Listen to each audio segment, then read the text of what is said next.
うん。うる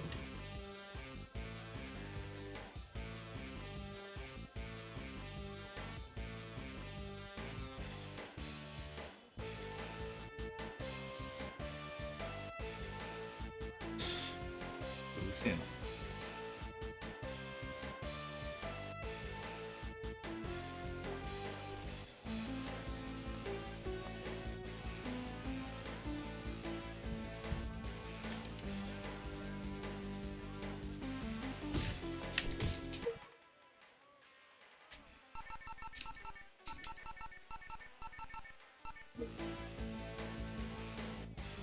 あら、マリーさん、こんばんは。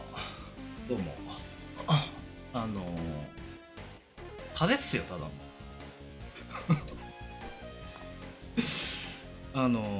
風邪っすね。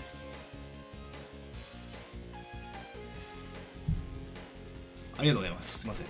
ご心配おかけしました。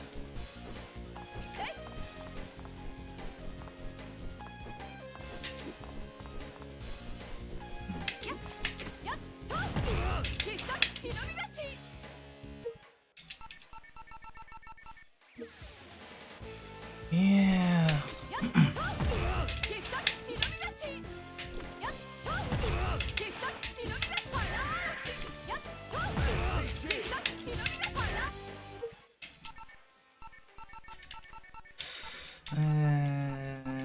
が後で OK。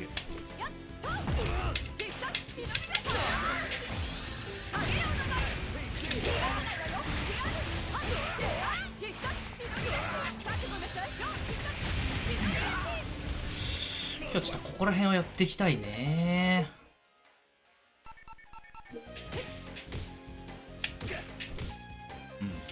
2個合わせて距離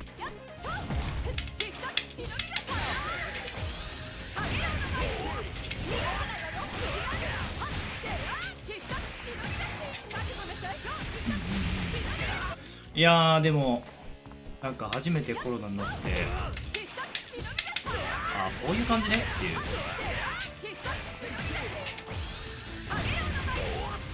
初日はちょっとしんどかったな。難しいけどそこに面白さがある。ああ本当ですか。ありがとうございます。結構なんかやっぱ面白くないですか。爽快感あるっすよねこのゲーム。どうっすかその爽快感っていうか、その技をぶち当てた時の気持ちよさ。まだですか。コロナね風邪っすよ。大丈夫です。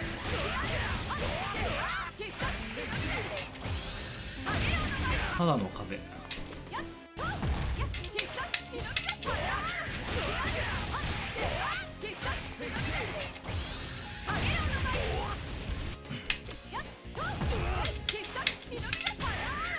なるほどなるほど。まあそのうち普通に小ジャンプが通っただけでめちゃくちゃ気持ちよくなると思うんで。嘘いいんだよね。全然暴れないやん。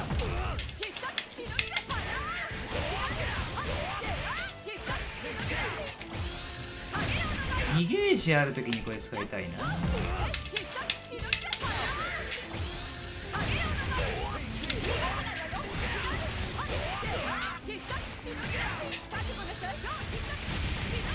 これ当たったら気持ちいいんやろな。ん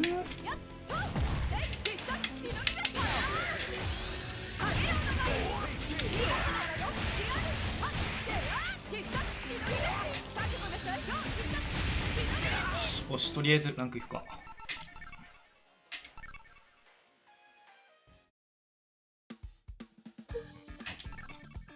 スター登録がしっかりなってるかどうか見てこない。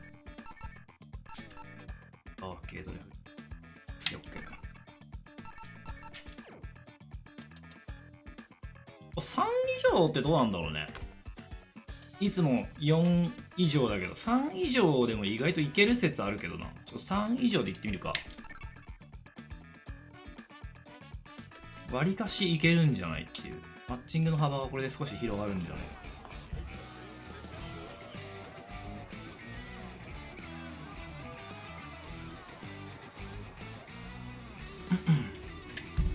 3いけます？あ、本当ですか？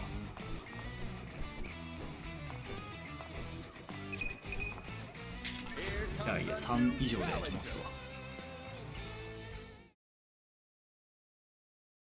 6。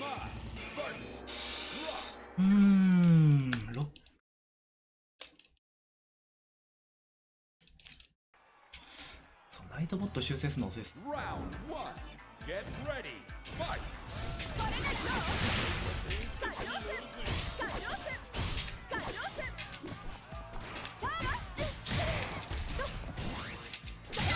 ごめん。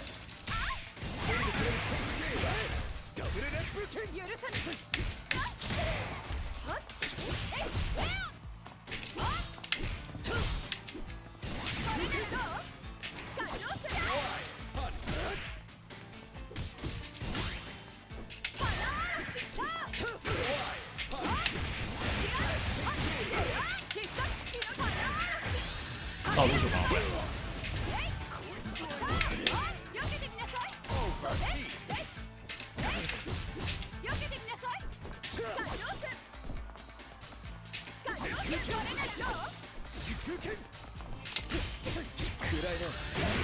や、一番食らっちゃいけないやつ食らったわこれ。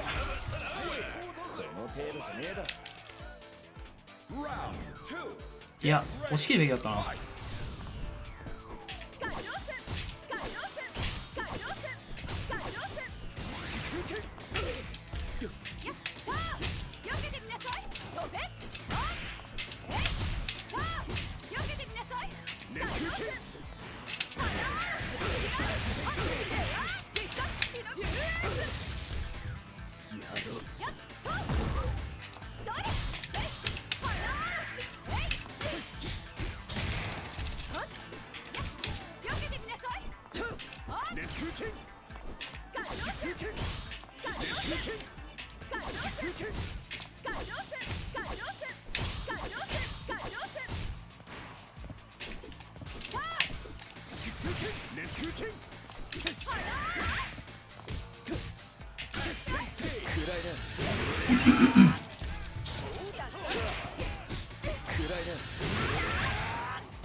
ごめん、バックスした。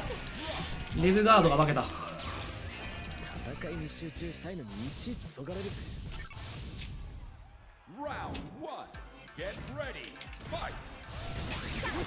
ソリー。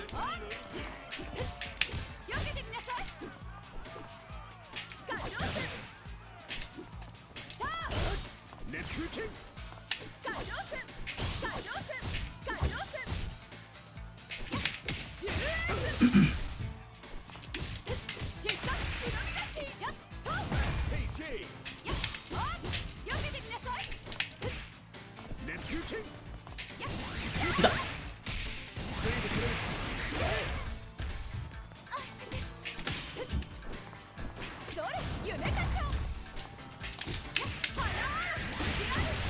ゲージ使うかこれ。ごめん。マリンちゃんさんこんばんは。一応回復しました。とりあえずとりあえずですね。4日目っす。まあ風っすね。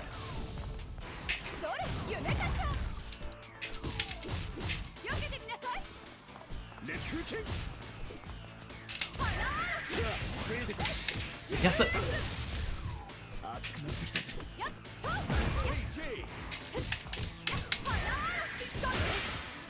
やってね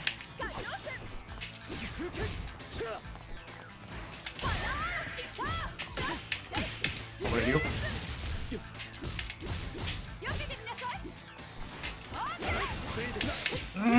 ちょっと安い。やっぱで確定学ラはうわこいつ食らいやがった。オッケー。山さんこんにちは。最近流行ってるんですかコロナ。いや俺は全然俺そんなんなくて、なんかいきなり朝起きたら7度8分ぐらい出て、何これと思って、でまさかと思って検査行ったらコロナですねって言われて、あちゃまーみたいな。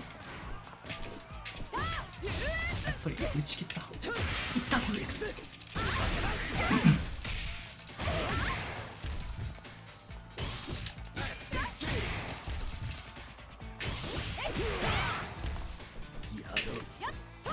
フライクモデルだった。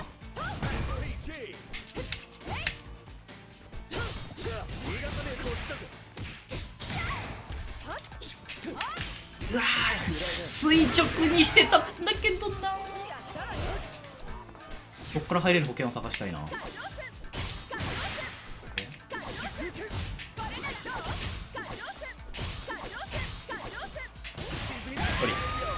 軽症ですね。はい、軽症です。軽症、全然軽症。まあ、その日のうちに薬飲んだんだけども、1万5000円する薬。おいしい。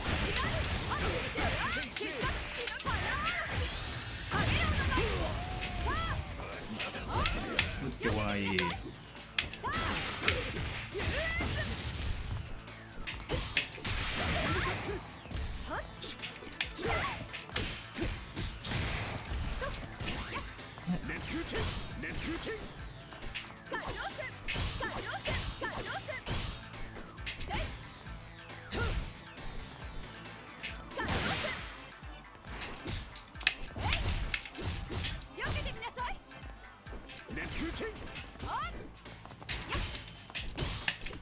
うん、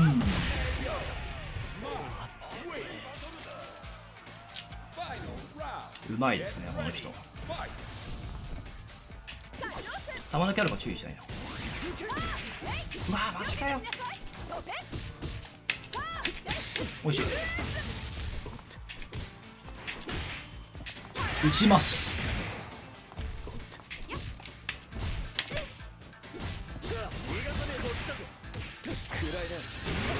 まあまあまあまあまあまあまあ、おいしい。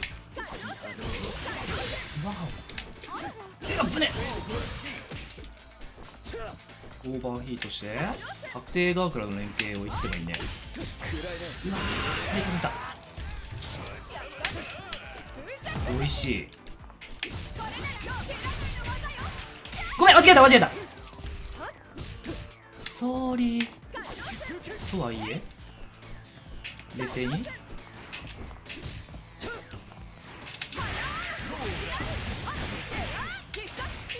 危なーレシピ間違えたけどなんとかなった。確定ガークラに行く連携をやろうと思ったら間違えたわ。なんか高いんすね今コロナの薬って。俺知らなくて初めてコロナになったから、3種類から選ぶのじゃみたいな。もうポケモンの最初の大木戸博士みたいなこと言われて、一番安くて14,800円の薬で、その上が2万いくらで、その上がもう3万近い薬みたいな。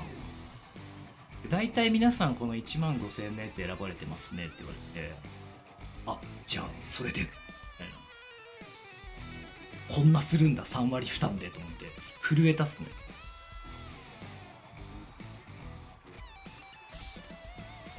まさか薬でそんなかかると思わなかった。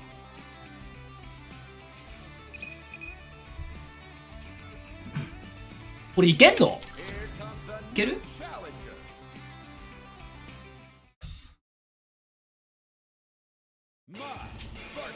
うわー、マイ同キャラ。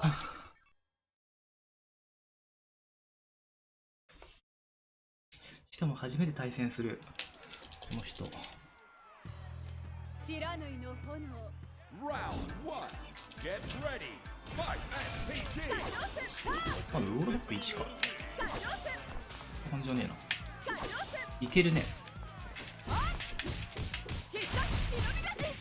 えらい。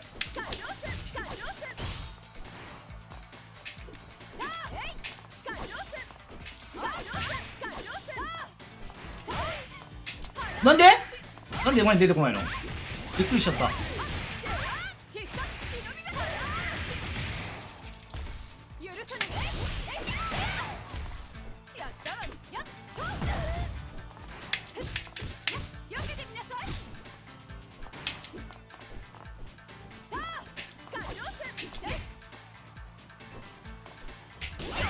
この後はするそっとちる。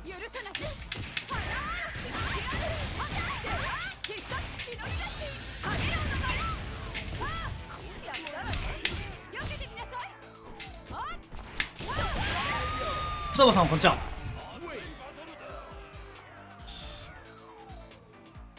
いやなんかね保険適用3割で1万5000円だった。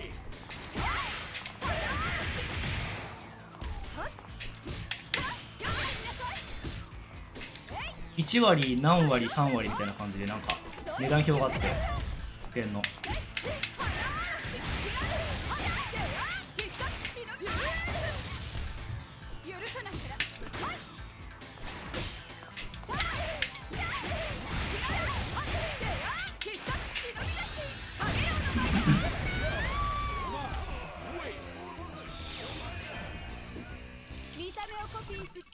解熱剤だけ落とされてうわーきついなー。ウイルスをなくすね薬がないでやっぱきついっすね。1人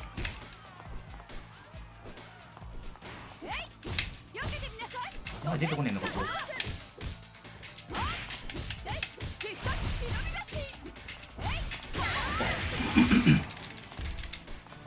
あーごめんなさい。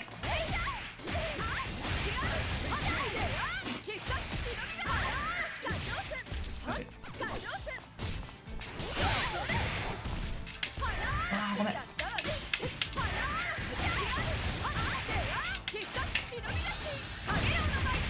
からね飛ばない。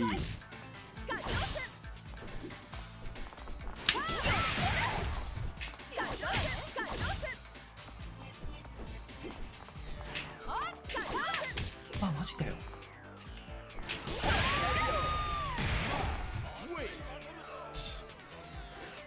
いやそんなことないですよマジ。初日ね超きつかったっすからね。でも初日だけだったきついの。あとは別にって感じ。よし取るか。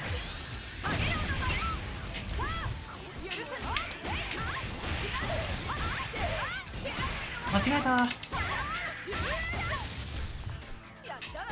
ってない。もう何その暴発。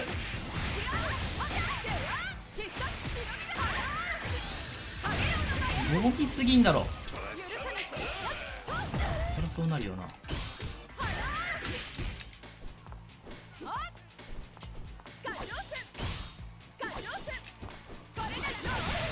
最悪。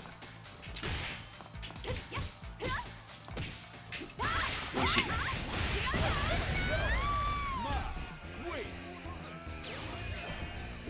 熱降りる1週間目いっそ死んだ方がマシ。いやー1週間も熱続くのきついな。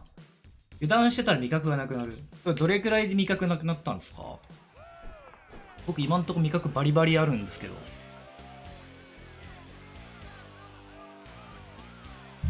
なんなら今日あれなんだっけウーバーしてあれ食べたうまとまチーズハンバーグ松屋のクソうまかった体内の毒はないからめちゃくちゃうまかった。初日が本当にもう熱ってしんどすぎて4日目くらいマジっすか。とりあえず全然大丈夫っすね。なんか後遺症みたいなのは全くない。味覚も嗅覚もあるし楽勝みたいな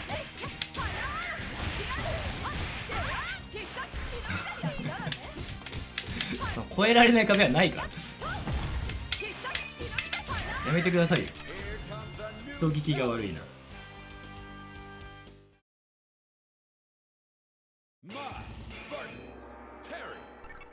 テリー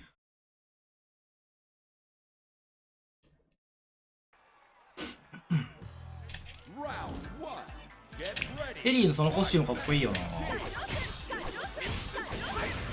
つま手のコンボ伸びた。マジっすか。めっちゃやってるやん。すごい。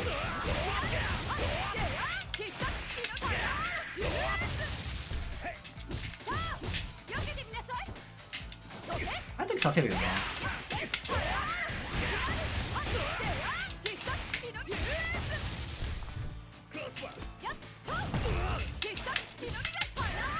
ダメ。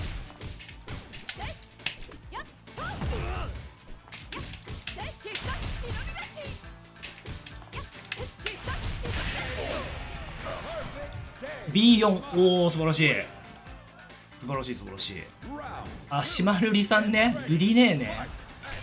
ルリネーだいぶ格ゲーやってっかんな、あの人。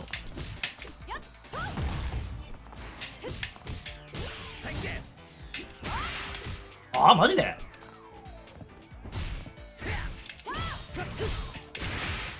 お。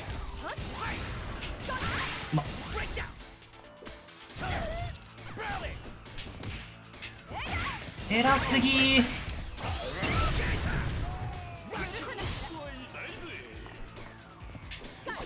どうしよっかな。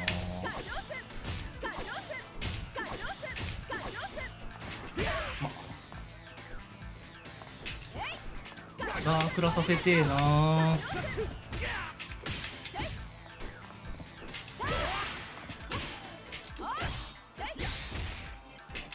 うわー偉すぎ。グルダンしやがった。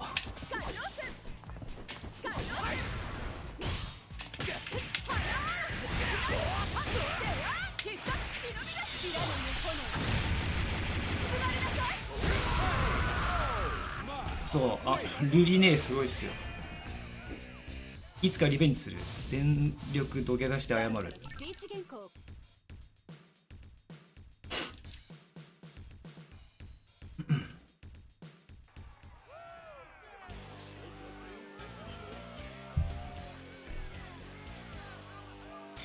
聞いてほしいのが、でもそのコロナ初日で朝起きてめちゃくちゃ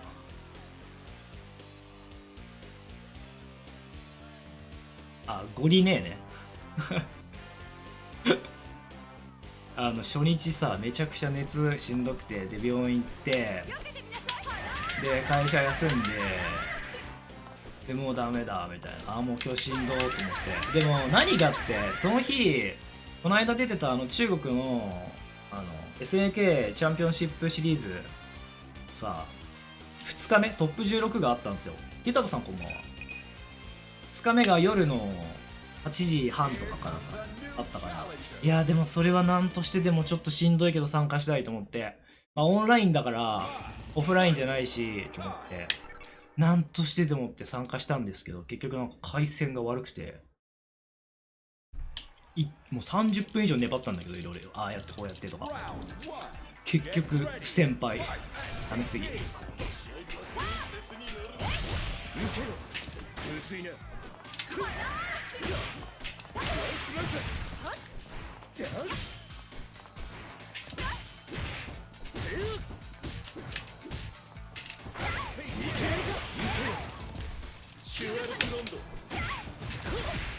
や勝利打てなかったな俺。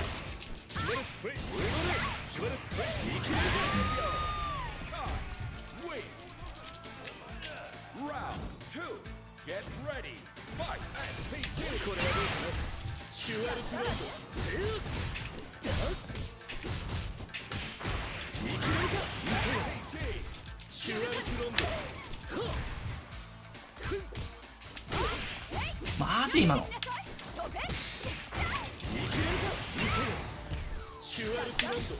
やべ勝利出なかった。ライクゲーダージャストそうっすよありますよ。だからスマートのワンボタン対空強いんですよ。ワンボタン対空ってあれ勝利ジャストされたら終わりやんとかってなるけど、あれ最低空で引きつけてやるとジャストできないから空中で。だから俺がいつもムササビガーキャン狙っててできてない時はそれ引きつけられてる。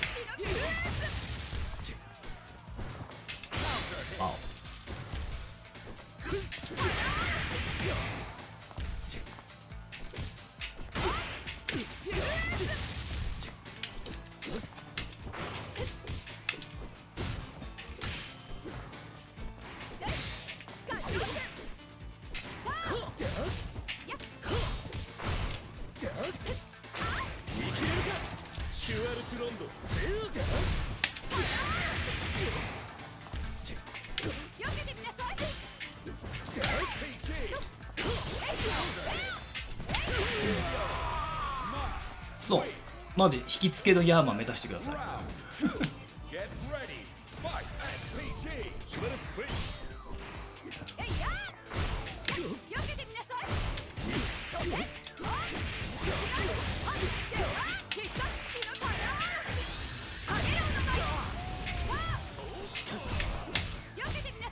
マジシュワルツロンドシュワルツロンドうわー最悪。どうか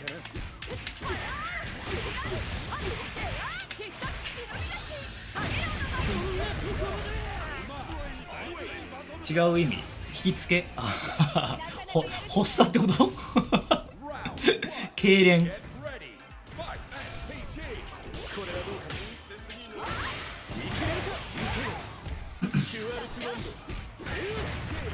あ、おい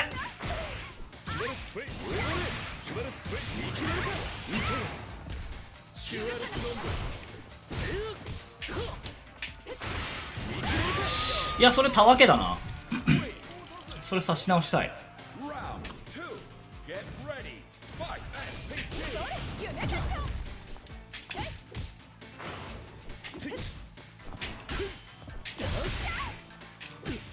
これ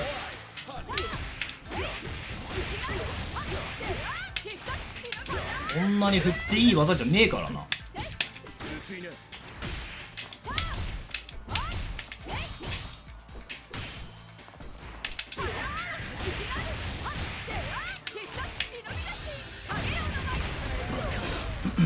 ゲージリソース差がちょっとあるな。序盤でって感じだね。オーマイガー、マジかよそれ。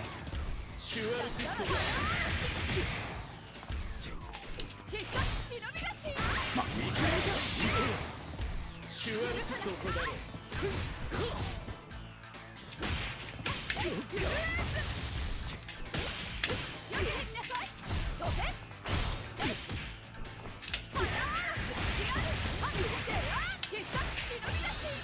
あら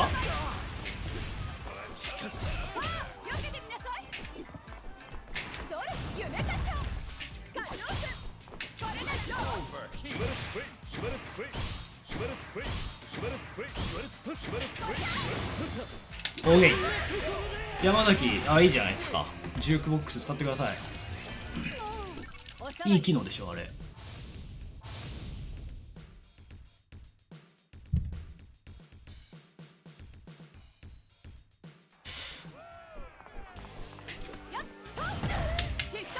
あ、それ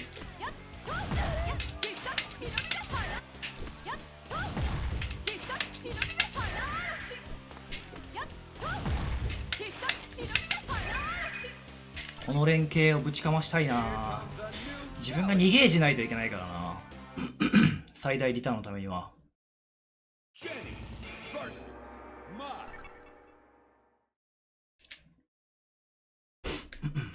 ナイフありがとうね。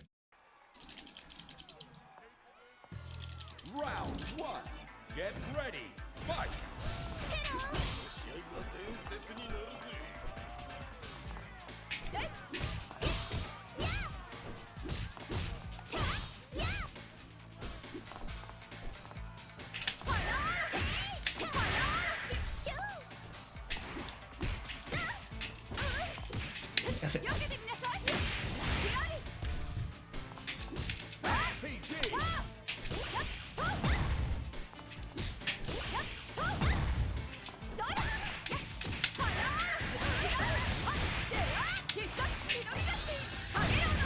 ジェニーどうですか？面白いですかジェニーは。ジェニー多分ね、なんかまあ呪律使いっぽいような気がしたんだけど、なんとなくの嗅覚で仕業じゃないですからね。ブレイクいけてね。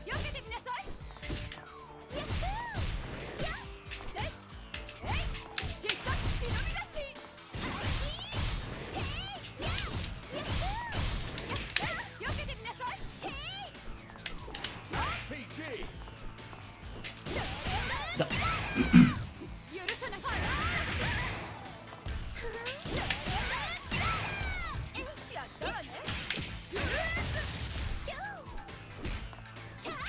わあもったいね。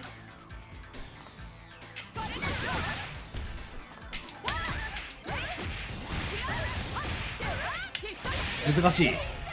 21時から紅白戦。なんかあれですよね。荒引きさんみたいな人ですよね。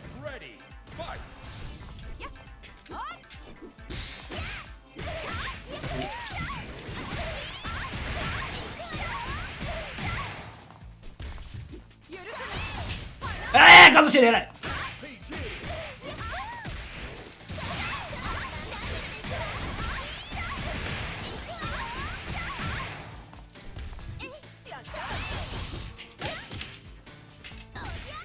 上手。ね。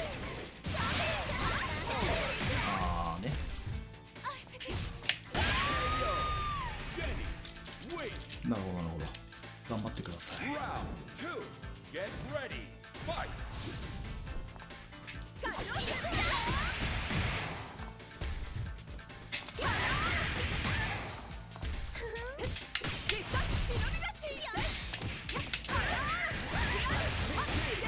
からの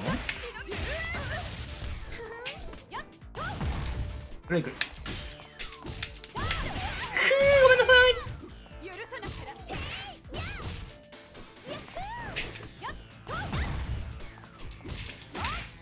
安いな、ごめん。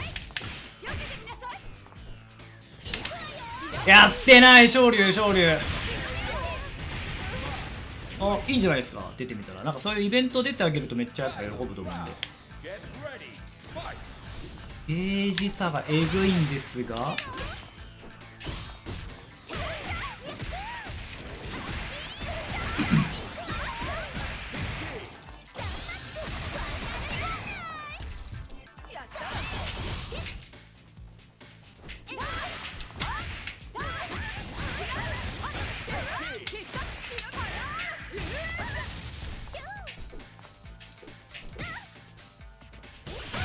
わお。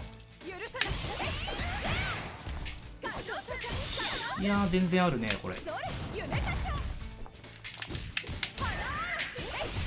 ぱり。いや、バカ空対空レブブロ出てない。レジ行きたい。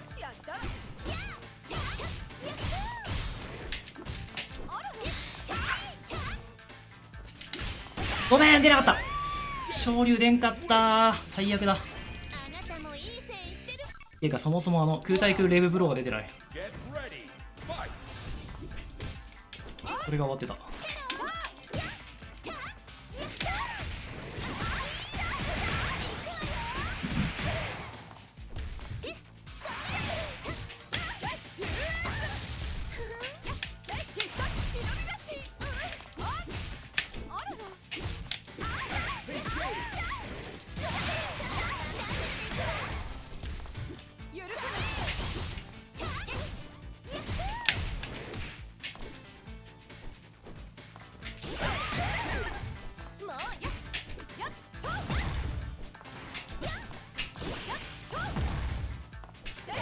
わ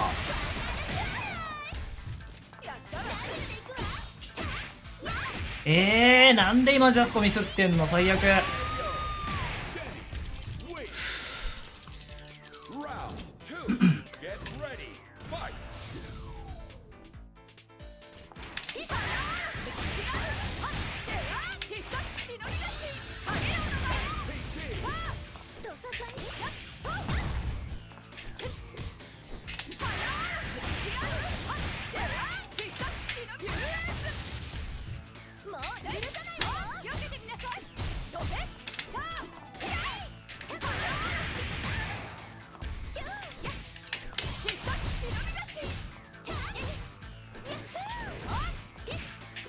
まあそれさ、ミスりすぎなんだよな、ジャスト。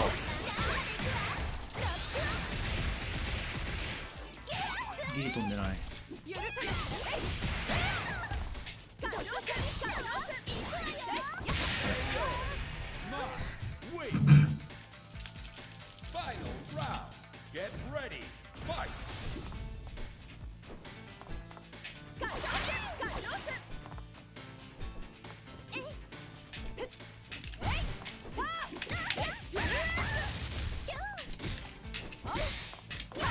ごめんなさい、打った。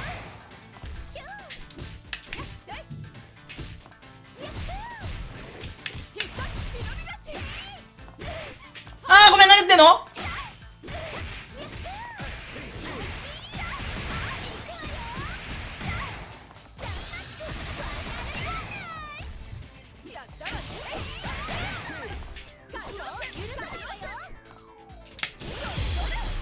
俺が先に出してたよ、ごめんな。勝ちて。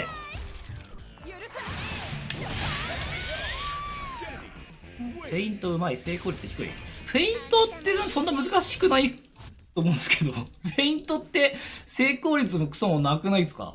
絶対簡単だと思うんだけど。なんで？めっちゃ簡単っすよ。どうやってやってるんですか逆に。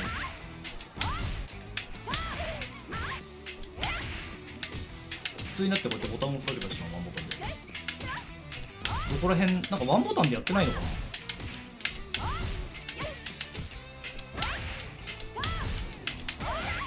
入力方法に問題ありな気がしますね。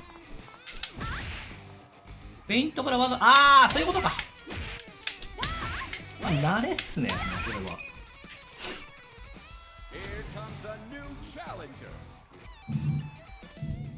2パターンだったら OK です OK です。それで大丈夫です。レジェンダリーウルフ来たんだけど。レオンさんこんばんは。いやーご苦労様です。ありがとうございます。はい。こんばんは。レジェンダリーウルフ来たよ。え楽しみ。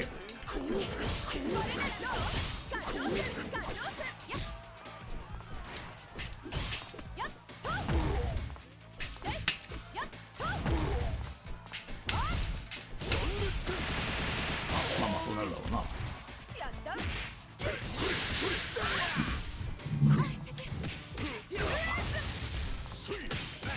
終わりが早い。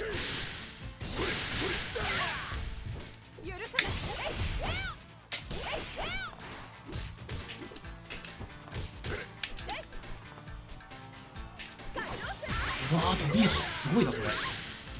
八王さん見てから飛んでんのか。最初フェイントからつなぐタイミング練習。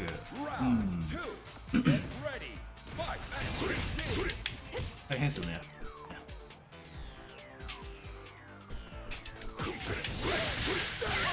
前に出た方がいいなこれ。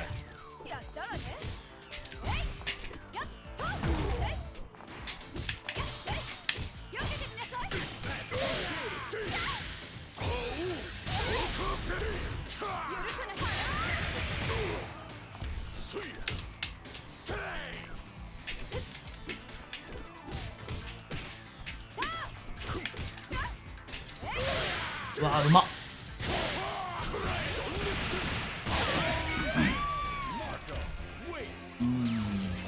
実力者に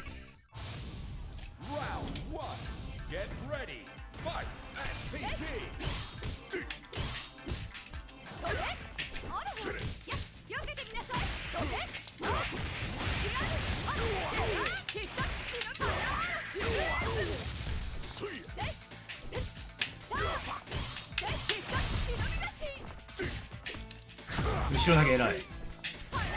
ガード。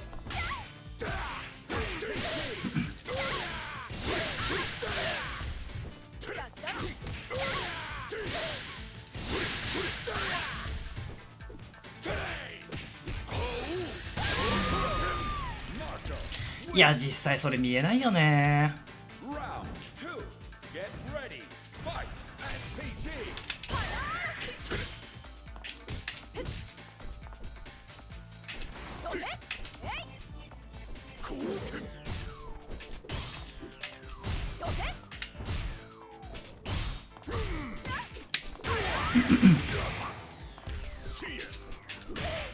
そうやんそれ。えらっ。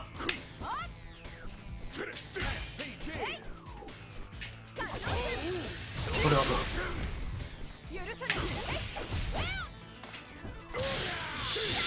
うわーうまいなー。いや多彩ですね。うまいなー。すげえわ。つらっ。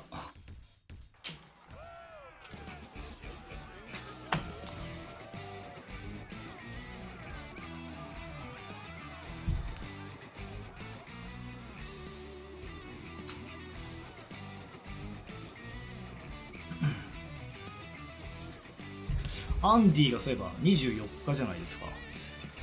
楽しみなんだけど。使うつもりは別にないけど、病み上がりの相手じゃない。いや、まあまあ、そんな病み上がりとか言い訳っすね。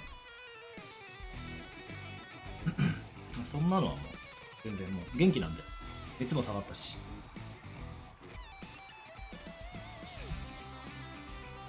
いや、うまいなあれかな、回線3以上にちょっと範囲広げたから当たるようになったのかな、あの人。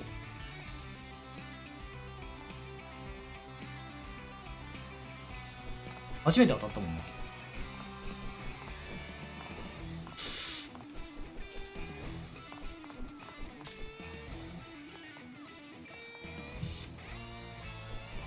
あれな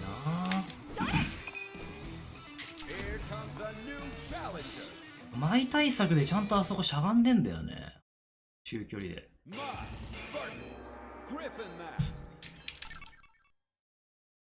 ね、3でいけますね、全然。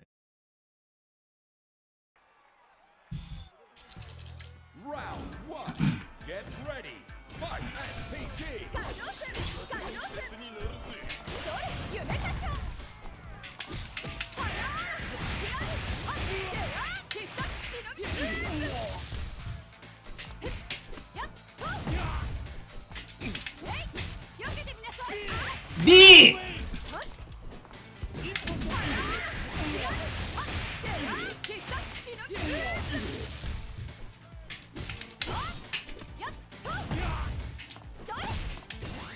エラー。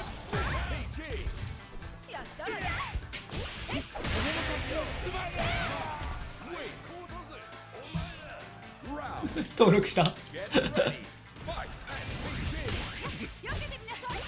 my god。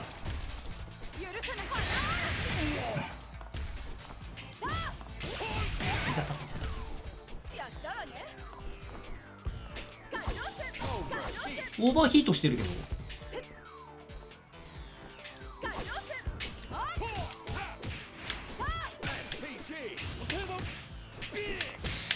安い。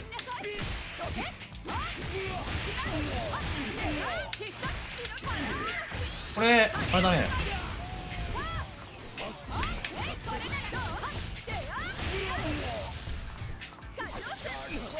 こういうことだね。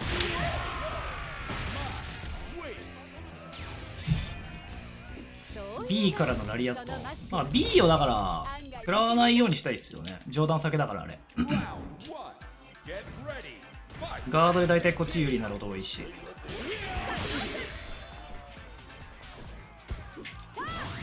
ごめん。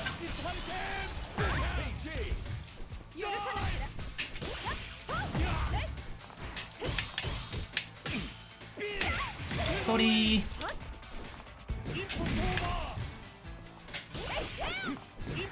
あ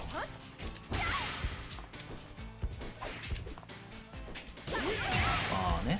い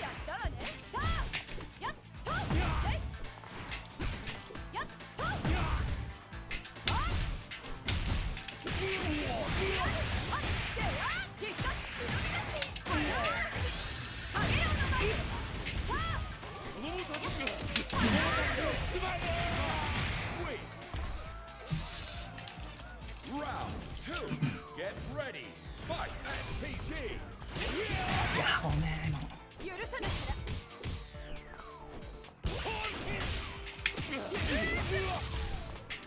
わお。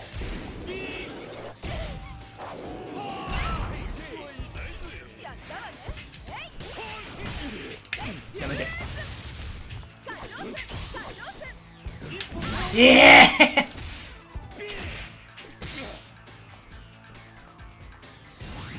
今押したんだけどな、コパンな。出てねえか。そ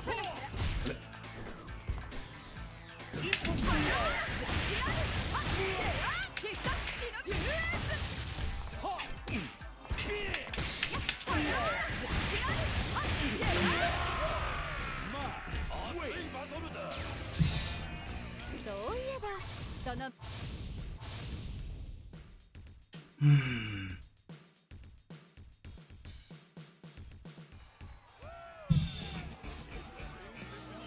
B からの連携デブゲージ効率悪い。まあそうっすよね。だってレブラリアット行ってなんかそっからもう一回レブなんちゃらとかで、しかも上段先だから補正かかってるし、今ならわかる、うまいやってみるとわかるでしょ。でもこのゲーム意外となんか難しいなっていうか、まあ簡単なんだけど、ある程度はこのゲームならではの難しさってあるじゃないですか、多分補正効きまくるからね。そうそうそうそうそうそう、あれに頼ってるとあんまダメージ実は取れてないんですよね、そんな。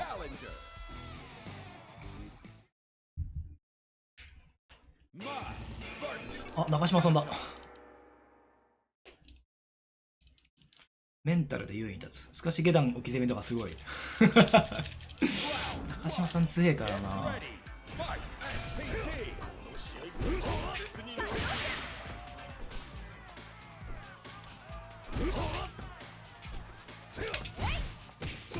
えらう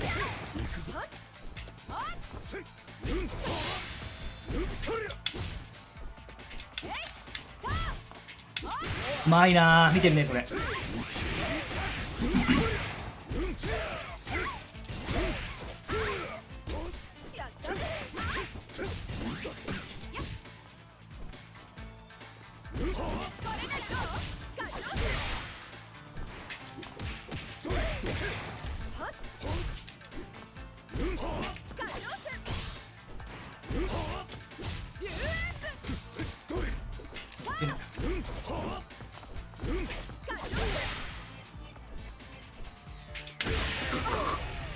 フェイントのためのボタン斜め押し、フェイントのためのなんだろう、わかんないな。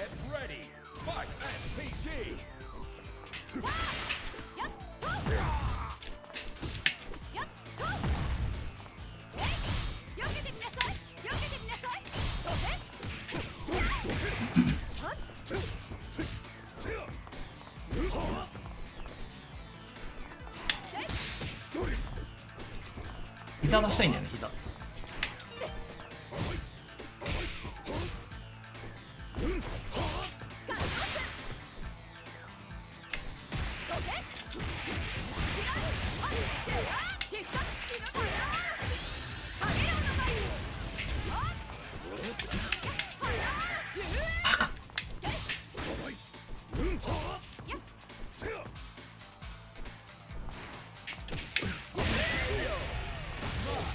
重ならない。あ、下段がですか。なんだろうね、体感ですけどね、一応。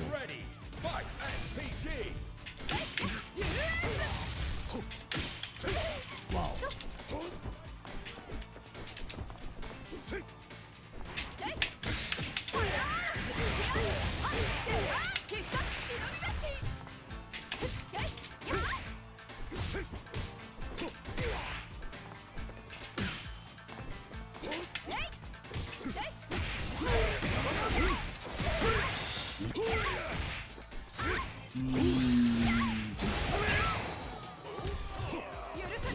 うわー、それ無理。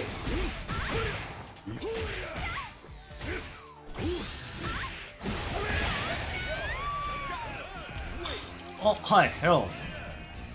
いやいやいや、I'm fine。これが日本の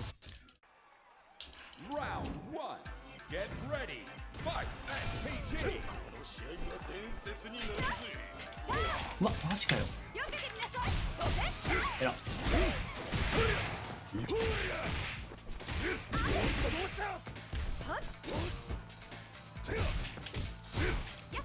それそれそれそれそれやっちゃいけないやつ。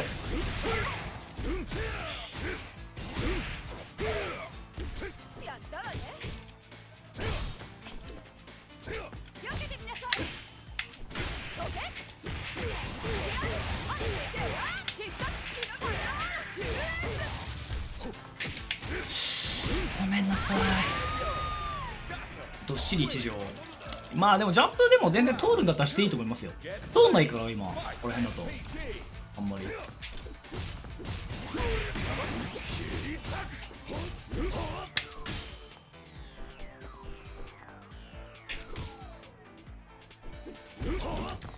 マジかよ。ダメ、ステップ出てない。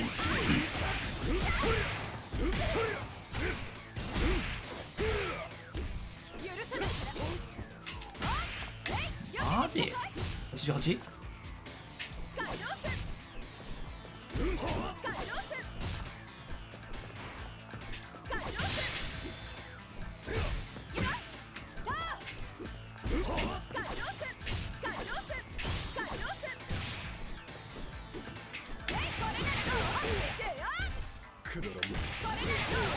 食らってんな、こだとこれ。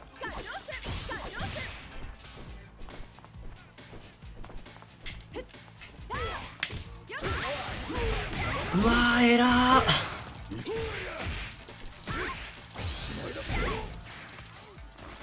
いやー、excited and yeah, Andy。これが日本の暗殺術のペイントやるときは結構ボタン配置上、弱形、強形、斜め。ペイントやるときのアケコンの配置上、弱形、強 P の斜め。あ、それ、ワンボタンでやってないんすか？あ、そっか、ワンボタンでやってないのか。2ボタンやめた方がいいっすよ。ワンボタンはいいっすよ。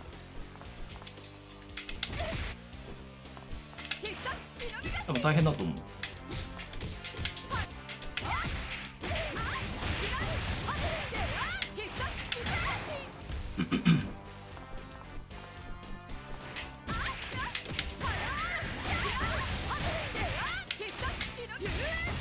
さっきなんか2ボタンって書いてましたっけ？僕1ボタンってちょっと見間違えてたっていうか、対戦中だったから多分あんまよく見れてなかったんですけど、1ボタンはいいっすよ。2ボタンでやるのはちょっと良くないっすね。いや、フェイントボタンでブレーキングもフェイントもできるから、その1個のボタンで全部役割を完結させた方がいいと思う。A 体で登録したけど今見たら B1 だったどうしよう。こんばんは、ゴリラですゴリネーが来た。ゴリネーがこんばんは。僕行ってないっすからね。タマさんだからね。落としやすすぎる。いや、わかる。もうさ、なんかエアコンを入れないとほんと死んじゃうんだもの。浴衣似合いそう。どうすかね。夏暑いから、そもそもなんか浴衣とかもさ、なんかあれ涼しいようで別に涼しくないじゃないですか。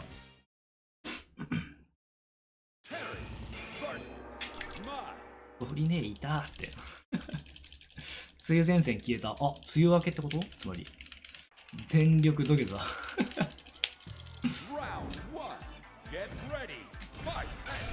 すげえ走ってくる。わお。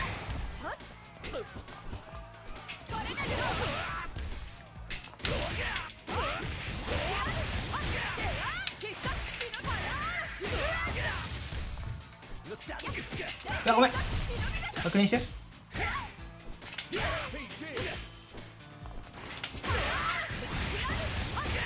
ゲージ使いたくねえなこれ。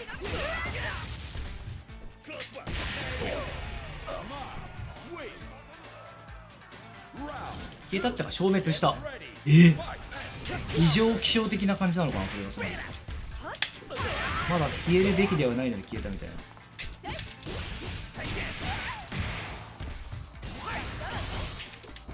ごめんね。走ってくる。めっちゃこれね、多分ね打ってくると思うんだよね。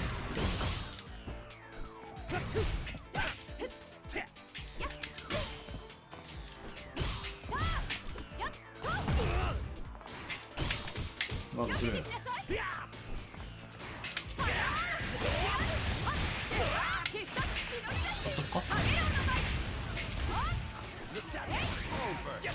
ちょっと待って、そんな飛んでくの予想外だった。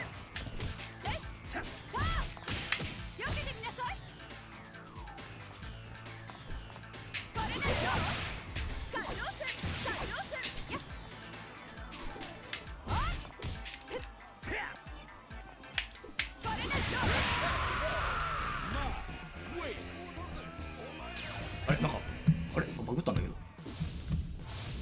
待って、バグった。そろそろスピーチ原稿を考えておいてよね。なんかバグってる。ねえ、待って。おかしい。助けて。待って。なんかおかしい。なんかさ、モニター2枚にさまたがってさ画廊の画面が移動しちゃうんだけど、何これ、何が起きたの。何これ。あ、とりあえず治った。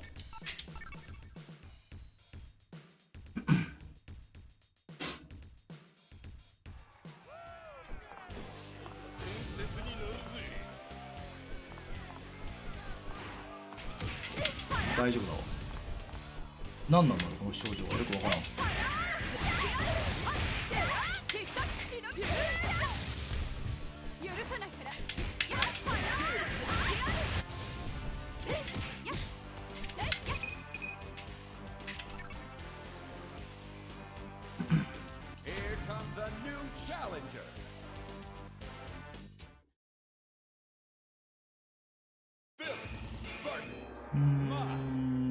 はい。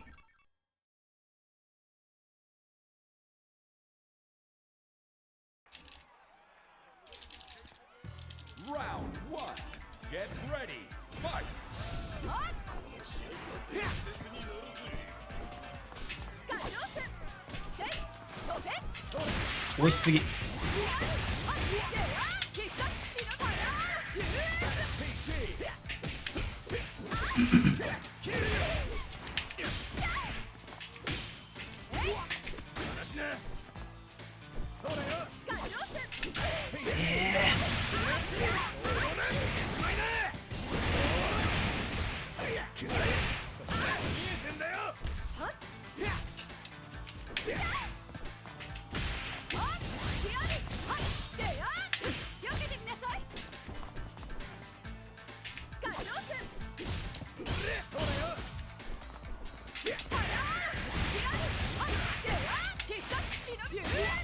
朝かなこれ。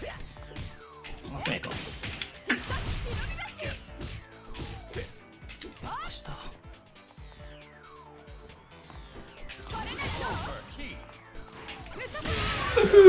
強気に飛んでいく。お、英語おめでとうございます。カビット PG。はい。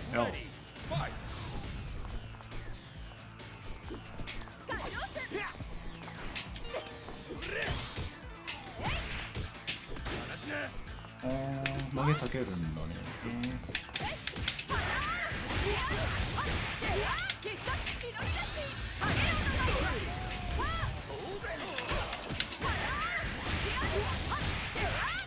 ゲージを飲んでいくか。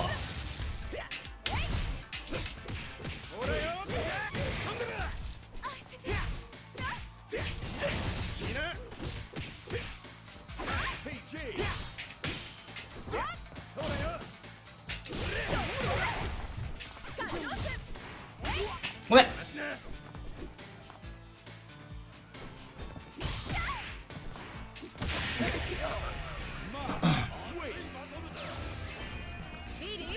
ステマじゃない、スマテか。スマテ使いの母。ルリネー。いいキャラを獲得したっすね。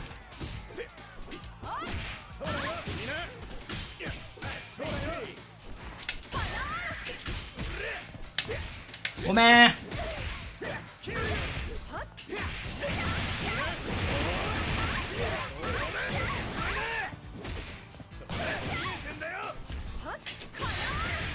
さあ、うわごめん。そうだよな、そこの最速暴れに対してしっかりって感じなんだよな。大きい攻めが結構だからむずいよな。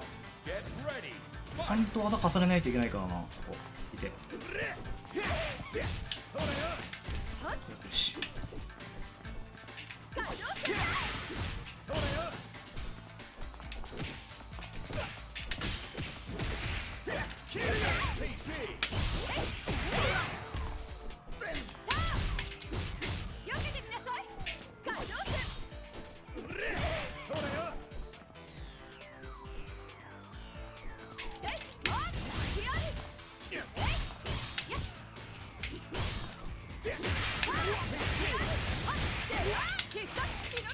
からの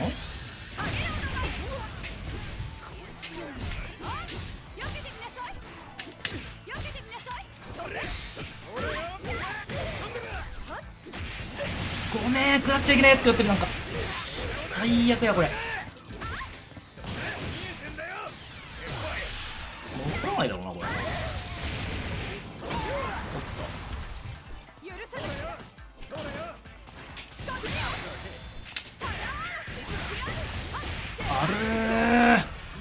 ジェニーでビリーどうしていいか分かんない。多分でもまだ分かんない以前の問題だと思うんで、まず初歩っすね。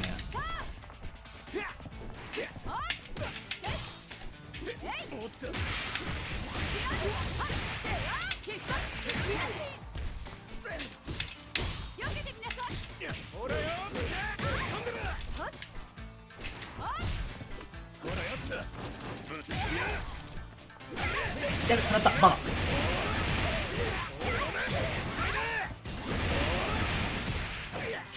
で FTG をぶっ飛ばしてこない。離してこないか。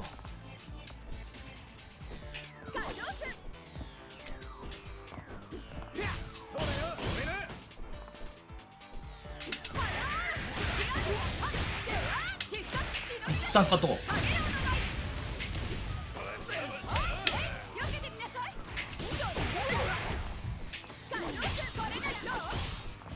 勝て。以下は初心者暴論。シワヌリさんフォローした配信してやった時言ってます。今聞いてます。ああ、まあまあそういうことだよね。いや、初心者暴論とかじゃなくて、まだ待って、マリーさんほんと始めたばっかりだから、フェイントがまだままならないとか、であれば、まずビリーがどうとかではないから、まず自キャラを、スムーズに、思い通りに動かせるところからスタートなんで。じゃないとだってキャラ対応してもさ、結局そのキャラ対応実現できないんで、キャラを動かせなかったら。まずはそこっすね、最初。ちょっとずつやっていけば、そのぎこちなくても、どんどんこう、身になっていくと思うんで。なんか分かんないことあれば何でも。初歩的なものとか操作のこの時どうしたらいいか分かんないとか、あれば。にアドバイスできることがあれば。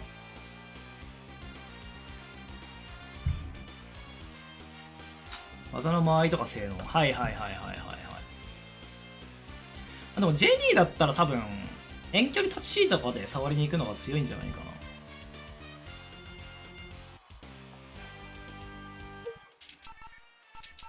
なんだっけ。ひたすらペチペチ。これが、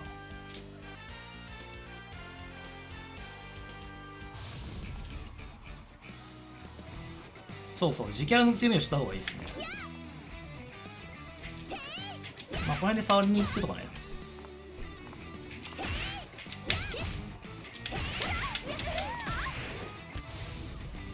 で、まあ、知ってるかもしれないですけど、そう、前 C ですね。で、このブレーキングは、ジェニーが不利になるんだけど、ゲージを支払えば、これガードで有利になるんで、ジェニーが。2フレ有利かな ?1 か。まあ1か。だから一応まあ有利なんで。まあここから5が無難かな。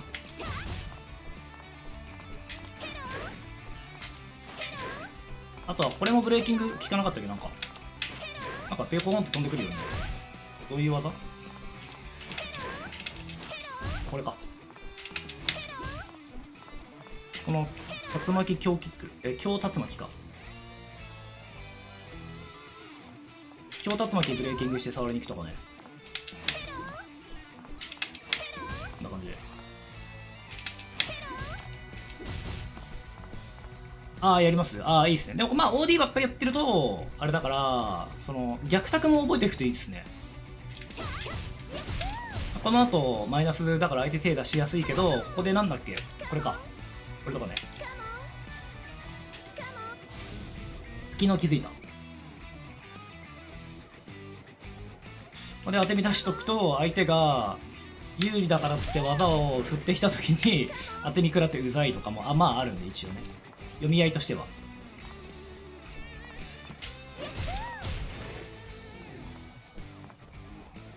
まあ本当だからなんかやっぱランクとかでいるけど、超強気に行くんだったらそのマイナス食らった段階で、要はこれのガードの後にこれを打ってきたりとかするからね、マジで。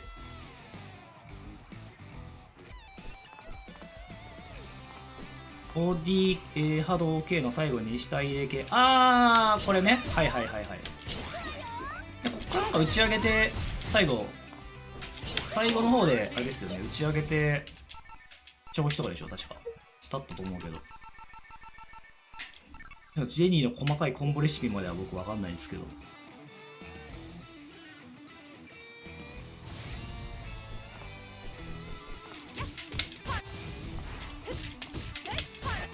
ちょっと今日やりたいレシピがあるんだよな。これね。これをやりたいんよね。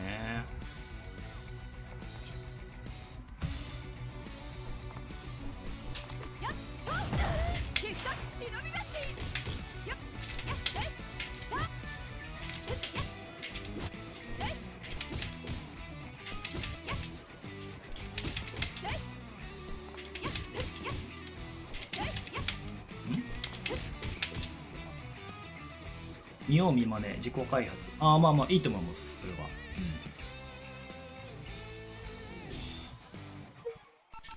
紅白戦ね。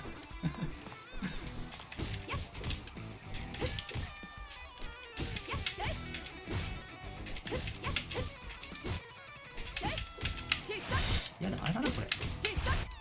うっちゃないな。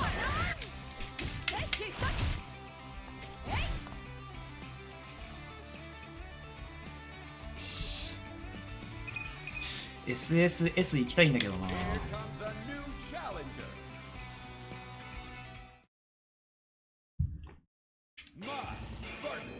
あ、ジェニーのいいお手本が来たんじゃないですか。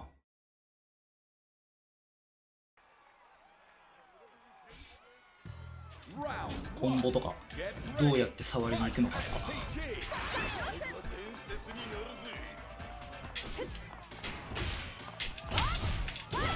はい。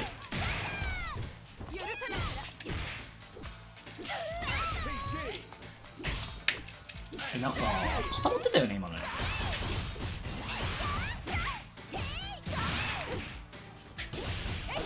えら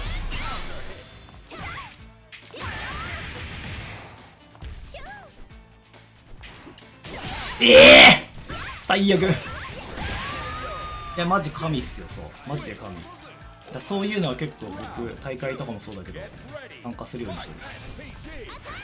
あもったいね。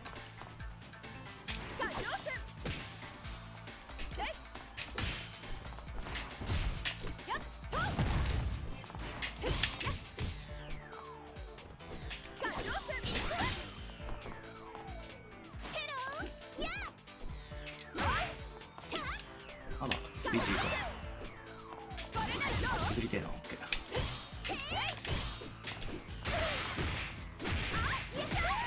痛すぎ。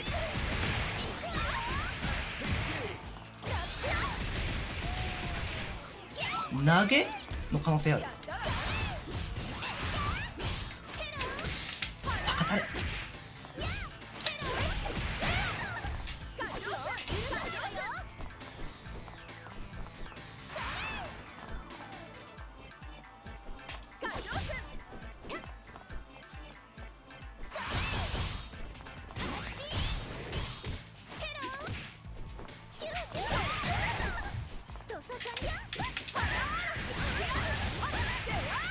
いやーゲージ使っちゃおうかこれ。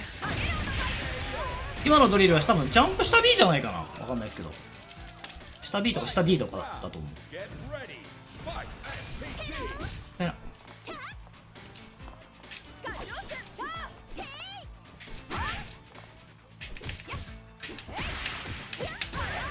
いぶうまい。バカタレ。うまった当たってるやん。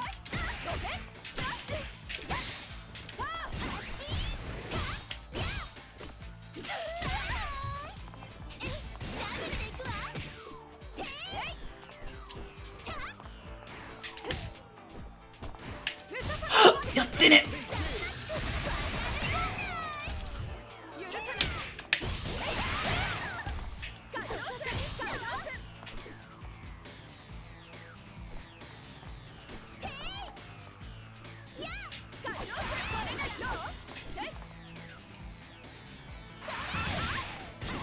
うわーごめんやったこれ。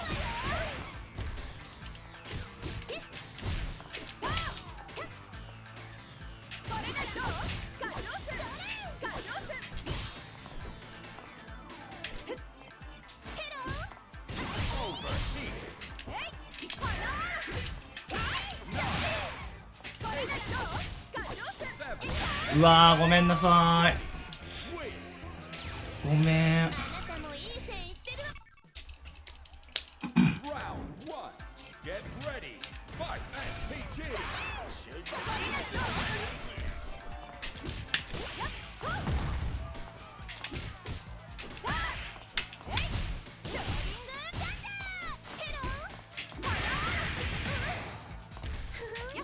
うわー重なってる。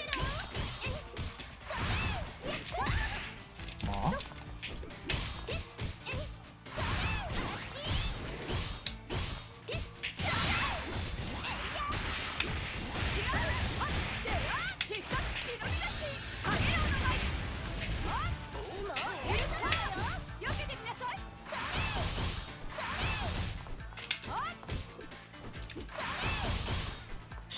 これよくないよな。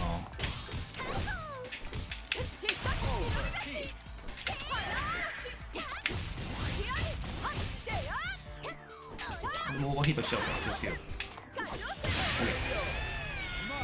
ブレーキング使った方がいいっすよ、いっぱい。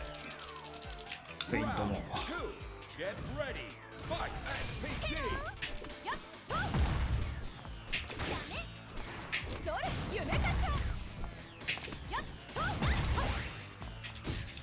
間違えた、ごめん。一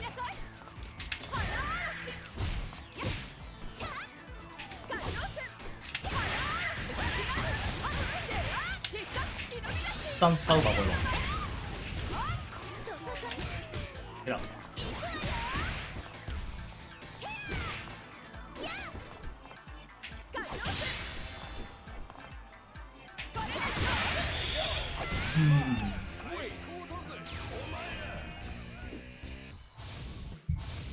あなたを見るとなんとなく昔の自分を思い出すのよね。 Round 1 Get ready Fight SPG この試合は伝説になる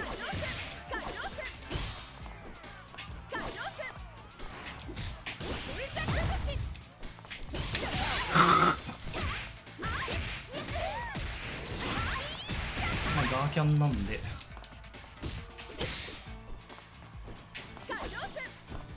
60%。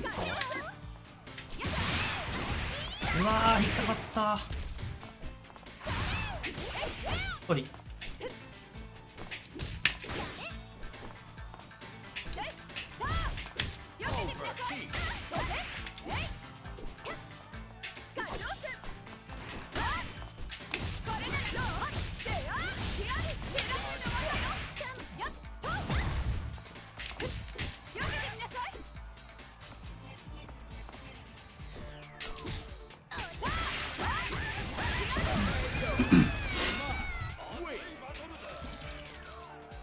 Round 2 Get ready Fight SPG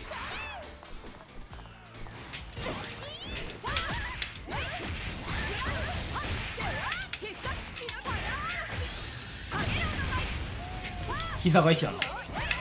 うわごめん、最悪。押しすぎ。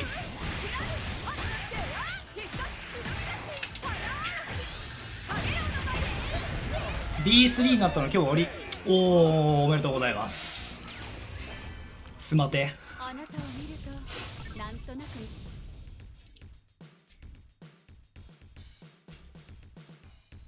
スマテ多分一番なんか俺スマート適性があるような気もしてるんだよな。全キャラちゃんとスマートそんなやってないから分かんないけど、スマテは結構やっぱルール違反が多いような気がする。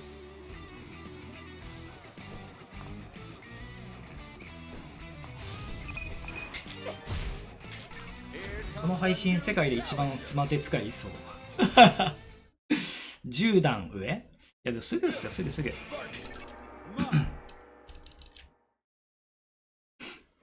あ、そう、ワンボタンゲーザーマジでおもろい。無法。 Round 1 Get ready Fight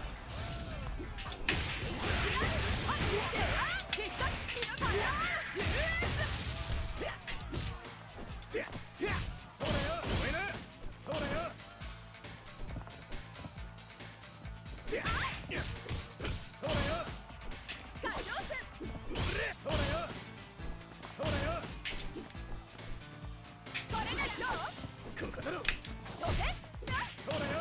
もったいな。ま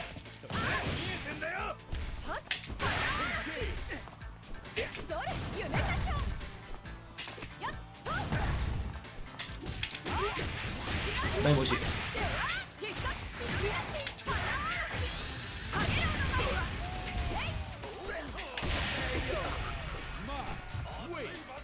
使って思ったスマートテリーめっちゃ強い。いや、めちゃくちゃやばいっすよね、あれ。全部がやばい。相当やばい。オリー。よし。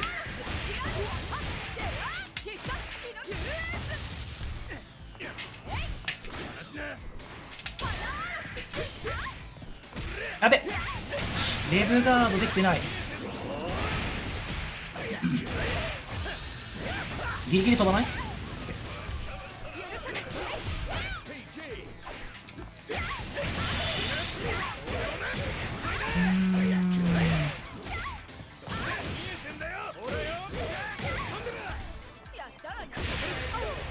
上から降ってくるのでゲイザー合わせます。置き攻め、ああ、詐欺。ああ、いいっすね、いいっすね。いたらいい。教えてくれると思う。ああ、ハード結構飛ぶ傾向にある。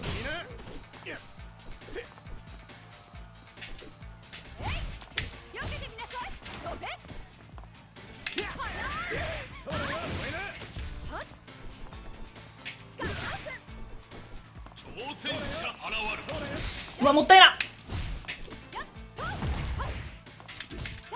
フォローありがとうございます。それはこの人の勝ちパターンですね。ではちゃんと潰す。いやー、いってーこれ。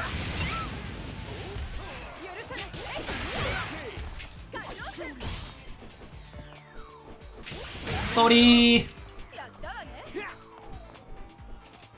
ここから入れる保険はないかしらと。で飛んでくるよね、それね。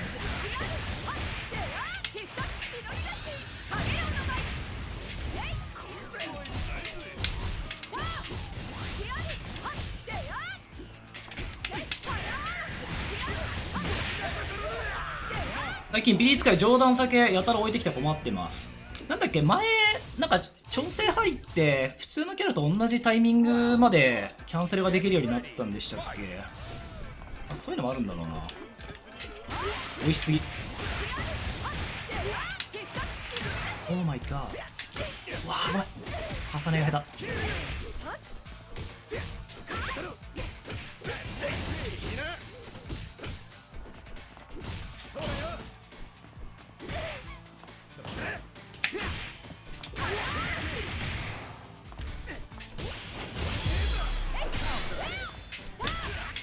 やめられちゃ困る。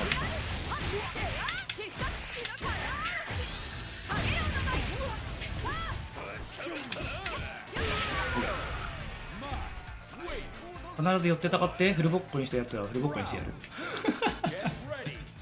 いいっすね、その気持ちが大事。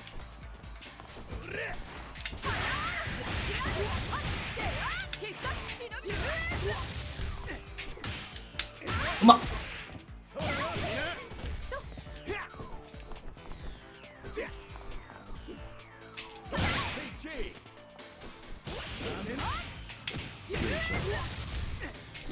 エラー。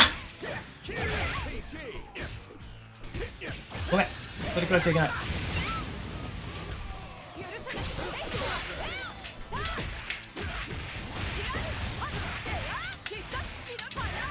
いや、伸ばせばよかったかこれ。ごめん、今の伸ばすべきだった。スマテ、スマグリ、スマボ。なんかスマートフォンとかそろそろ出てきそう。伸ばすべきだったね。伸ばして長飛の忍び鉢でよかったな。よくないな。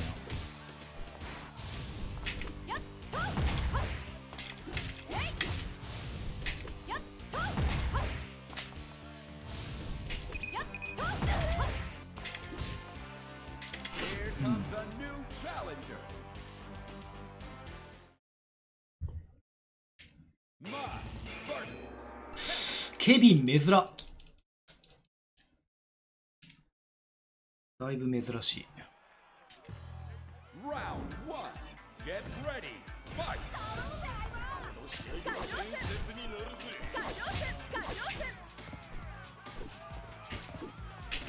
うわーもったいない。わかんない。いい。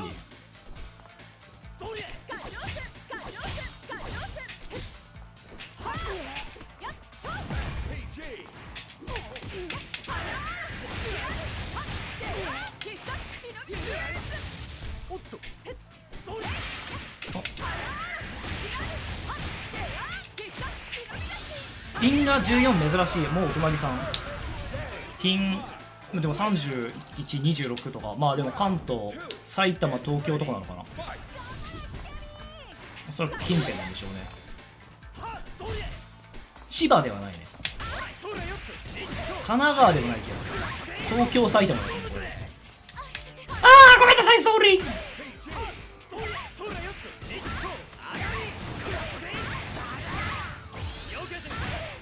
いや群馬結構離れてるからなうち。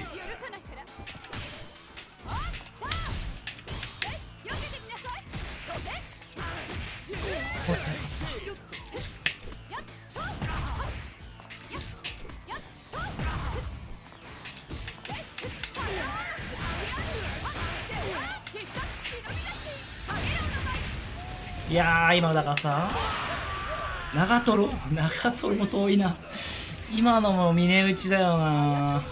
ちゃんとコンボ伸ばせば殺せるんだからさやらないと。オーバーヒートビビってんだよねまだ。オフ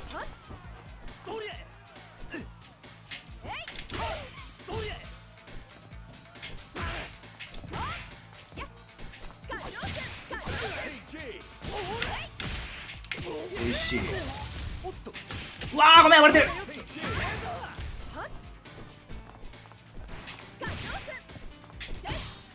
オーマイガー。もうちょっと削り切ったっけ。あ入ったダメ。これダメよ入った。オーマイガー。あといい。い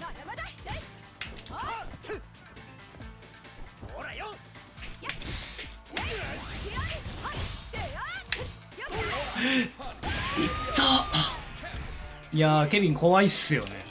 わかる。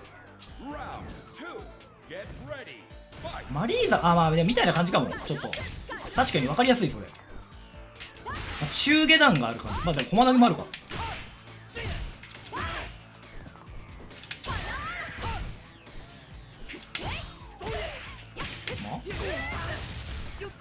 重ねてるんだけど。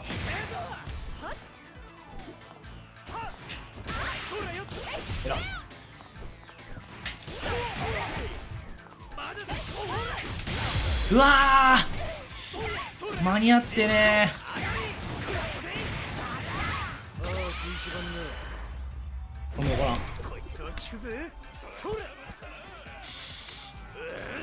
まあアーキャンケアでちゃんと STG 中だったからな。もったいなかった。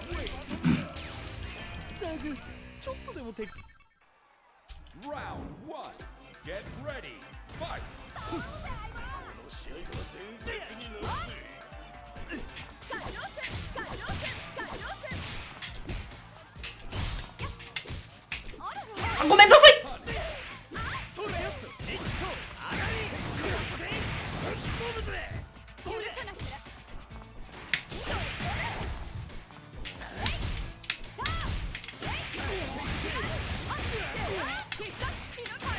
こじ開ける。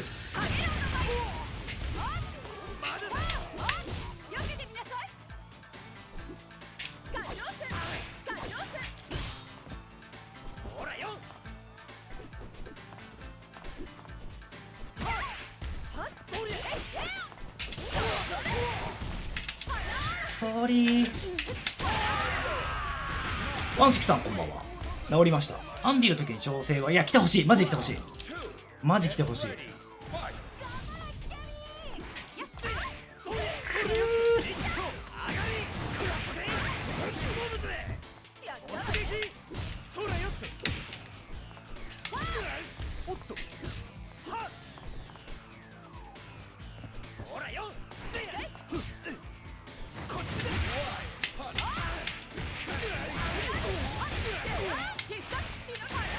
よ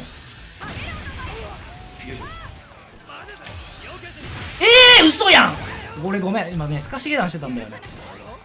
いやごめん。今の詐欺飛びのまんまだったら勝ってたか。ごめんなさい、信頼できなかった相手を。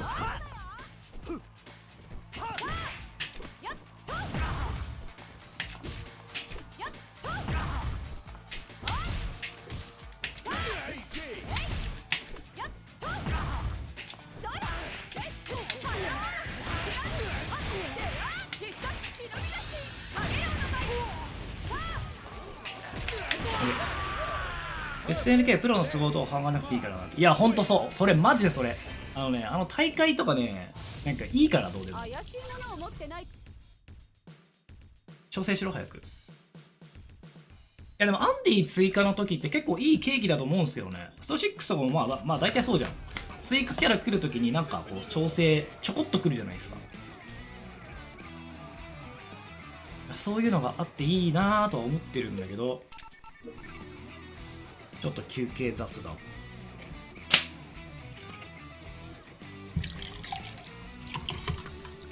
でもなんかアンディが最初エボジャパンに出た時のその私有代の時と比べて結構強くなってるっぽかったんで、まあ盛り返し、まあそうっすね。まあ一番とりあえず最初目玉は剣じゃない、夏の。スカイラブのラブハート来てほしさある。KOF やってください。サウジもあと1ヶ月だからちょうどいい。まあ確かに確かに。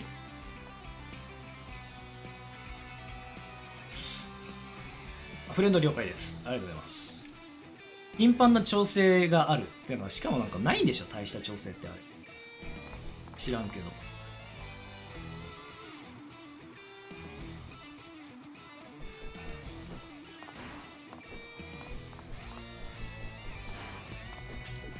頑張ってね、ちょっと調整してもうちょっと盛り直してほしいね。なんかちょっと気になることがでもあったんだけど、多分これは直接的に関係ないのかもしれないんだけどさ、画廊のさ、オフィシャルがやってるディスコードがあるんだけど、でもここってほとんど外国人しかいないんですけど、なんか新しくコミュニティマネージャーみたくなったみたいな、なんとかですみたいな自己紹介してる人がいて、あれは何だったんだろう。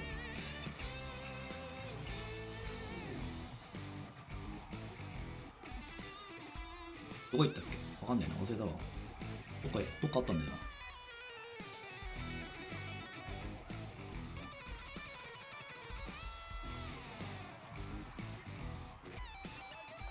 ビューエディションの上に駒投げキャラ強化。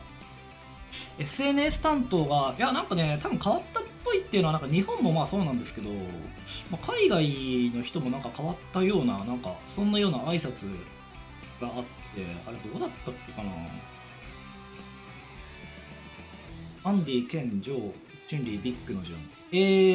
そうです、そうです。チュンリーが冬かな、確か。今年の冬。で、ケンが夏。で、ジョーが秋。で、ビッグが来年の頭っていう感じですね、確か。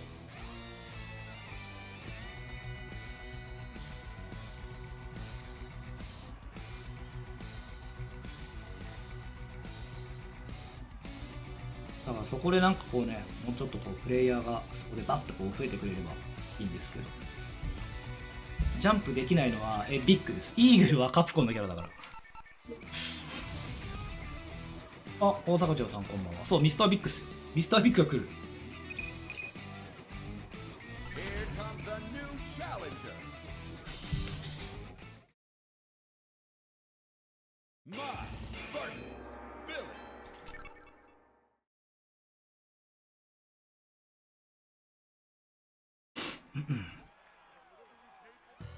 Round 1. Get ready. Fight. この試合は伝説によるぜ。やってない、ごめん、もう壊しが化けるんだわこれ。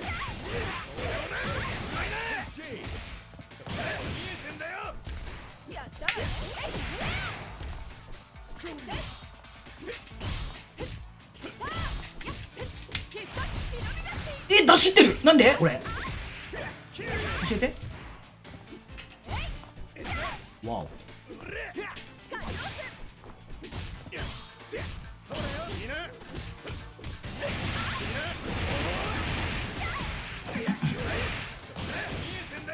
使ってこない。打ちます。洗う。いいね。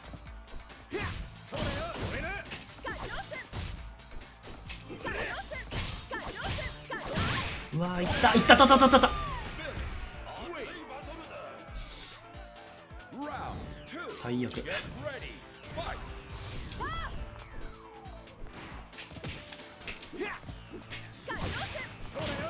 追いすぎ。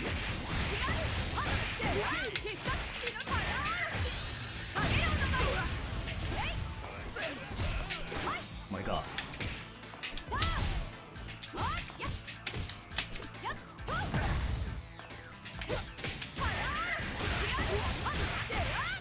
ゲージは温存しておきたいよね。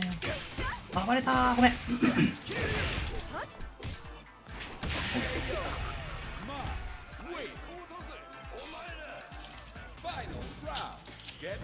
さて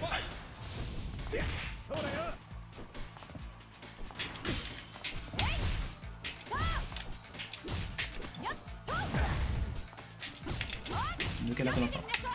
いやー痛い。慎重に行こう。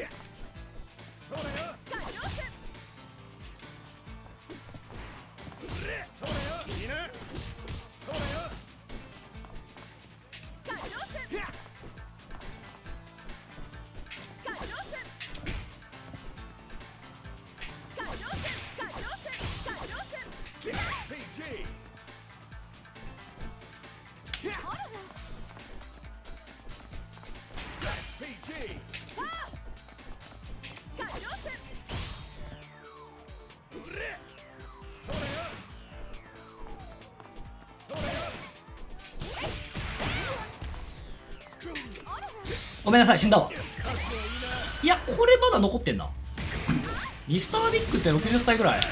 クラウザーと同じぐらいなイメージなんですけどね。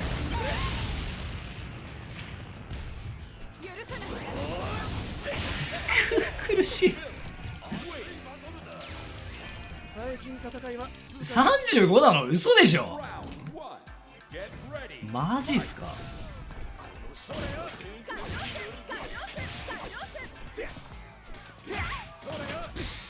あー、今のさ遠距離 C で確定取れねえかな。えらっ。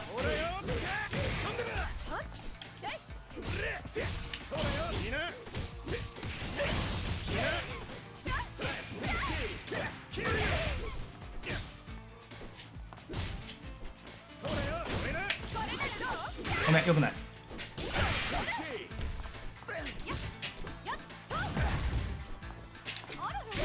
ごめん、小ジャンプになった。ソーリーだね。あー、うまい。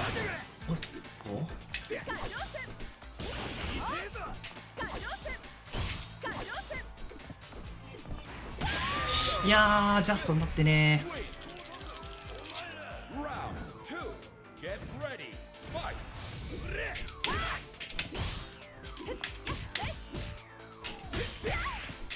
ごめん、そのパターン。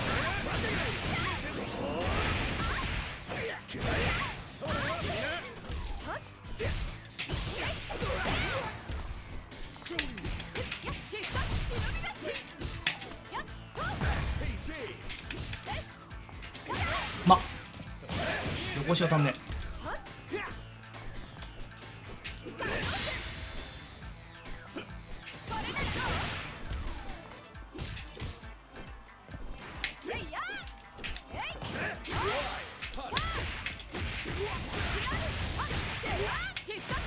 だいぶでかい。どうでもいい。シーズン1最後ハゲいいのって言われてももう決まったからしょうがないっすね。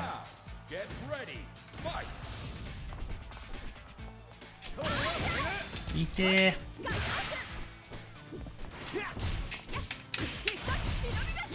えら。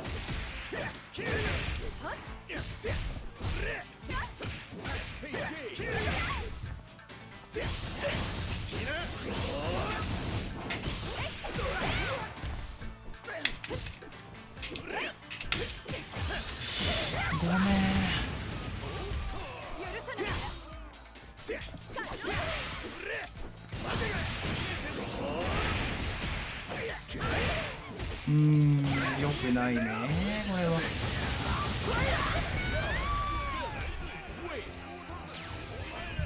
ギースよか上。忍術ってのはまあまあでもそんぐらいでしょうね。いやーいいとこなかったな今。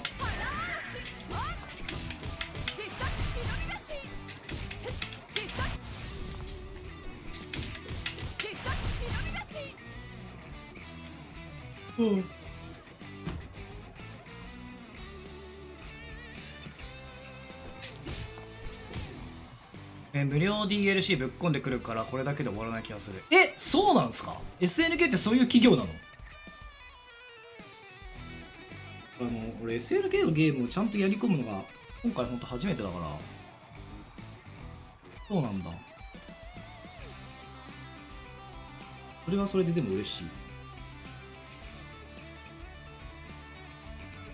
コスチューム欲しいですけどね、個人的には。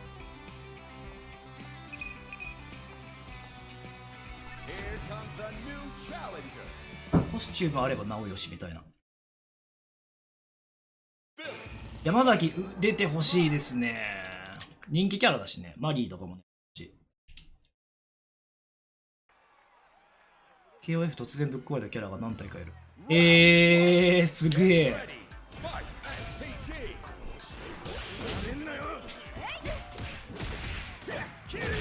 コス来るかな。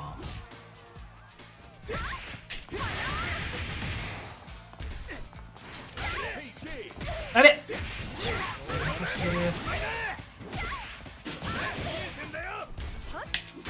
打っちゃう。打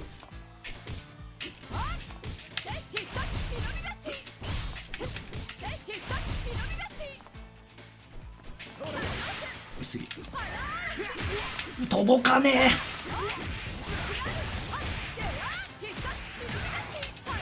こっから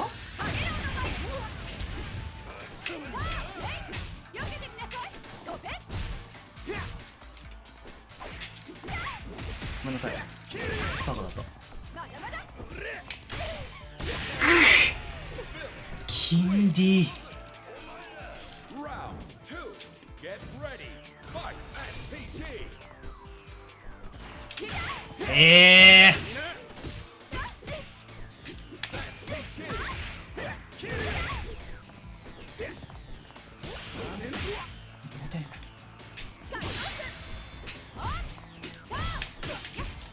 安いな。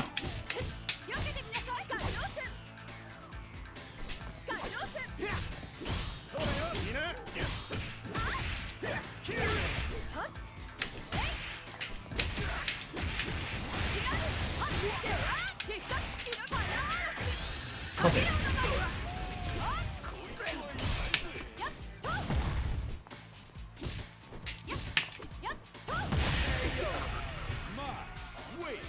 あ、そう、同梱されてました。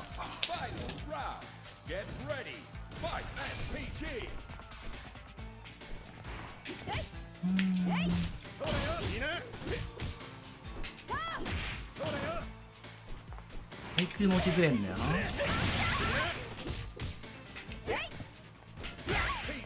ごめん、やったこれ。これ良くないわマジで。ここから入りたい。保険に。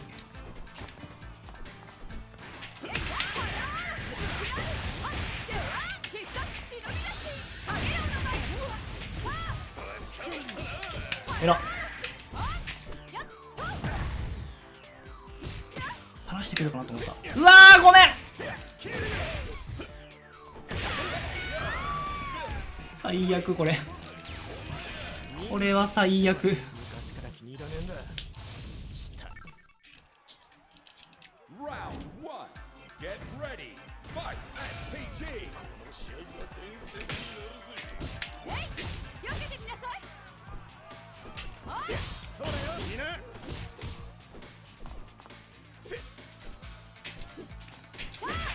マジ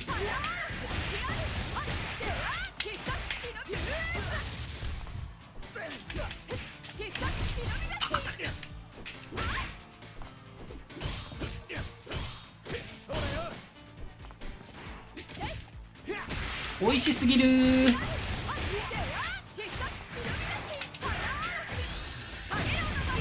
あの同梱版のテリーの衣装でもかっこいいんだよな。すごい出来がいい。 Round 2. Get ready. Fight. SPG. いやーそこつなんでんだよな。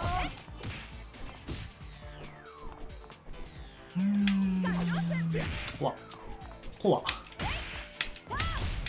アクセント怖っ。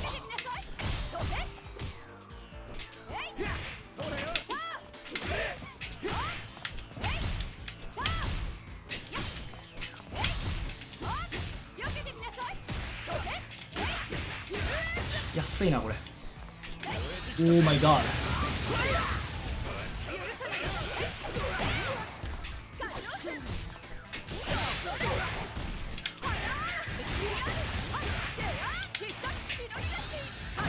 空対空グローがクソ強え。もう観念しなさい。いつまでもこんな Round 1. Get ready. Fight. SPG.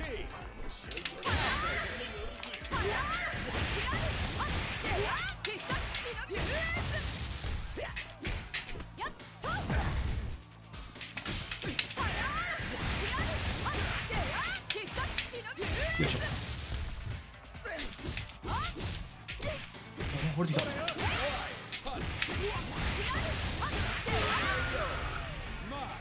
Wait. Round 2. Get ready. Fight. SPG.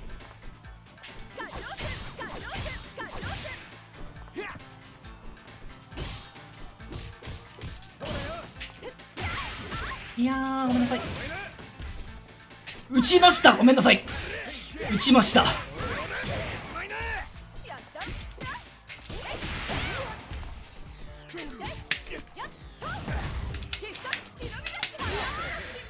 ー待って、練習したのに。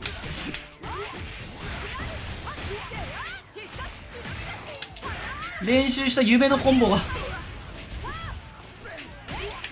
あーでも実戦で結構いけそうだなあれ。膝崩れダウン、吹き飛びダウン、ちゃんとヒーローになりたい。ああはいはい、まあまあまあまあ、むずいっすね。むずい。膝崩れとかはまだいいんだけど、その吹き飛びとかさ、壁バウンドとかさ、そこら辺入ってくると結構むずい。いけてたねやっぱ今のこれでカウンターヒッターでぶっ飛んで、これぶち当てて、よしよしよし。81。いやまあここまずいなこれ。大丈夫か。あ、いけんだろ。 Here comes a new challenger. Ma versus Preacher. プリーチャー珍しい。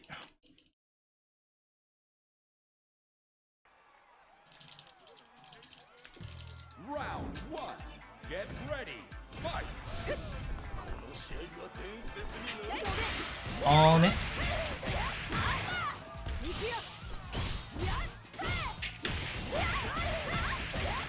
いやー反応遅れたわ今の。打ちました。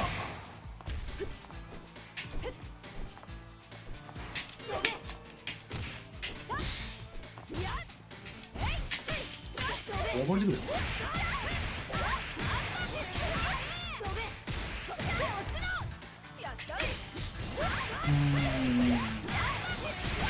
遠距離立ち C フェイントってだってこっち有利だもんな確かな。金 C とシャガ C だけだったよな有利取れんの。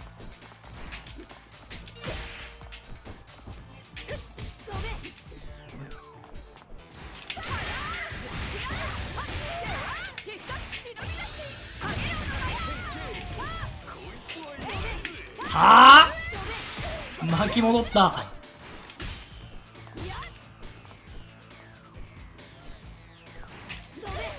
あ、これこの時のためにそう膝を使おうちゃんと。いや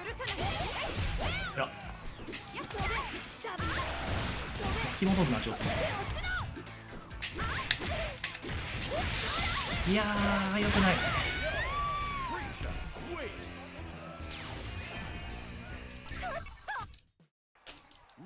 膝使ってこう膝。 Get ready.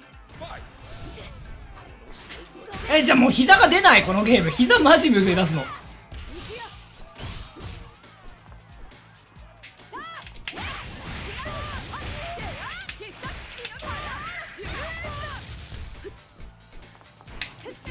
なんで出ないのこの膝。やばいんだけど。真下なんだよね。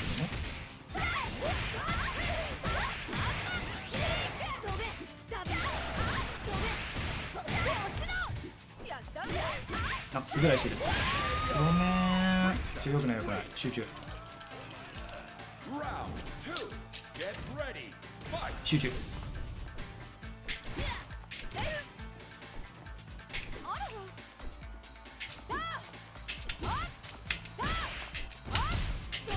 打ってるよね。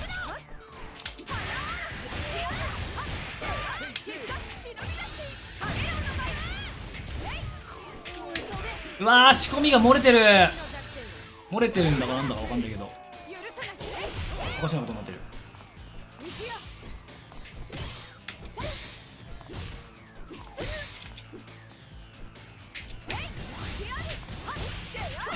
こりゃそう。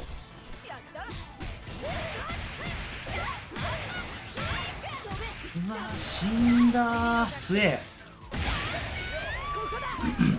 出ないんですよね。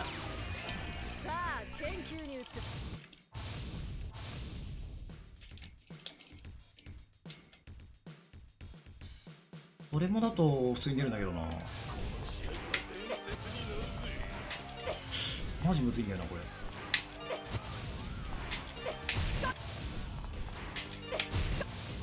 あらかじめ下押しっぱにしないとなんか、なんでこれ出るんだろうな。斜め入ってんだろうなこれ。絶対そうだよね。それ以外考えられないんだ。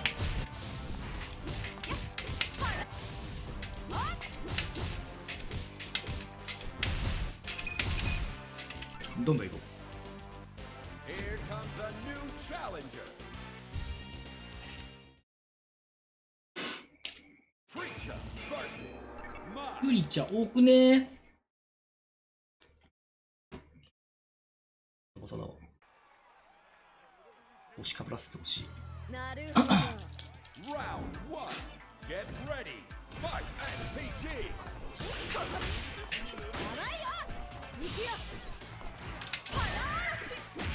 ごめん。か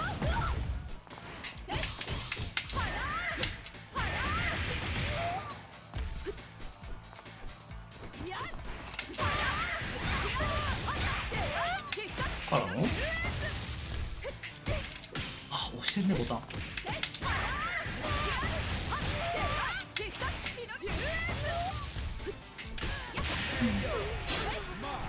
Wait. Round 2. Get ready. Fight. SPG. ごめん。有利。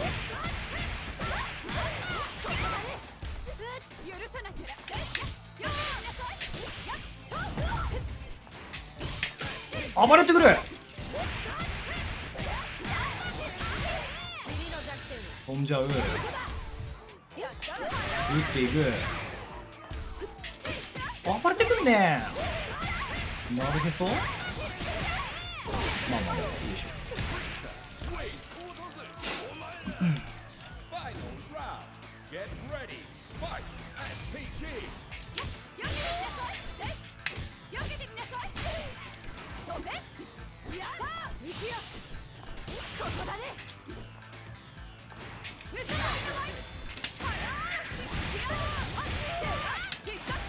からの？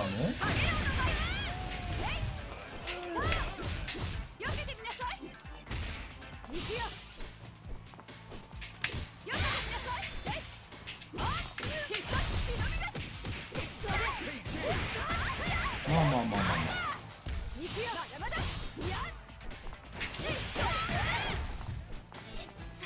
うまっ。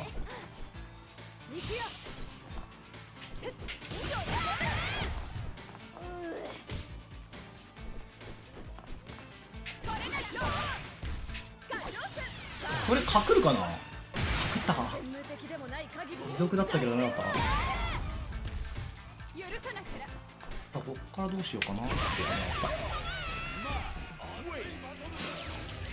かなかやるじゃない。まあ私にはかなわないけどね。 Round 1. Get ready. Fight. SPG. ま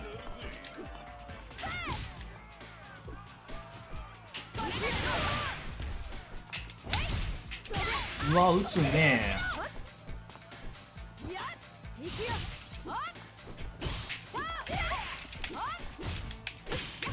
やってなごめんなさいソリー。 あーやったこれごめんこれが悪いね。オッケー痛すぎ激痛。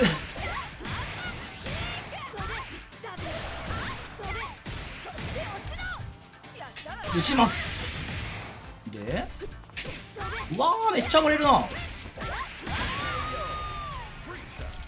ッケーまあそりゃそうよね重なってないから暴れるよね。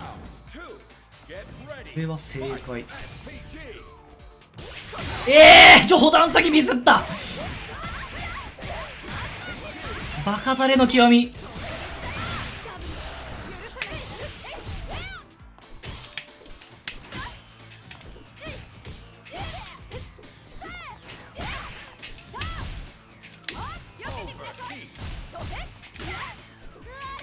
おいしい。オッ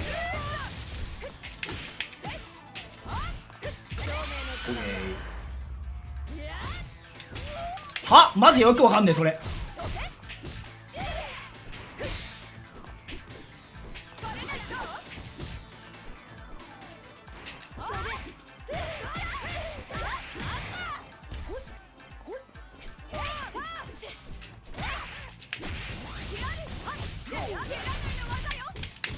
ウルダウンしやがった。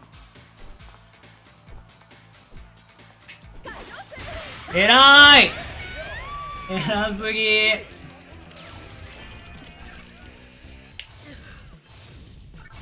えらすぎる。 Get ready. Fight. SPG.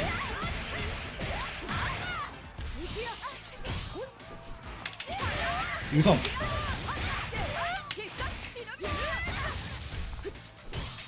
やってんじゃねえ。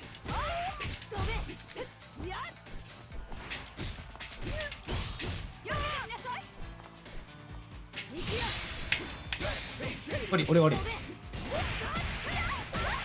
向きになったらいいんだよね。冷静にいかないとね。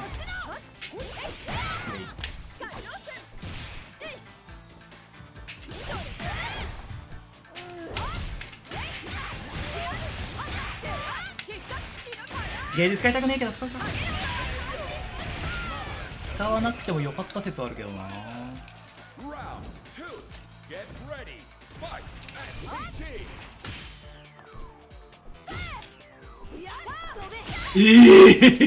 すごいんですけど。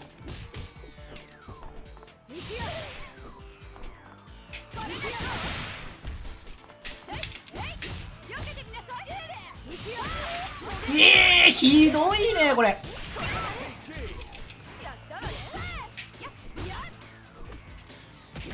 まあまあまあまあ。うわエラー。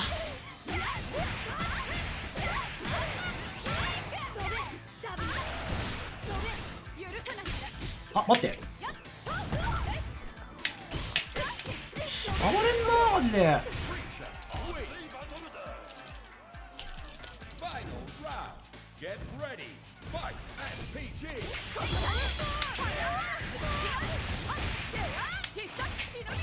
はがね。いやーごめん先取り失敗してる。ゴミ。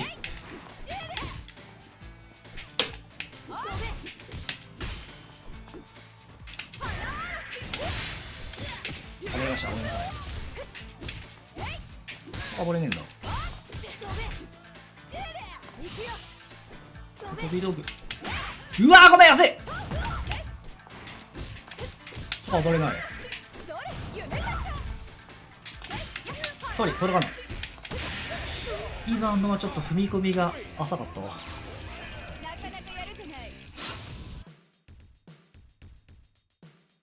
うん致しそうですよ。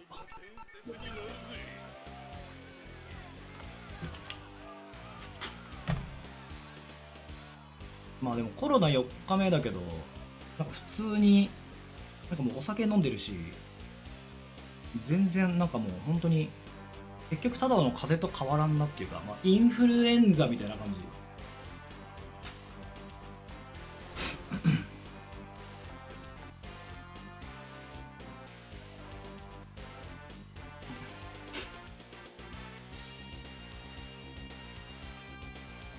薬飲んでなかったらどうなってたのかよくわかんないけど、薬を飲んでたから治りが早かったっていうのはきっとあるっすよね。マジコロナになって、いやそうバッチリ効いたのかもしんないし、でも思ったんですけど、3割負担でも1万5000円ぐらいなんですよね。お金ない人さ、どうすんのって思っちゃった。マジできつくない？コロナになりました、一応病院は行きます、で検査しました、じゃあちょっと3種類やって、上から3万2万1万5000円なんですけどどれにしますって言われてさ、薬ってこんなにするんですか、私そんなお金ないですとかさ、絶対いるじゃん多分。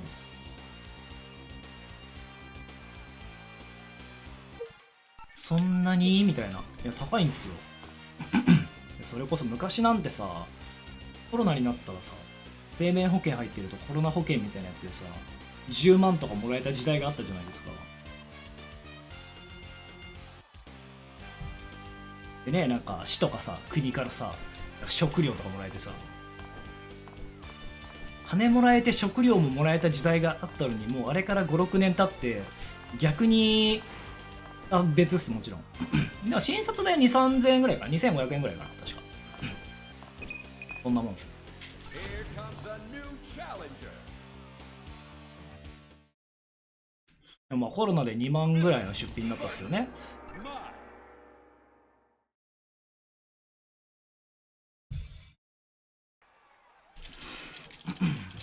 Round one. Get ready. Fight.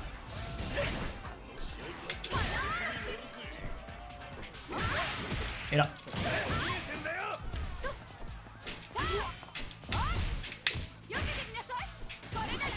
いやー飛んでんかーい。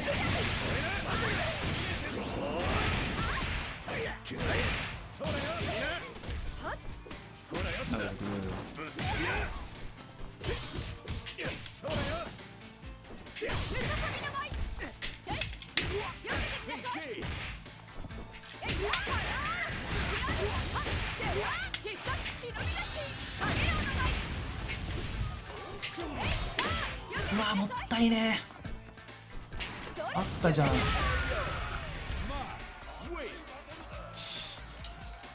だいぶ世知辛いですね。 Get ready. Fight.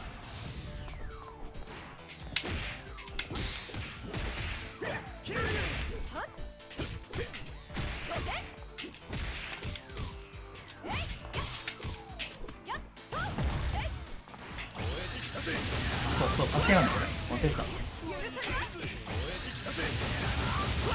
ばされる。これでもゲージ的に死んでもいいからね。死ぬか。 Wait. Final round. Get ready. Fight.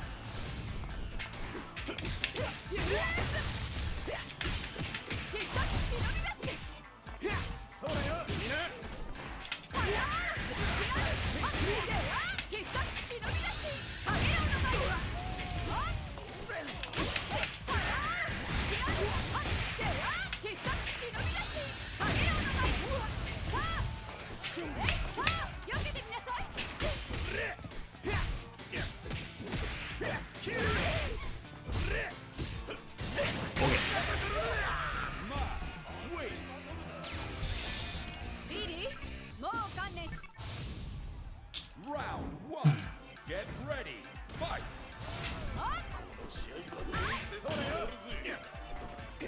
うわーごめん。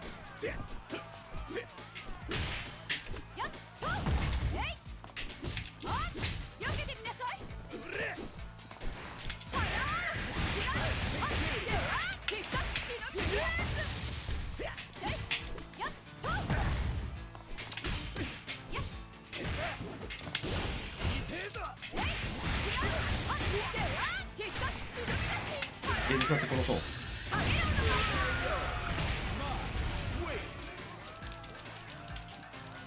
ビリーとかも弱くなるのかなこれ。相当やべえけどなこのキャラ。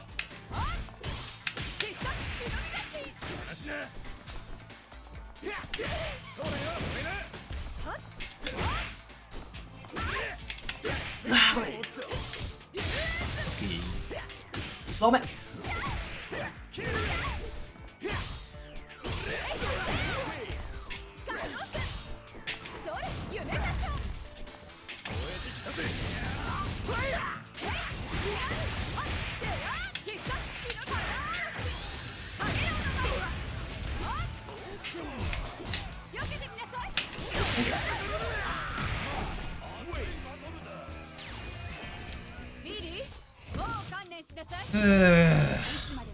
いやーなんかこの反復横跳びしてんな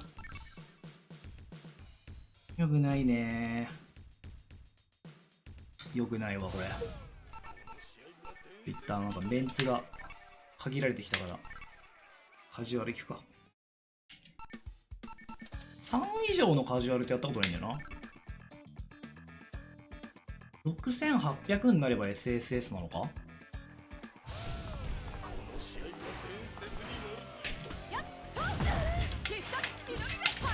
結局これちょっとあんまりできてないんだよね。条件が揃わないとなかなかやるリターンがないからなこれな。なくはないけど消費2回入れたいし。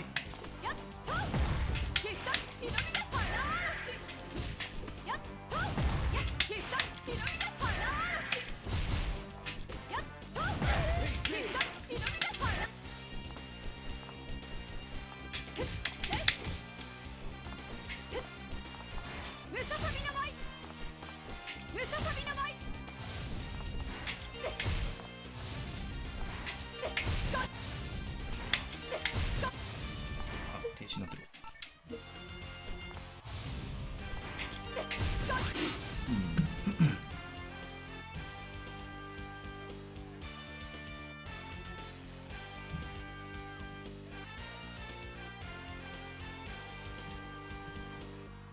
なんかすげえこれバグってんだよな。おかしいよな。おかしい PC の様子が。画面が分割されるたまに。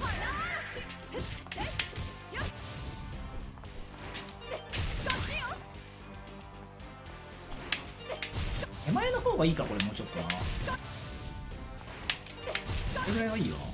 奥行っちゃって裏返るときが一番寒いから、これが寒い。自分がこれで触りに行くぐらいの感じだな。すごいだったらま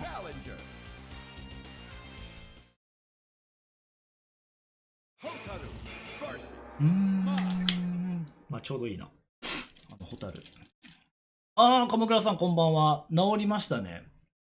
まあただの風邪でした。コロナは死なないよ。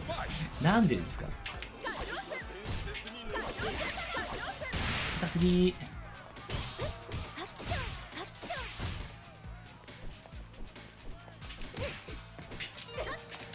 ソリ。わ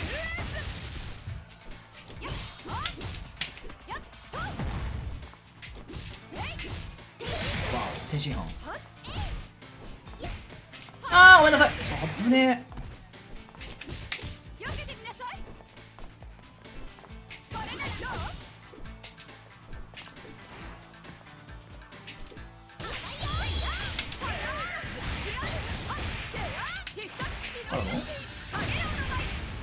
どうやっても死ぬ。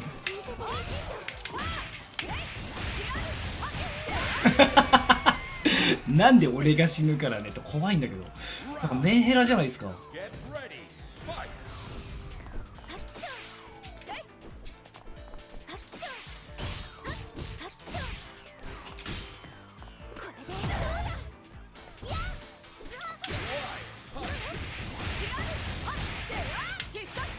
どうしてついてきてくれないのって怖いな。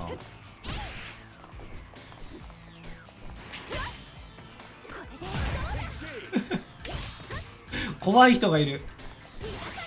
メンヘラがいる。あ、これこれこれこれこれこれこれ。ソリ。走ってくる。オーマイガー。安い。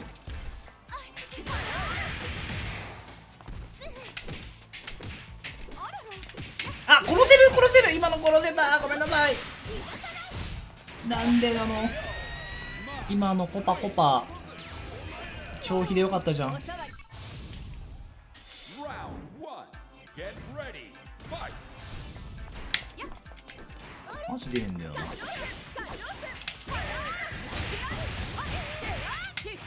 ーでもね、初日だけだったね、コロナのね、ほんとしんどいのは。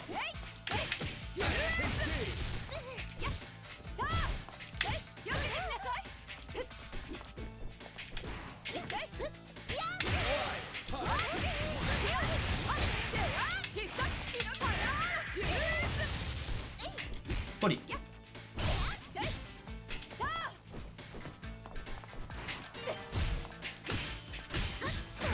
暴れた。ごめん。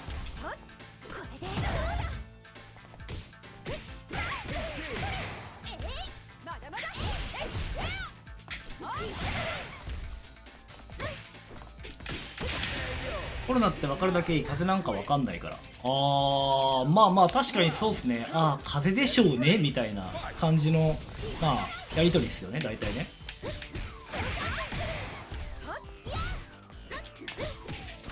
ソーリー42度。えぐっ。それやばいな。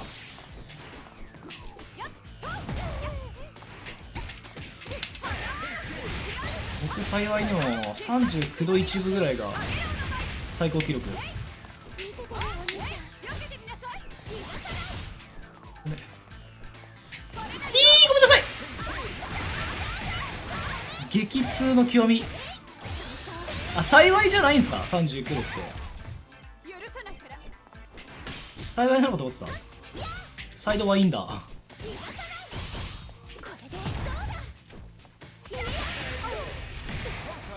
ワンチャン死が見えてる。39度ってでもそんなやばいやつですか。42は絶対もうさ、だから死んでるじゃん多分。42って多分死んでると思うんだよね。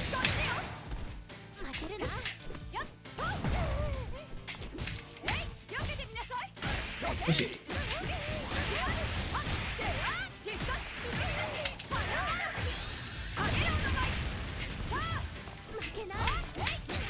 待って、途中で食らってる。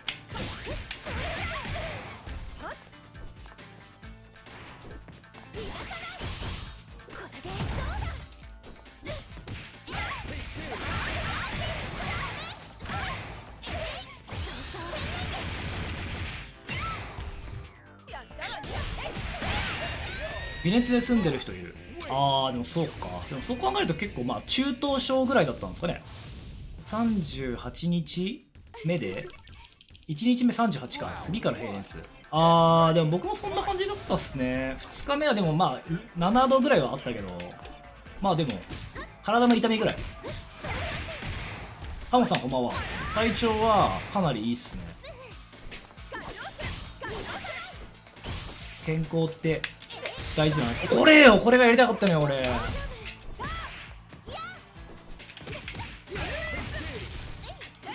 ーマイガー。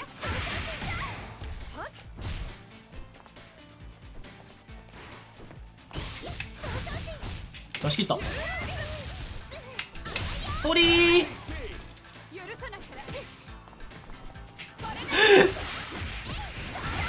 全力坂からのジャンプ。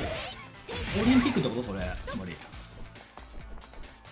オーマイガー。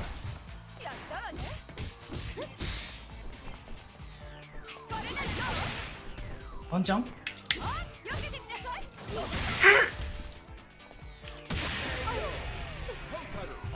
ずっと40度台で感覚狂ってた。38度めちゃくちゃ楽になったのって勘違い。治っとらんから38は。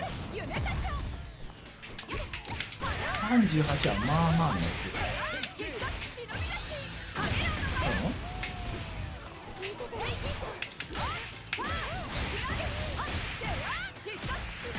ゲージ使わないでおこうかな。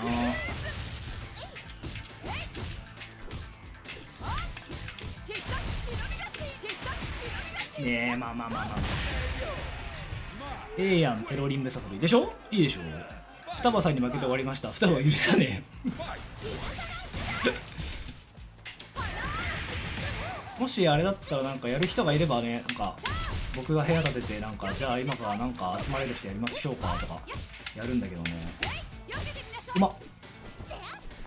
全力坂からのこのジャンプが、まあ、オリンピックってことですよね。幅跳びみたいな。ソリーメン。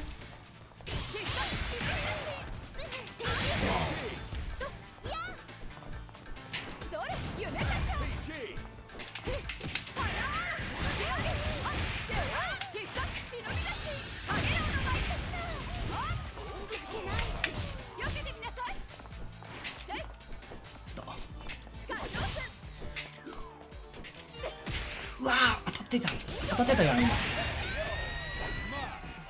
ははなんかほらオリンピックの陸上ってこうバーって全力でダッシュしてこうなんか幅跳びとか高跳びとかするじゃん。オリンピックなんですよ。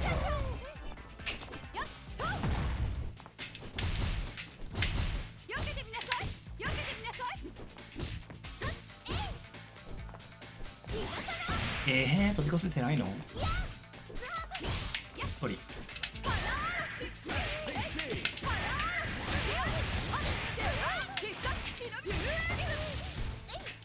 似合うぞ。あっぶね。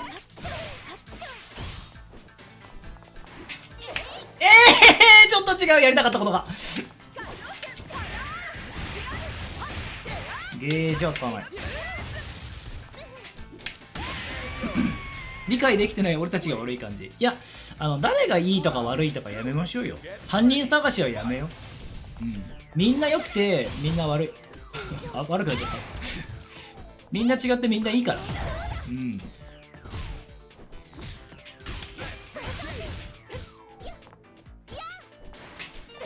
ソリーメン。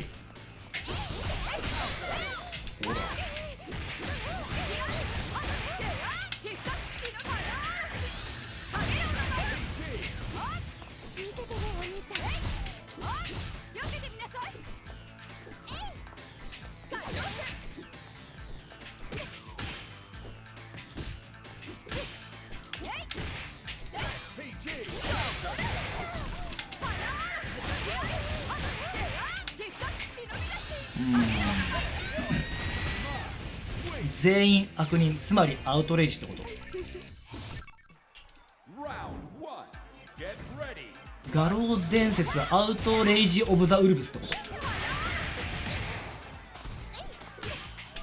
もうそれもうバケル後ろ入れてたのに今だ。何言ってんの違ったんですか。僕の勘違いってことで OK。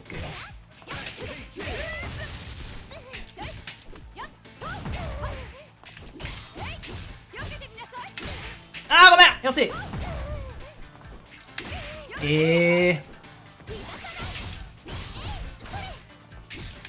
あぶね。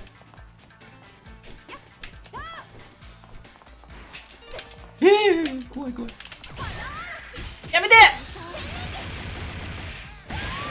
魚の餌にしちまうぞこの野郎。兄ちゃん野球やろっか。アウトレイジね、僕結構好きなんですよね。てか北野武監督とかちょっと待ってごめん。北野武映画が好き。リベンジおめでとうございます。オーマイガーすごいじゃん。そこ当たんの。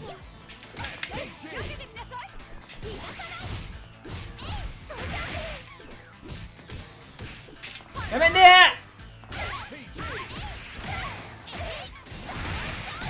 まとわりつかないで。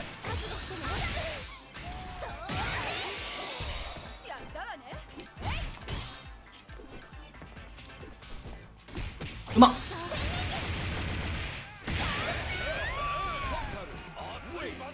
うまみ成分じゃん。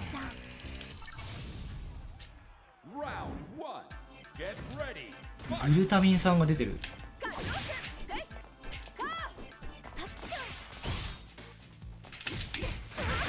いやーねー、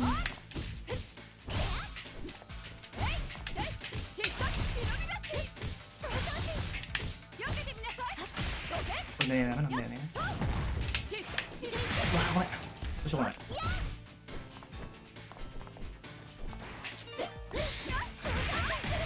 偉いすぎてるね。あー偉い偉い、お堅い。市役所勤めか。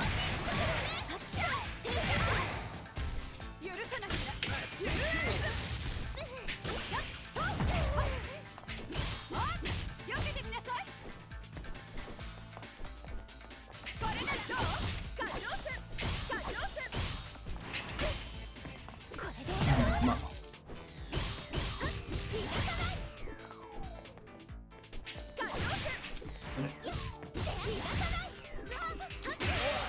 美味しいかも。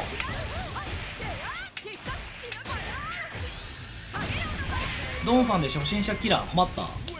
ドンファンのユリよりが困るってことっすよね、きっと。 Get ready. Fight. 違いますかね。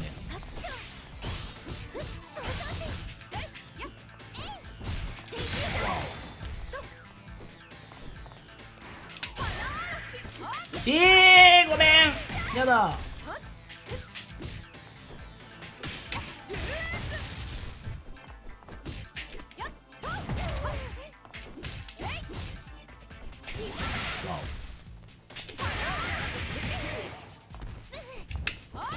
ね、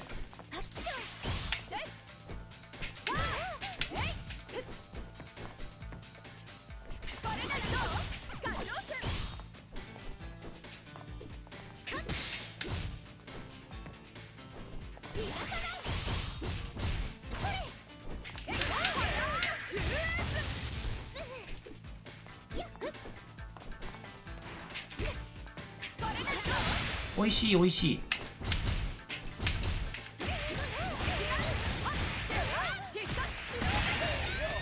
練習したいから連戦する。負けすぎるとフェイント連発で煽ってくるの流行ってる。いやわかんないけど流行ってはないと思いますよ。そういうちょっと良くないプレイヤーはちょっとダメですね。なんかリアルにタバコのこの火種をギュッて押し付けたいですね、そういう人に。ビリより苦手。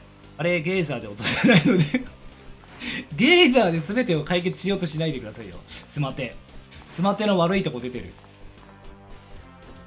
中下と当て投げで崩される。まあまあ強いっちゃ強いっすね。絵じゃないああいう力もコンボ伸びる。はいはいはいはい、あるあるある。ドンファン結構ね、まあなんかトリッキーなキャラっすよね。あんまりなんか上位体で強い人いないんだけど、ゲイザーは世界を救う。相手殴った方が早い。バトルロワイヤル好きそう。僕バトルはなんだっけ、映画でしょ、見てました。小説も読んでた。全て解決しないです、ゲイザーでダメ。簡単なコンボで3分の1消える。まあ、言うて全部のキャラそうっすけどね。ドンファン対面上段先機能しちゃう。スパピ昨日から。あ、そうだったっけ。スパピやってないな、そういえば。画廊のことしか頭なかった。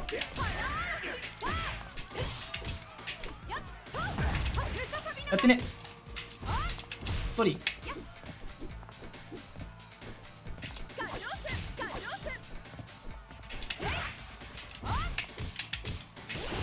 ソリー。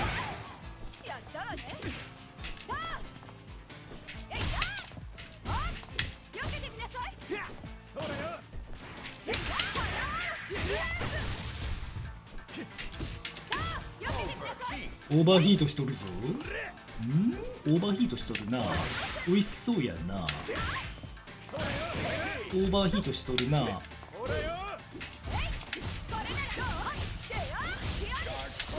やっちゃった。こっちまでやんなくてよかった。やだやだ。上段先有効なの10連敗くらいで気がつきました。あと、そう、上段酒のめっちゃ使いどころとしては、まあ、安かった、ごめんなさい。相手が SPG にいる時で自分が SPG じゃない時って飛びに対して昇竜ブレーキングとかで落とそうとすると逆に殺されるじゃないですか。そういう時は上段先で対空してあげるといいっすね。空中ブローも返せるからそれ以外は普通にまあ昇竜ブレーキングでいいんだけど。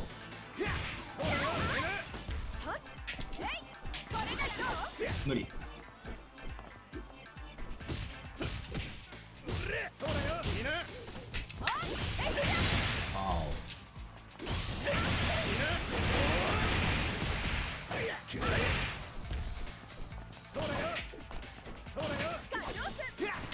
ここから勝ちたい。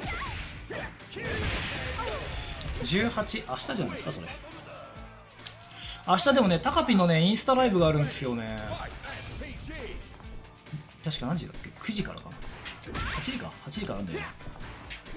一応画面録画して待機してようと思ったんだけど、配信はする。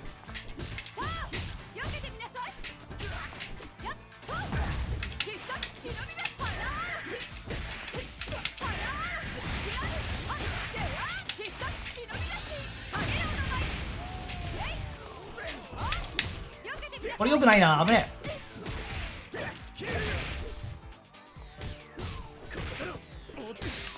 え。バカ安っ。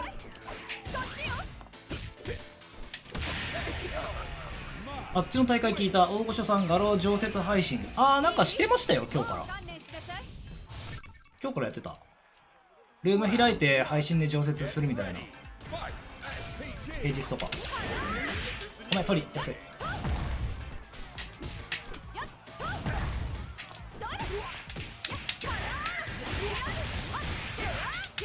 ドンファン対空にテリーの上段先いまいち。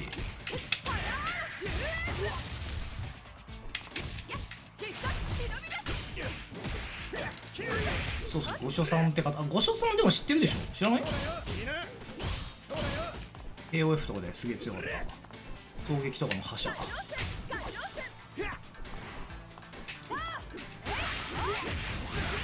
御徒町のなんだっけ、魚菓子で今店長やってるのかな、わかんないけど実家がそこなんですよ。魚菓子でなんかね、居酒屋みたいな。御徒町のね駅からちょっと歩いたとこ。なんだっけ、鬼平だっけなお前そこ行くと御所さんいる。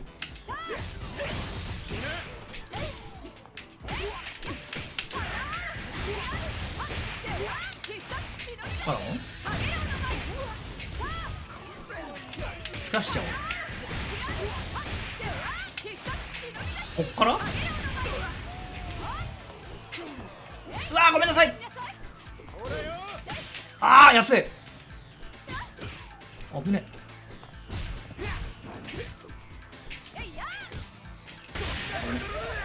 SNK ユーザーの方が盛り上げようとしてる違和感を感じます。でもそんだけいいゲームなんだっていう多分さ、なんかあるんですよね、意識がね。もったいないなっていう。ただ仲いいだけまあ一応知ってるってぐらいですけどね。知り合いぐらいだけど仲は別に良くないです普通。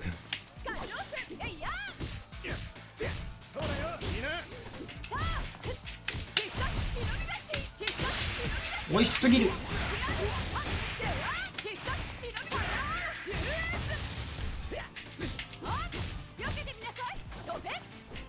うまい。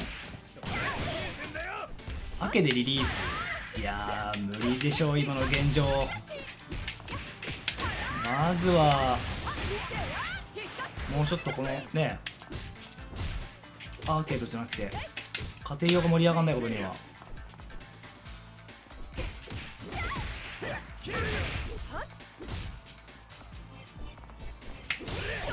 ダメ、これショージャンプダメ。ス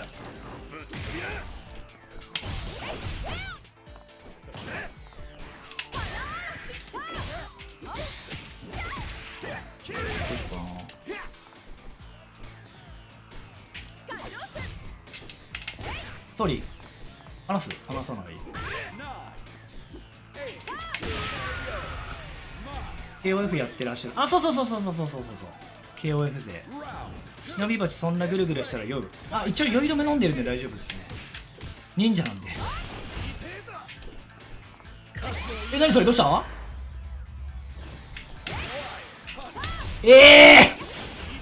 びっくりするぐらいなんか硬直短いっていうか、なんかやられの時間が。デシカライブ金かけてもできそう？いや、まあまあ、アーケードの話はとりあえずないっすね。ないないないない。金かけるとかそういうんじゃなくてもうない。家庭用頑張んないと、その前にそこにお金とか人を割いてる場合じゃないから。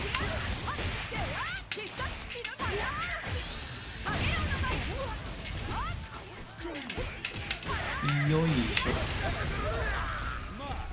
大御所さんの職場である末広町。あ、そうそうそう、魚菓子鬼平。ギャロー海外に行ったあった系が好き。まあなんかそういう人多いっすね。やっぱいいゲームだから、このゲームやってくれる人はさ、なんかこうウェルカムという大事にしたいみたいな。パケの方が処理速度遅い。まあですよね。しかもこのゲームの速度でワンコンクラって半分で、それワンクレ100円でやるかさやらないと思うんだよな。食べログ 3.41 結構いい方じゃないですかね。え 3.41 って食べログだったらスマテの開発してる人いるやばいのがおるなストより、村感ある。島瑠璃師匠いい方ご所さんいい人ですね。開けないと田舎はコミュニティできない。でも言うてじゃないですか。わかんないけど、俺コミュニティってでもオンラインで完結するからもういいかなと思ってますけど。レーザー救済論者特に人口少ないゲーム。でも人口少ないからこそじゃない。別にオンラインって別にコミュニティ作れると思うんですけどね。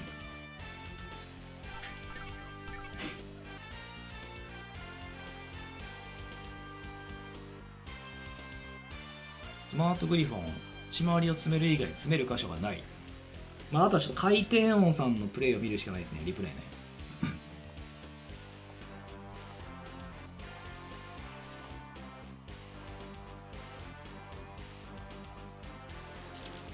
だって言うて僕、あれっすよ。画廊のオフライン、なんだっけ、オフライン対戦会とかさ、まず行かないし、行っても知り合いがいないからもう、そもそも行かないし、行っても喋んないしみたいな感じだから。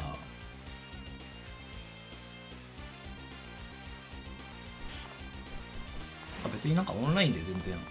それこそ画廊のいいところは、なんか結構そういうアットホームな感じでいろんな人がさ、その対戦イベントとかさ、紅白戦とかもそうだけど、大会とかそういうのをやっぱやってくれてるんで、そこでこうなんか一緒になって仲良くなるとか知り合うとか、そういう方が多分ね現実的だと思うんですよね。そういうパターンが多いと思う、このゲームは多分。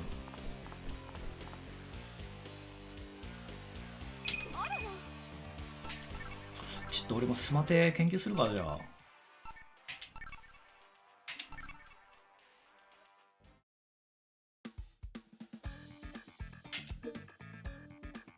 10時半でしょ。ぶっちゃけストみたいに変な人少ない。わかるー。変な人はマジでいない全然俺一人も見たことない変な人。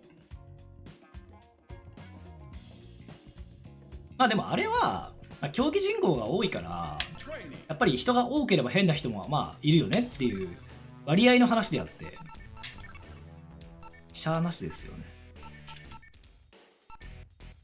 あ、そうごめんなさい。そう配信してるから広がるのはめっちゃありますわ。なんで俺これ持ってんの？これ持ってんのこれ。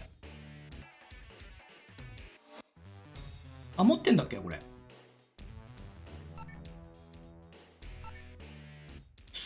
うわー、青手めっちゃかっこいい。本気で行くぜ。えぐかっこいいんだけどこのテリー。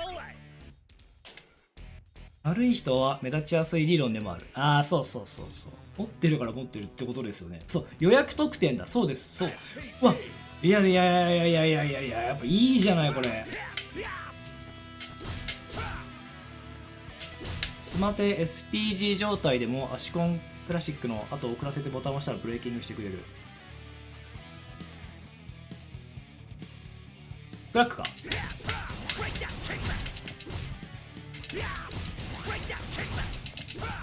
あ、ガードだとそこまでいかないのね。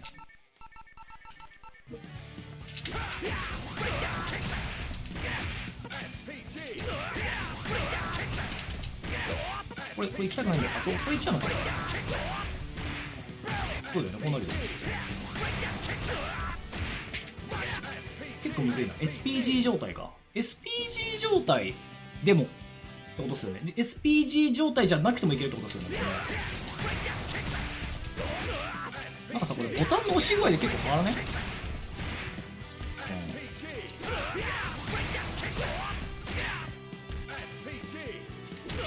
ゲージね、1本にしてほしいんだよね、これ。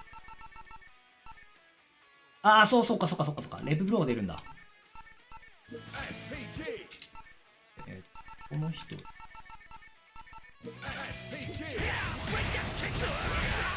あ、遅らせるといいんだ。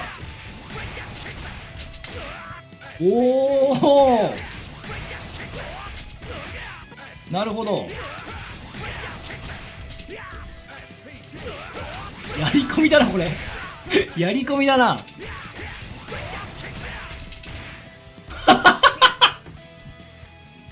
これやり込んでるな。なるほどね。普通だったらこれ押してるとレブクラックからこれが出ちゃうけど、こ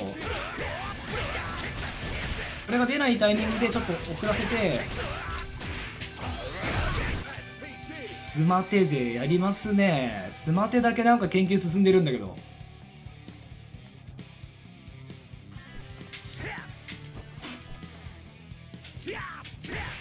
あとは昇竜じゃねえんだよな。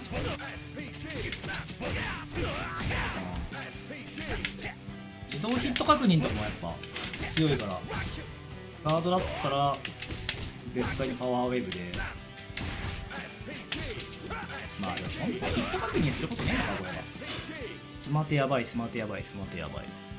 レブバーンナックルパワーチャダンクできる。やばい。レ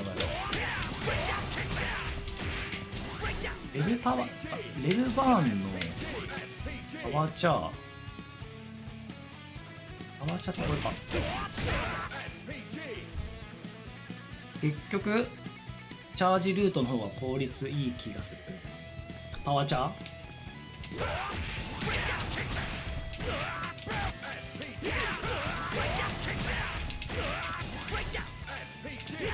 難しそう。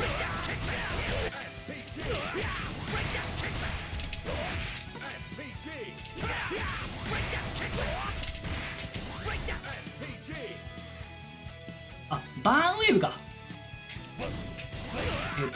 これだ。バーンナックルだと思ってた。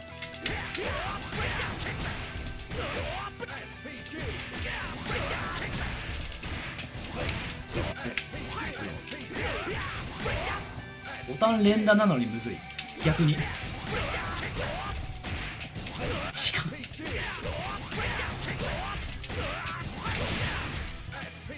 斜めに飛んでった。や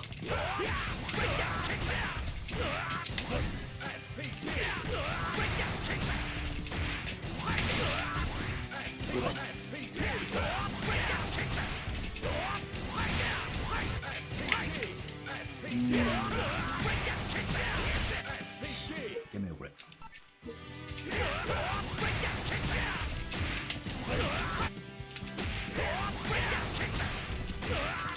こ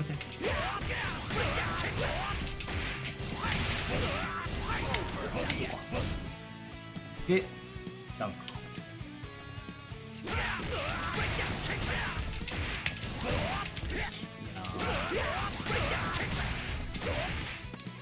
雑魚がよ。こ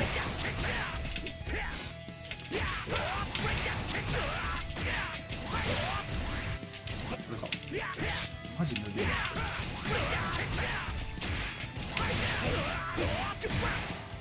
ここからまあパワーダンク普通にまあ手動でいいかこれ。ここれでいいか。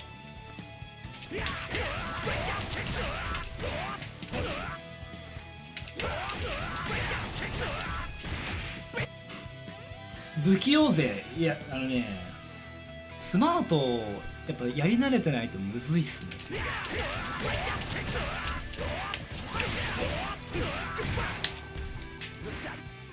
パワーチャってこれ何なんだろう。ペイントから渡すのが難しい。なんで難しいんすか。なんで。ちょっと待って、俺が進めたからにはちょっと救済しないといけない。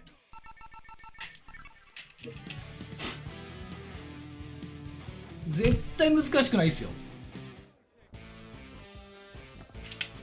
待って、これスマートになってるわ。スマートはごめんなさい。なんでガードしやがる。遅いからでしょうね。待って待って、まだ準備中。 Let's have fun! ブレーキングからレブダンクすると1ゲージゲーザーつながります。ブレーキングからレブダンクすると、はいはいはいはいはいはい、なるほど。めちゃくちゃ研究してるな。ペイントする技合ってる。確かにこれっすよ。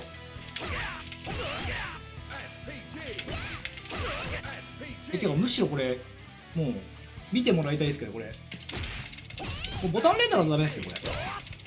まあ連打でもいけるけど、これ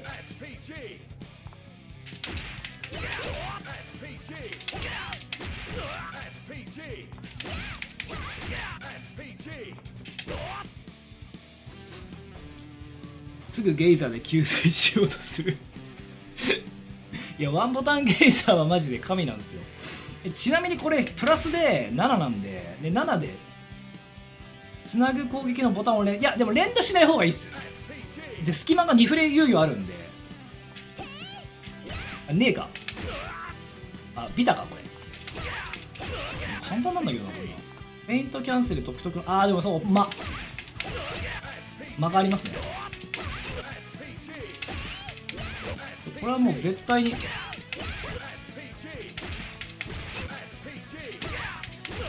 絶対にこれミスらないレベルでこれはねやってもらいたいですね。スマテの練習してたら謎にエーテリーでゲーザー体育それワンボタンで出してなかったんですかスマートの時。逆にでもあれか、意識的なものが植え付けられたってことだきっと。対空する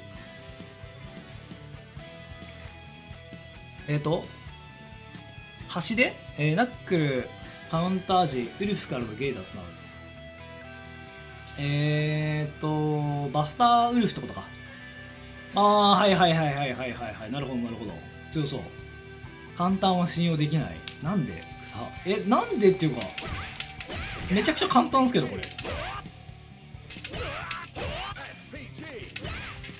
絶対ミスんないですよこれ。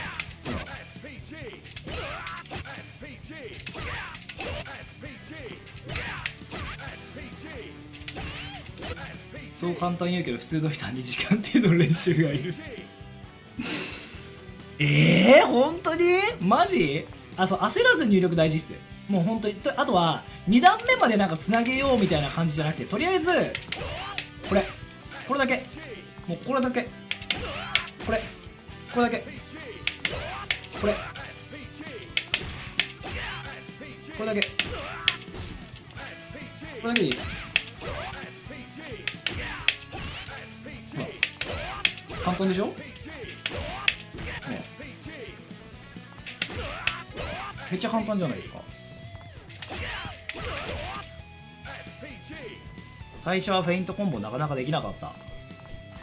フェイントコンボなかなかできないって、ヤーマさんあなたスマテじゃなかったっけできた？やっぱね、2段目までつなげようみたいな感じでボタンをこうなんか焦って押しちゃってる節が俺はあるのかなと思ったんですけど、単発でやってればフェイント時のモーション見てからボタン、まあでもそうっすね。そういうなんか目印があるといいかも。これ最初ビリーだったのかなるほど、これがいい。これ見たから、このなんかエヴァンゲリオンのなんだっけ、あの人あの人誰だっけ名前忘れた。あの人いたじゃん、サービスしてくれる人、美里さん美里さんみたいなポーズ見てから、田中角栄は確か出てなかったですね。マキコのホースで出てたのは簡単でしょこれ。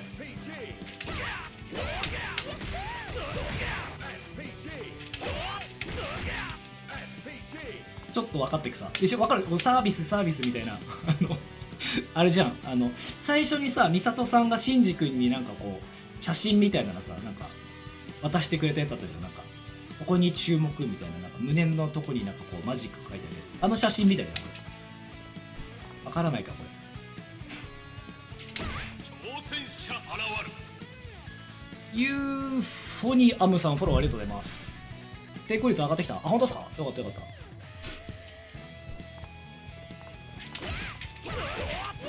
そのタイミングさえ覚えちゃえば大丈夫。あとブレーキングに関して言ったらもうボタン連打か押しっぱでいいんだよこれ。連打の方がいいか。連打でいいこれ。タイミングとかないから連打。フェイントボタンと同じなんだよブレーキングは。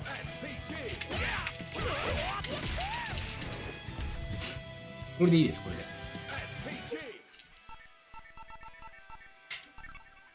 スマテに戻るか。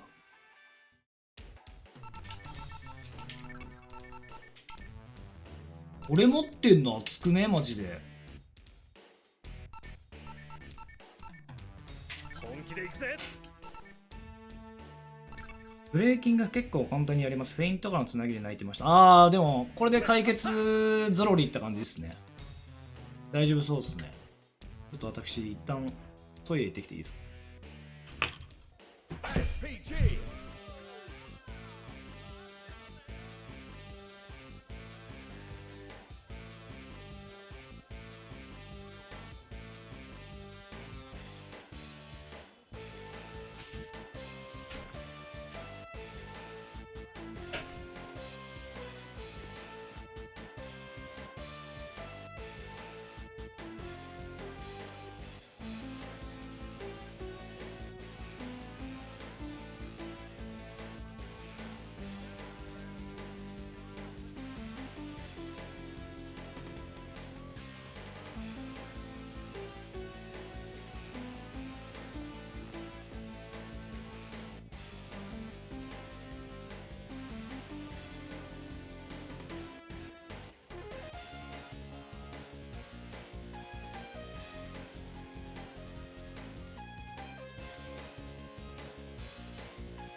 よいしょと。こ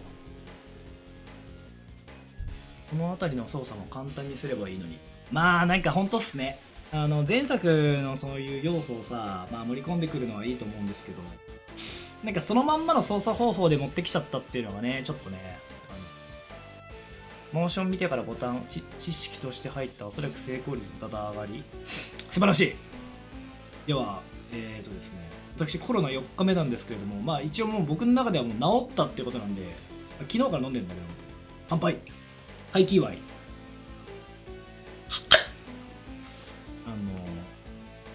コロナになったおかげでもう会社を1週間近く今休むことになってて、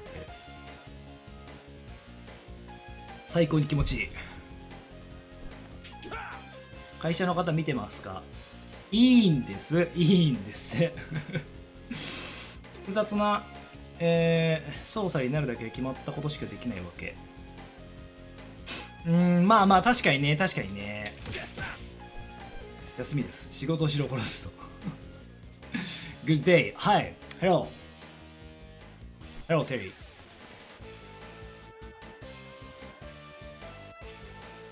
まあでもそこのユーフォニアムさんフォローもコメントもありがとうございます。こんばんは。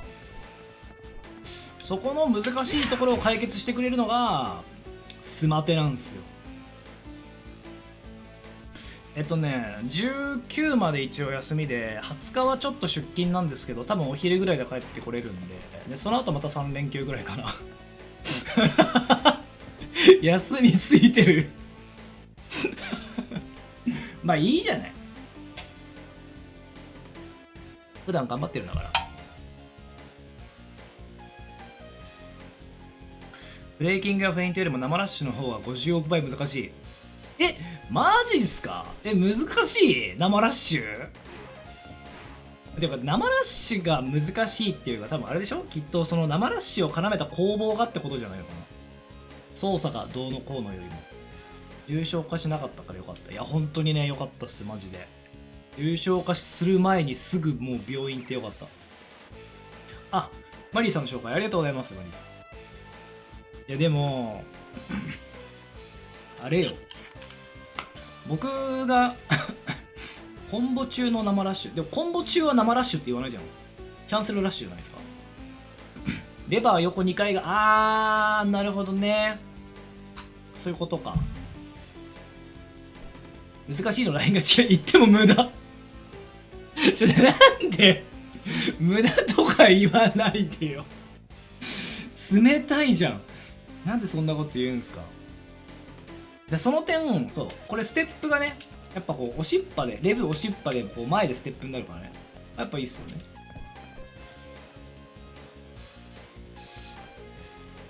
ディオいたもうこれは楽、確かに共感してもらえないから。いやいやいや、共感さっきしたじゃないですか、ブレーキングとかフェイント。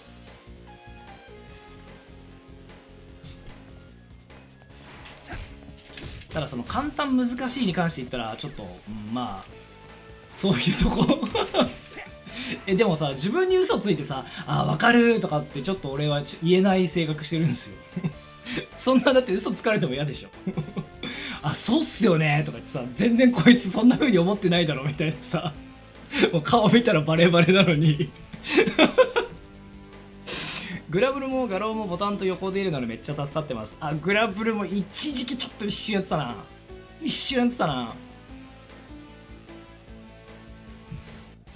あれ結構なんかワンボタン必殺技に結構なんかあれっすよね、システム的にいろいろ重きを置いてる感じっすよね。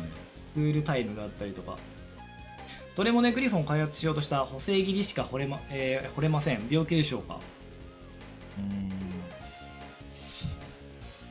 まあ、病気ではないと思うんですけど、グリフォン、どうなんですかね、投げキャラだからやっぱそういう補正切りはまあ強いし、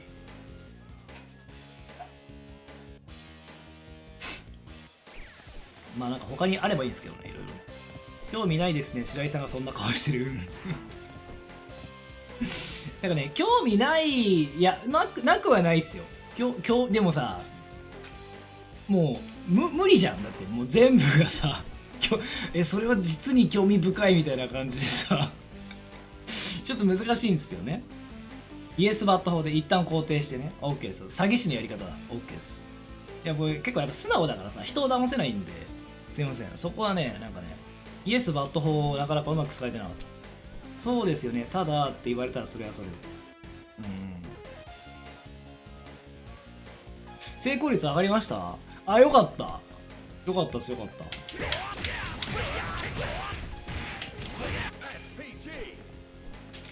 コンボはちょっとね、もうルリネーに伸ばしてもらえばいいんで。あと立ち回りだよね。立ち回りで振っていく技が、ここら辺とか、これか。これも強いね、やっぱね。新キャラ来てもうまい、もちろん。う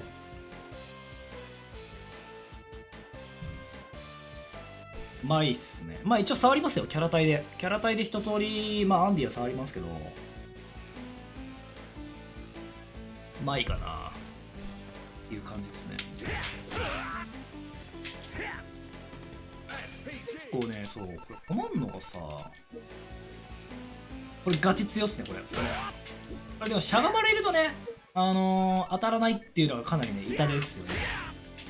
ここまでやらないといけないからね。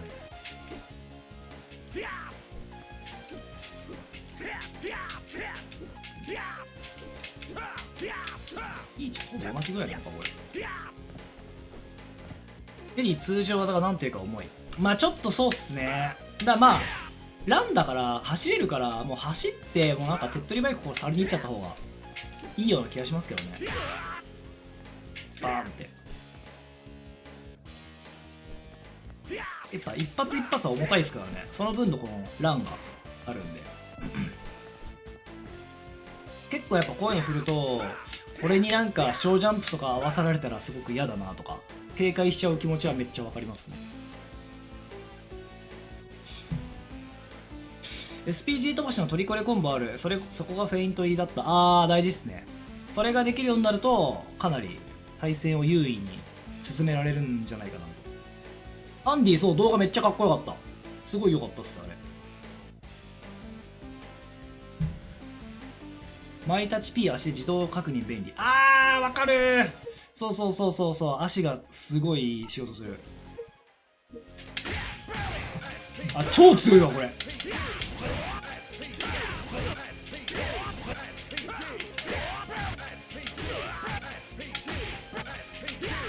これでもいいっすね。あとはこれとこれの自動確認がいいかも。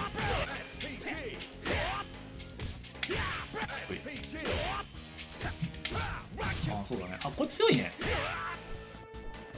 データケーブない。クラックシュートの空中当たり判定でかくしてほしい。これってでもどれくらい今判定ないんですか？わかんないけど。垂直。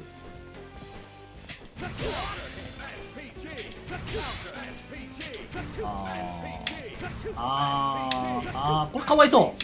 確かにこれかわいそうだな。当たってるもんなこれ。当たっとるやんってなる。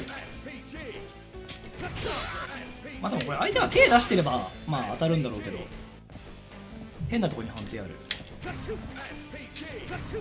これちょっとひどいっすね。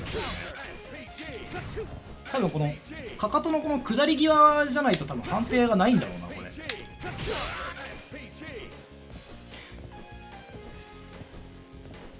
空対空だとマジ当たんない。たまにぬるっと滑るときがある。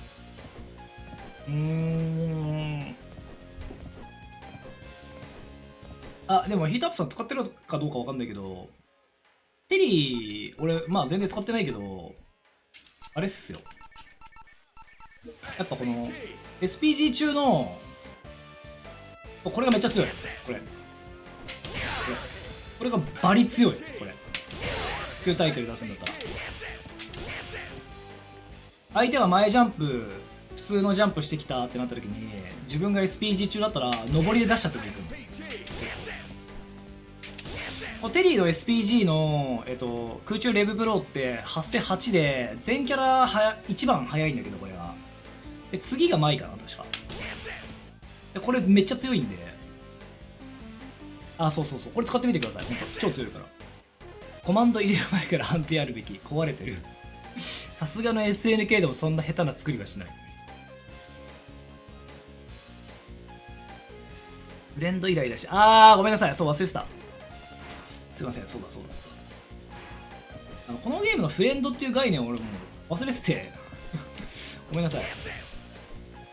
ガロスペと同じ判定。ガロスペ、まあ確かにそうね。ヒートアップさんも多分それと同じこと言ってるんだろうな。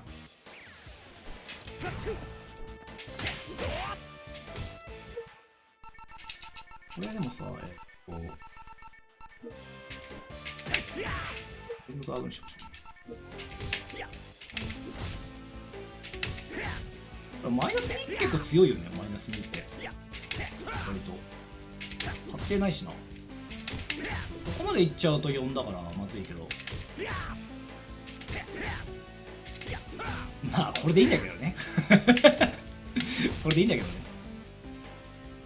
最後は斜め上入力のクラック。そうです。ここで飛ぶでしょってところで置いちゃうのよ、クラック。はいはい、手癖的な感じですかね。いわゆるその昔から染みついた感じで、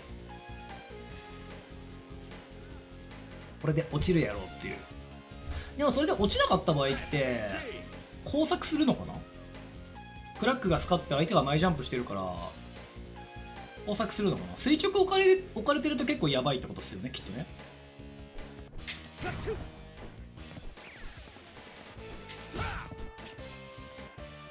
それブレイキングスパイラルだっけ、なんだっけ、ダックキングスいい状況にはならないな。まあ多分ね、工作して思わず投げ入れちゃいます。やっぱ怖いっすよね。このゲームの投げは怖いんだよな。投げ抜けとか投げしけとか怖いんだよな。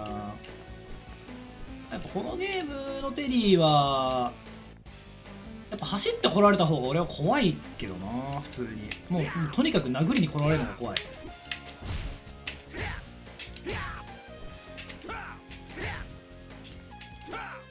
まあここら辺とかここら辺で触りに行っちゃった方が手っ取り早いのかなと思うんですけどね。あとはやっぱなんだっけ、陸が強い。まあ陸上自衛隊って感じですね、言ってみたら。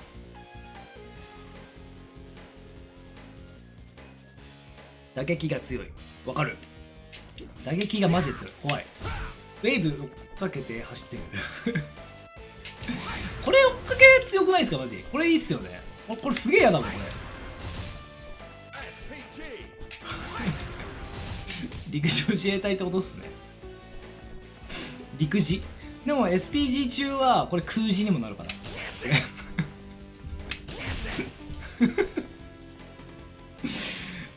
これ強いっすよね。わかる。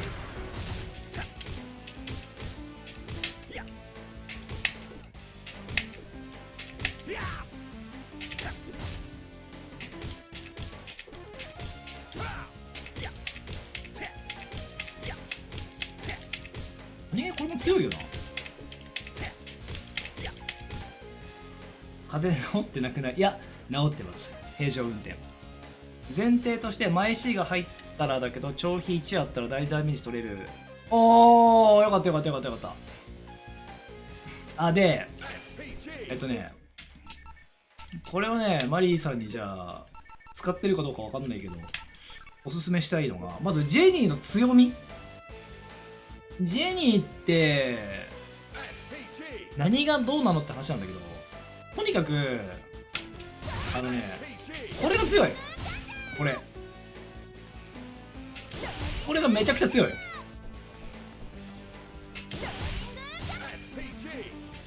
全キャラそうなんだけど言ったらブローが強いんだけど、その自分がレブブローを打てる状況にあって相手が返せない状況、急効果、急なお腹の急降下みたいなやつとにかく露出がすごいまあこんな格好で街中歩いてたらもうこれもう地女ですからね。東横にもこんなのいないだろう。これ最強クラスなんで、そうブローからのブロー温まるでしょ。これめっちゃ強いんで、だからこれを打てる状況の時はもう結構強気に前出ていいっすね。普通に前出ていい。じゃあどうやって前出んのって言ったらもう歩いてもいいし、歩いてるだけで嫌だから。だってこれ打たれるの、ある程度これを警戒しないといけないから相手は。とにかくなんかステップでもいいし歩いてもいいし、もう前出ちゃっていいっすこれ。全然こすっていいっすよほんと。返されないんだったらこすっていい。でこすってるんであればこすった時のやっぱリターンが欲しいじゃないですか。だからカウンターした時のコンボを覚えた方がいい。次はサゴジオさんこんばんはね。めちゃくちゃ強いっすよねこれね。そうだから強いし、こすってるんであれば当たった時のリターンをちゃんと練習した方が次はいいですね。今のその基本コンボさっきできるようになったじゃないですか。それだったらこれがカウンターヒットした時にそのコンボがちゃんとできるかどうかっていうところが、これをこする意味がさらに強くなってくるんで。これがだって、ね、例えばカウンターヒットしてんのにペチって終わってたら相手からしたら別にプレッシャーないんで、自分の武器が相手に刺さった時にいかにリターンを出せるかっていう練習をすると多分いいと思います。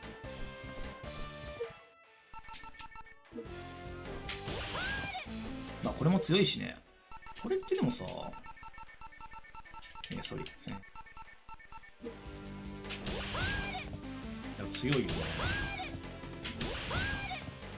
いやいいね、強いよね。マイとかはさ、空中ブローはさガードされると確定反撃があるんだけど、ナイスよね多分。まああってもまあ単発遠距離単発一発ぐらいとか、まあそっから消費とかあるけど、まああんまりリスクないよねこれ。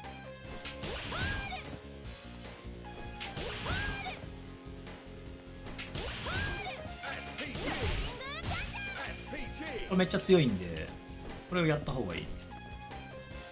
逆に言うとテリーってあんまりなんかそんな強いイメージないんだよな、動画。まあ、空中レブブローが強いぐらいで。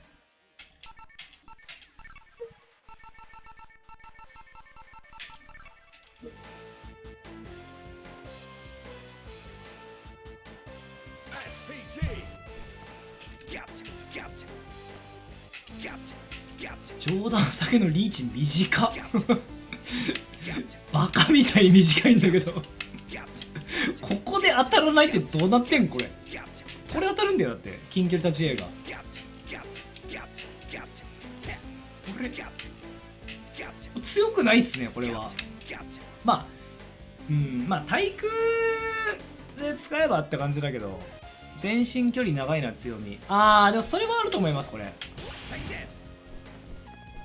ラウンド勝利ポーズバカにしてんすか。めくりも落とせるんだ。なるほど。要は横には弱いっていうか短いけど、まあ上はまあ強いと。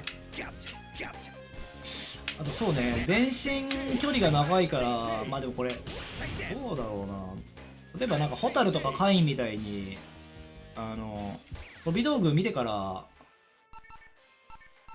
返せるっていうか確定すれば強いですけどね、やっぱね。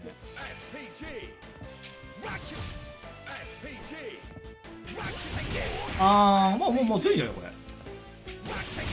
強いじゃんこれ。強い。あんまなんかテリーにやられたことなかったけど、テリーじゃなかったら違うキャラ使ってるキャラ愛ですね。なんかあれですね、犯罪を犯しちゃった、殺人を犯しちゃったけど、いやでもうちの息子なんでっていう、なんかそういう感じに近いですね知り合いとかだったらもう全然縁切ってるけど、息子だからなんか縁は切れませんみたいな、そういう愛を感じますね。 B くらい、強烈なメッセージ性が欲しいまあテリーは多分そこじゃないんでしょうね、メッセージは。ガナンチとかかなりめんどくさい。それでよく落としてます。全部落となるほどね。ジャンプシーだ。それでも優秀っすね。でもスマテはさ、これワンボタンだから呪いなのかもしれない。まあ家族っすね。呪いっていうと多分ね、こうちょっと言い方があれかもしれないけど、家族なんですよ。ファミリー。わかるかな。息子なんですよ、ヒートアップさんのテリーは。もはやこれ強いじゃん。ここは確定しない。これぐらいの距離だったら確定するから、まあ強そうではある。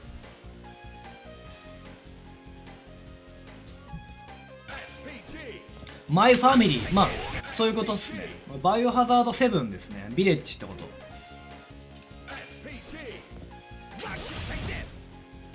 ガードでプライじゃないよ。持続になってんのテリー以外使う気がありません。もう家族っすね。家族。彼氏とか旦那とかちょっと違うんですよ。で彼氏とか旦那とかって血が繋がってないじゃないね。でなんか別れちゃったらもう赤の他人になっちゃうけど、でもやっぱ血縁関係があるから、これ仲違いしてしばらく会ってなくてももう家族なんですよ。はい、白井さんは、マイファミリーのカタツムリってこと。どういうことですか。どういうこと。言葉が軽い。いや何言ってんすか。めちゃくちゃ重力あるでしょ自分で笑って思ってるストロークもテリーが来たから始めました。そういうタイプなんですね。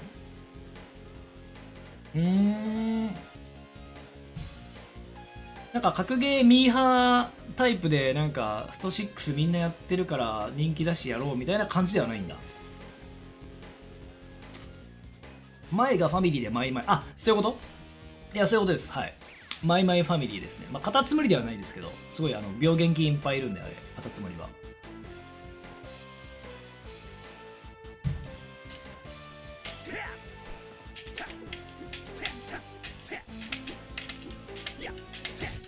でも思ったけどさ、これさ、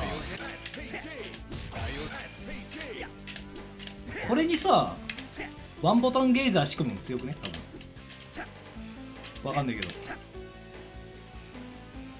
宇宙みたいに無重力、もうスペースにつき。何言ってんすか？勘弁してくださいよ。何を言ってんすか？めちゃくちゃ重力感じてますよ。張り付いてるよ、地面に。重すぎて。カタツムリとコウモリはマジでやばい。ね、病原菌のなんか巣窟ですよね。これ強いっすよね、多分ね。ははってさ、ミッキーみたいに言うけれども。いや、これさ、例えば、こ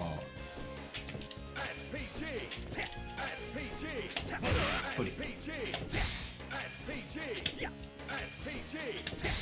でも強くねこれ。どんな菌でも毒で制す男。そんな毒ないじゃないですか。僕あります？毒重すぎてブラックホール。まあそうですね、僕の言葉やっぱ重たいっすからね。それぐらいっすよね。もうあらゆるもう光すらももう吸収しちゃいますからね。これぐらい重い。これ強くない？これ普通に。まあバスタウルフでもいいけど。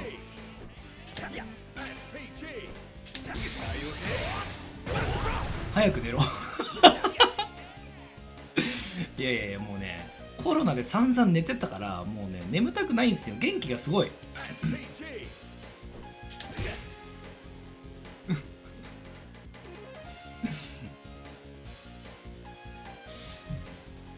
だってコロナだから外に出ちゃいけないと思って病院に行った帰りにさ、初日さ、食料とかいっぱい買い込んで帰ってきたんですよ。でもう3日ぐらい寝てさ、昨日の夜よ。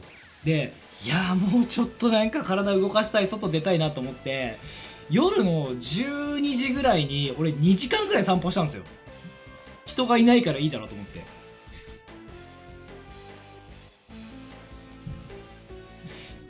もうね、すごいなんか外に久々に出れて気持ちよかった。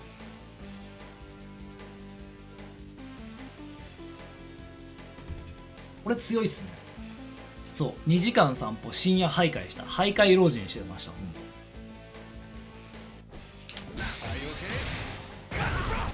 A テリーだと B キャンセルめちゃくちゃコマンド早く。いやー、ですよね、ですよね。わかるわかるわかる。ね。仕込めないよね、多分ね。根性なし間違えました。八重子さんこんばんは、どうもこんばんは。体内に強い毒持ってる人はコロナに負けないか。半年以上喉治りません。マジっすか？でも僕なんかちょっと声いつもと違くないですか？なんか風邪ひいてるみたいな声してますよ。そんなことない？コロナに負けちゃいましたよ。でこれさ、アーケードテリーだったらさ、アーケードテリーって波動拳キックってなんかあんの？これ技出んの？あ、これが出んのか？ダメか。平井さんの声はこれ音じゃなくて電波。回電波ってこと？スパピの会社はなんかね、復活したっぽいっす。違和感ない。ありがとうございます。よかった。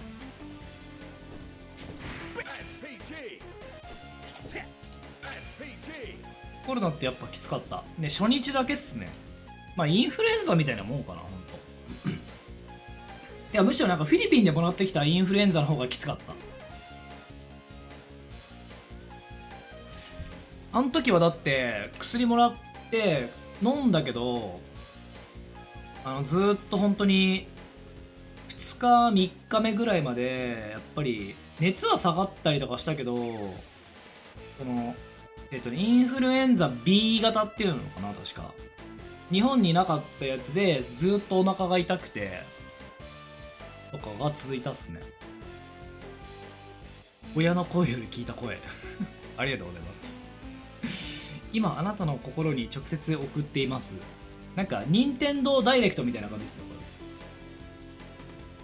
フィリピンでもらった、いや、そうそうそうそう、なんかね、インフルエンザの予防接種は毎年受けてるんだけど、日本で受けるその予防接種って、日本で流行るであろう方のインフルエンザのワクチンを受けるんだけど、でも、そのフィリピンはやっぱ日本と違うから、なんかそれを食らっちゃって、もう帰りの飛行機でほんと死にかけた。正直、対空はダンクよりライジングタックルが良かった。ライジングタックルって何このゲーム何が出るのこれ。ライジングタックルってこれ普通に出せないんだっけテリーって。出せないんですかこれ。これが出るのか。ダンクのなんかおまけみたいな感じなんだ。そう、型外れてマジ終わったっすね。発症した日に寒気、真夏に長袖毛布くるまってブルブル状態、寝たら回復。コロナだいぶ軽症じゃないですかそれ。ロックついたのででもロックじゃダメなんですよ。だってロック家族じゃないんだもん。ロックは違うんです。家族じゃないんですよ。だからダメなんです。テリーじゃないと。ためが良かった。もうイニシエすぎるなまあでもため、まあわかる。でもための強さがあったけどな。でもどうでしたっけ、マーク・オブ・ザ・ウルブスのテリーってパワー、ライジングタックルってあったんでしたっけ。どうだったっけ。1ヶ月 9×0。でも後遺症あるじゃん。僕もう4日目にしてタバコも吸ってるしお酒も飲んでますけど大丈夫。そう、家族じゃないんですよね。そう、ロックは家族じゃないんですよ。クラスメートみたいな感じでしょ。ダメなんですよね。やっぱテリーじゃないと。でもこれはね、でも1個強いね。安定がどれぐらい強いんだろうな、これな。これ。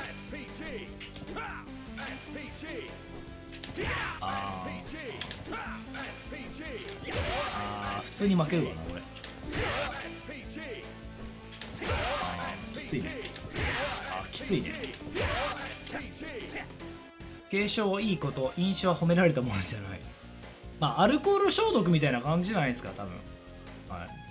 なんかほら、コロナ流行った時さ、アルコールでシュッシュッシュッシュッっていろんなところをさ、なんか人がこう手触れるところにさ、消毒してたじゃないですか。それと同じっすね。体内をアルコール消毒これ酒飲みがみんな言うやつこれ後ろ前系に仕込む割り。でもありっすね。これ下がりだからこれわかる。それ勝ったら逆に切れるすいませんでした。でもね、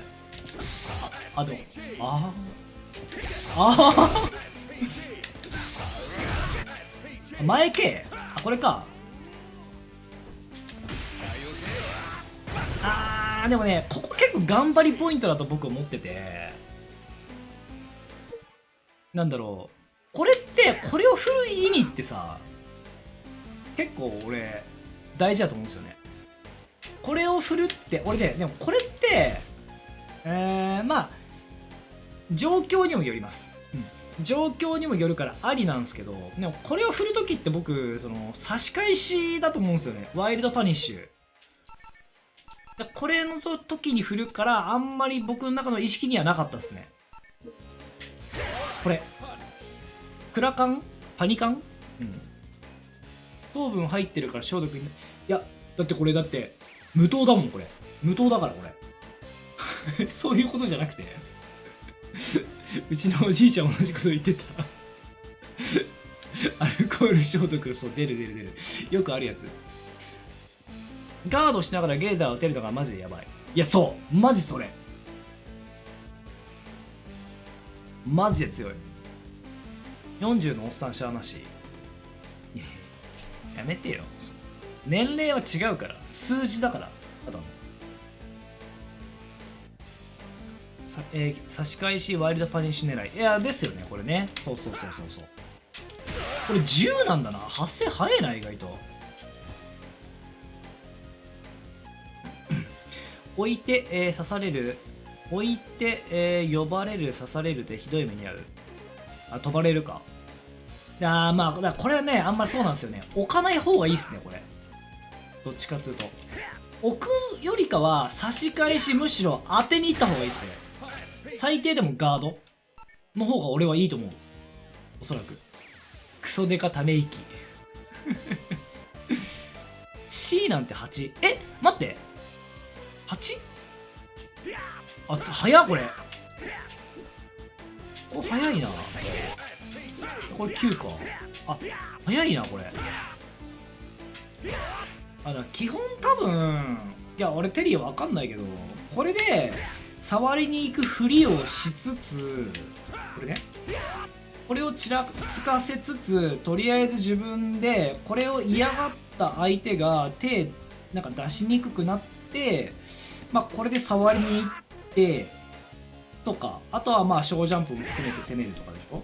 でプラスまあこれをまあ縦にして攻めるのもそうだけど、あとはまあやっぱ差し返しだよね。それとプラス差し返しを狙っていくっていうのがまあスマートテリーは強いんじゃないかな。まあテリーも多分普通のアーケード、なんだクラシックなんだわかんないけど、年齢数字、この私いいこと言った適当に、超当たり前なこと言う人、年齢は背番号とかならわかるさ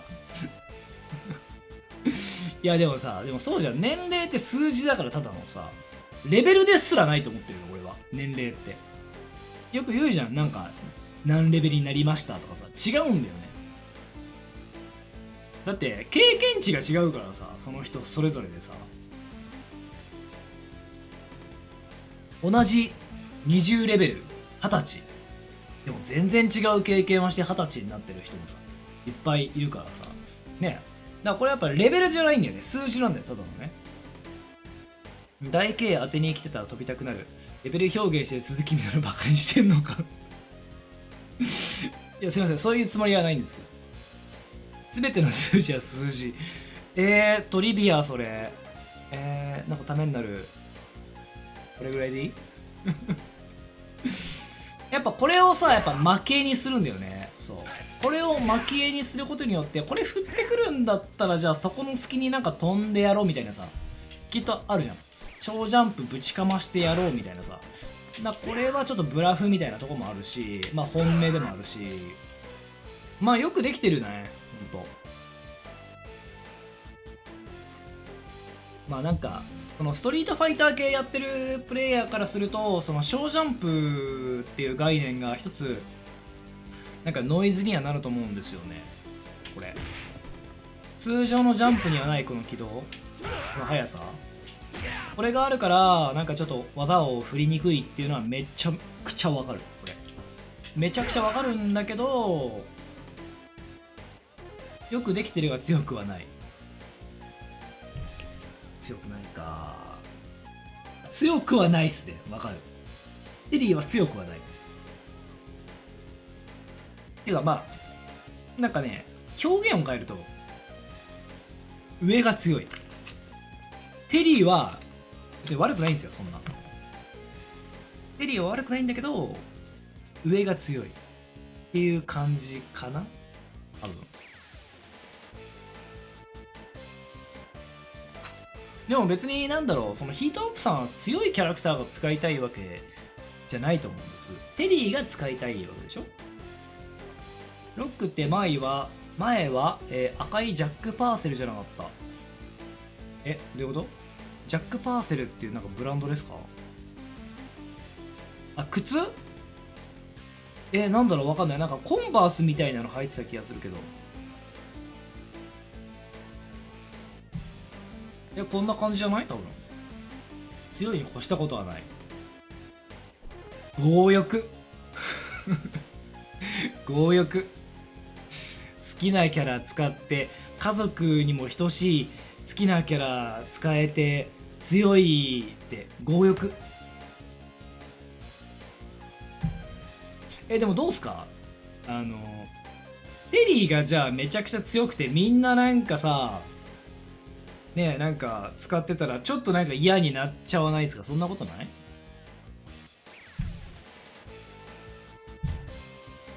ちょっと嫌になっちゃうんじゃない？お、はいよ、カムサムリだ。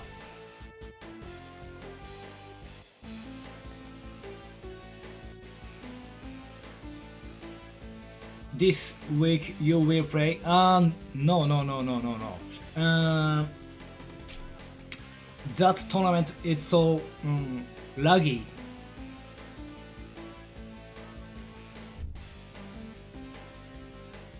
ラグで僕は負けたんで、ラグで不戦勝になり不戦敗出ないです。あの大会出ない。残念。蔓延するとかは嫌。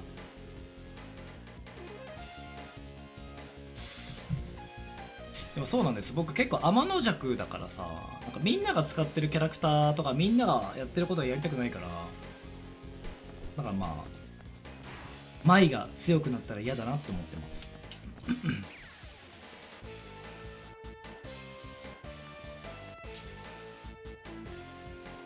でもなんかそのこの間の SCS 逆張りおじさん俺もだかでしょ？わかりますよ。逆張りやっぱいいじゃないですか。どっかのインタビュー記事で見た天の弱、僕のインタビュー記事ですか？なんかあったっけ？でも天の弱なんですよね。だってさ、強いキャラクターで勝ったらさ、別にそれって当たり前じゃない？バイケンって天の弱が選ぶキャラ。でもね、かもしんない。バイケンって使ってる人は少なかったんですよ。っていうのも前作で強かったね。前作で強くて、僕がやってるバージョンでは、結構弱くなってたんですよ。そう、青色と。で、使い手がすごい少なかったんですよ。でも僕はなんかその、青色を始めた時に動画で見て、シャロンってやつがいたんだけど、後にそのストリートファイター4の攻撃で一緒に組むことになるんだけど、そいつがすごい強くて、こいつめっちゃうまいな、かっこいいなと思って、で、僕はそのバイケンを始めたんだよね。カンプロのインタビューとかもカンプロとかなんかもうプロ歴史すぎてもやばいんですけど、あの関係者全員死んでほしいですね。好きなキャラが強かったら、でもでもそれはそうですね。強かったら嬉しいけど、でもなんかちょっと躊躇しちゃうな俺。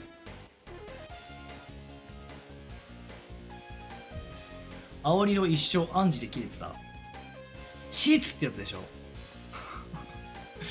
青色の強キャラは青色強キャラ結構いたけど、スレイヤー、ジャム、ロボカイ、ファウスト、もちろんエディとか、そこら辺なのかな。ソルも強かったし、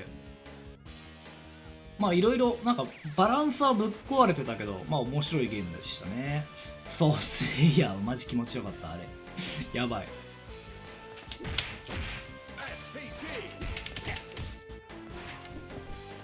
なんかね、バランスが良ければいいゲームっていうのはまたちょっと違うなっていうのを思い知らされたゲームっていうか、バランスは壊れてるんだけど、やっぱとにかく面白かったっすね、青色って。爽快感もあったし、いろんなキャラクターにワンチャンがあった。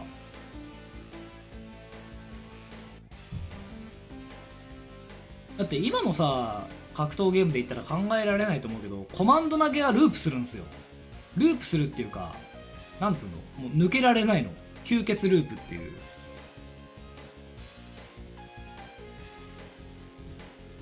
コマンド投げ食らってダウンするとかじゃなくて、よろけるんだよね。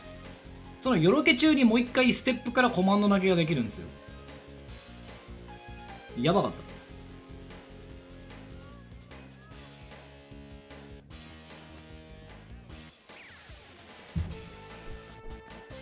レバーガチャしてもダメっす。ちゃんとやってると。ミッキー・ロジャースの投げとどっちが強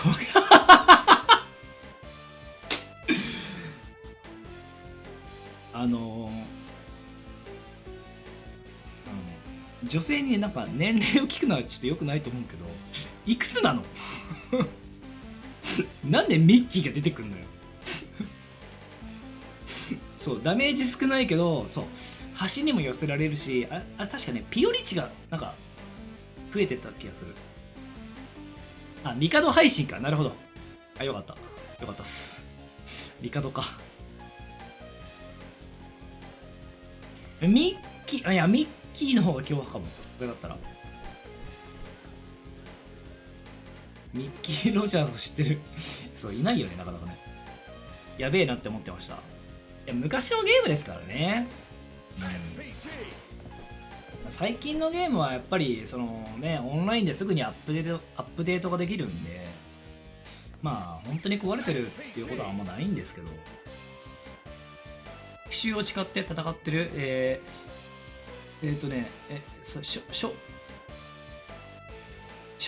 将来ちょっと難しい漢字使わないで敵の息子を育てるキャラみんな使いたくなってもしょうがない。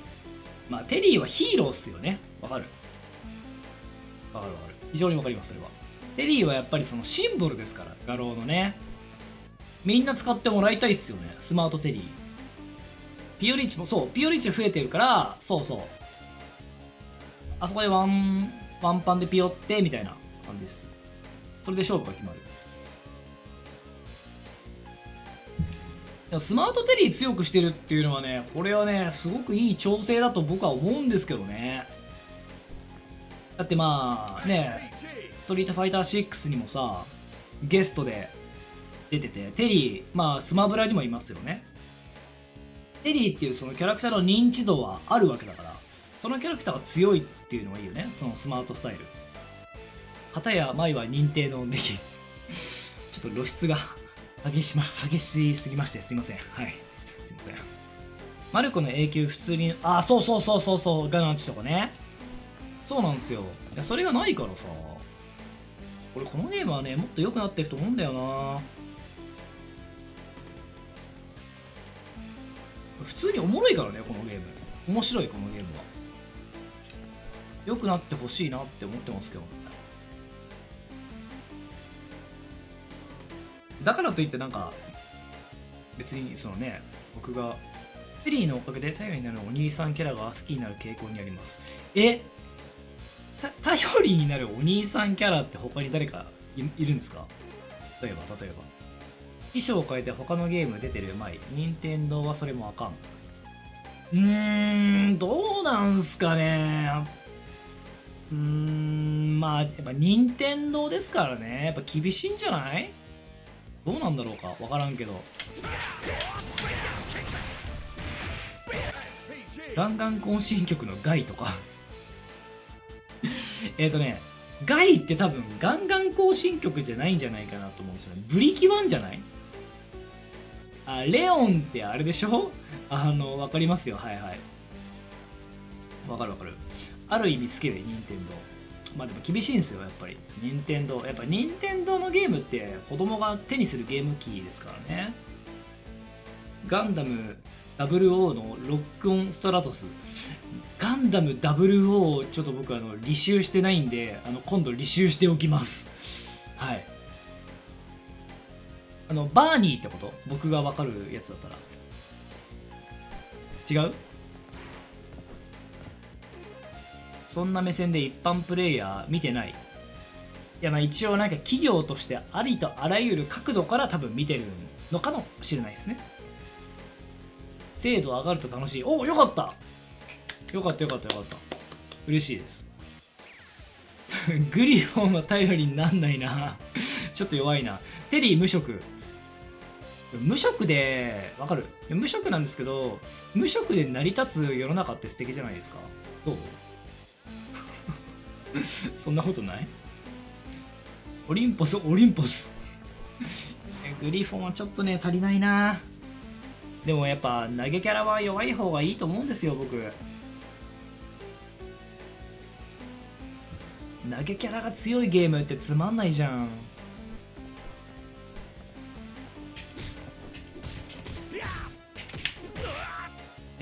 ディズニーキャラも出てきたから。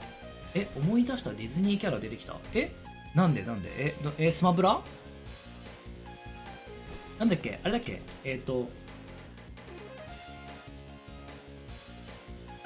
タイトル出てこない。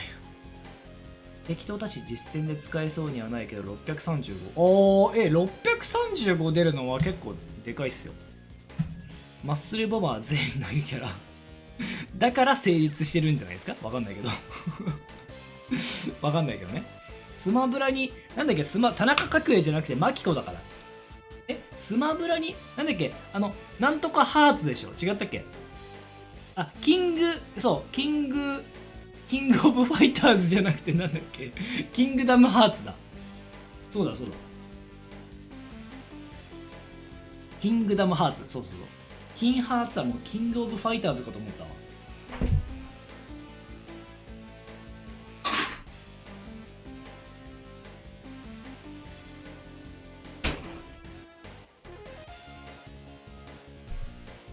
よいしょ。豪傑寺一族田中角栄出てきてないか豪傑寺で僕最近なんかちょっと思ったんですけど、豪傑寺一族の闘魂っていうタイトルがあるんですよ。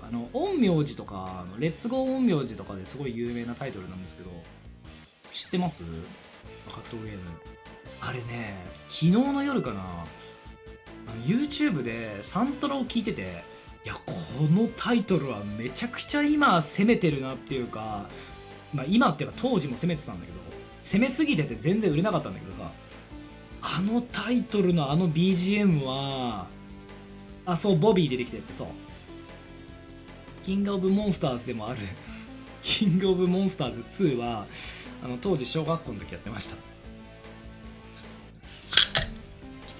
ロンドンハーツ僕そこまではちょっとごめんなさい。バンが出るの？レコード出るの？っていうかね、レッツゴー陰陽師以外もめちゃくちゃいい曲すごいあるんよ。知らない人もいると思うんですけど、ちょっとそれを紹介する時間にしてもいい？ちょっと今もう画廊もそうなんだけど、単純にプレイしたいと思えなかった。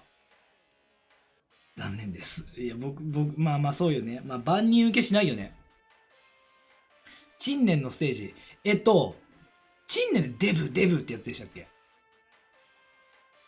全ステージすごい攻めてた。レイジの BGM。レイジってなんだっけ？ちょっと待って。一回ちょっと見ていい？いや、見てもらいたい、マジで。こんな格闘ゲームの BGM が、何年前あれ？あってよかったのかっていうかもうすごい攻めてるじゃん。レイジ・オブ・ドラゴンズもちょっとやってたっす。サレンダーとかあったやつっすよね。空中コンボみたいなやつがあって急に格ゲー落ちに火がつくいや、めっちゃいいんだって。でも、あれ良くないっすか？なんか、もう面白いもん。格ゲーとしては面白いと思う。怒り爆発とかあったんだよね。バランスとしては多分きっと悪かったんだと思います。あれはしょうがないですね。でもなんか2段ジャンプとかあったりとかして、なんか結構いろんなシステムあって、すごく前衛的だったなと僕は思ったっすけどね。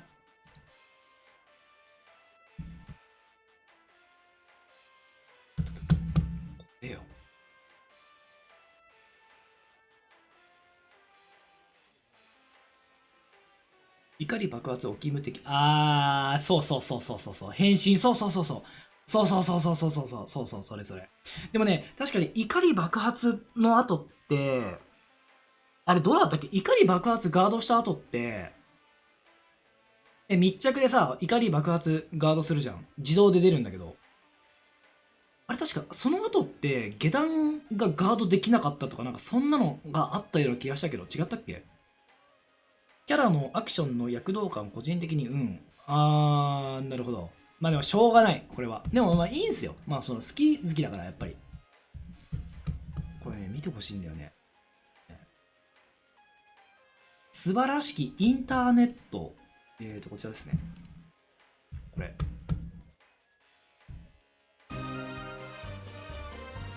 これだってさ、格闘ゲーム対戦してる間にさ、後ろで流れてんだよこれ。やばくないこれ。判定が生きてダウンくらい。あ、どうだったっけ、捨てちゃったな。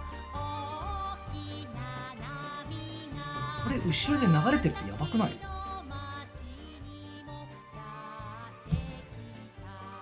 マジで名作なんだよね。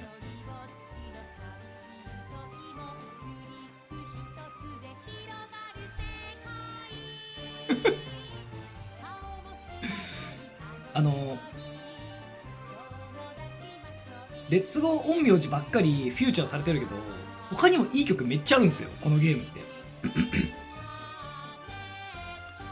そう、お種とお梅。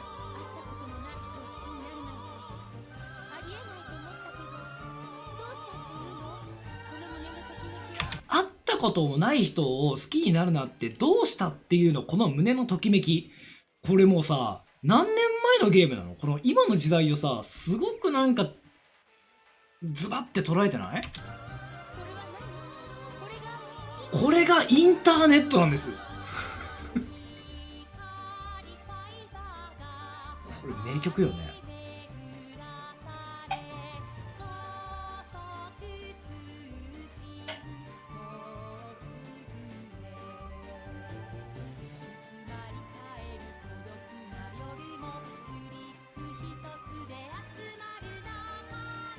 わかります？クリック一つで集まる仲間。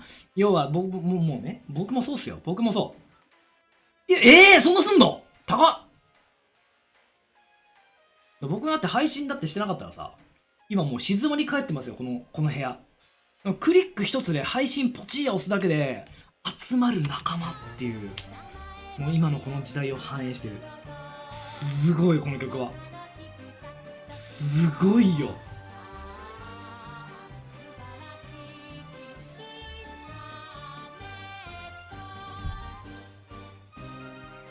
名曲すぎる、これも。他にもあるんで、いろいろ。ちょっと待ってくださいね。俺たちのことか。仲間じゃねえぞ。やめてよ、そんなこと言うの。つらい、もうやめて。つらい。仲間って思ってるかい？思ってますよ。思ってなかったら配信してないよ。何言ってんすか。勘弁してくださいよ。なんつうんだろうな。素直になれないんですよ。素直になれない。40万すんの？合計値。マジ？合計値？えぐっ。これなんすよ。急に怒るじゃん。いや、怒ってないです。オフ会。いや、オフ会とか、まあ、前もさ、僕、その前の時代からしたいなって言ってたけど、まあ、今、やってさ、人集まるですかって思うんですよ。でもなんかその、大きなさ、例えばさ、なんか、エボジャパンとかさ、なんか、そういう時、だったらいいかもしんない。仲間に何も言わずに VTuber 始める人。でもさ、人が死ぬ時って別に誰も相談しないと思うんですよね。そうじゃないですか。時期による。まあ、言ってましたよね。そうっすよね。いいよ。字幕？これ。これ。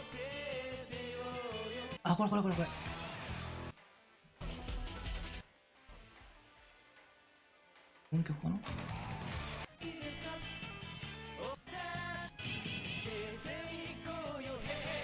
この曲とか結構攻めてるよね。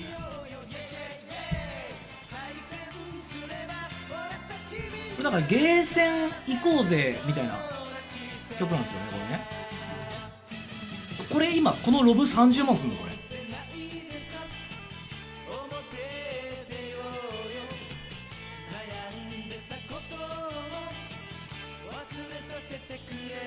そうですね、衝撃的でしたね。なんか前もうちょっと違ったっすよね。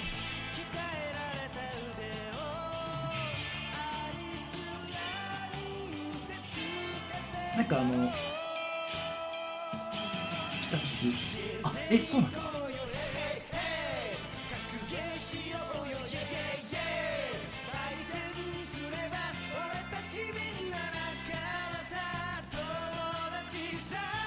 なんか格ゲーしようぜみたいな曲なんですよ。勝利食らったからってさくよくよするなよ。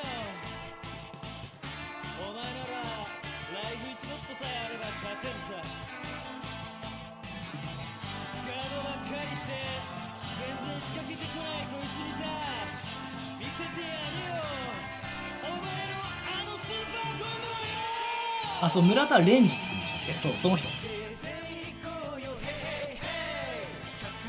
ガンくれてきたからリアルファイトが常識的に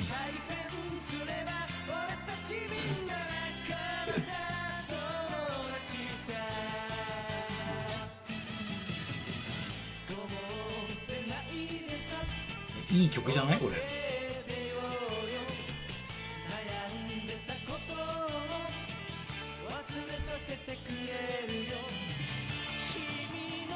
ああ、そう、グルーヴオンファイト叩く天使ね。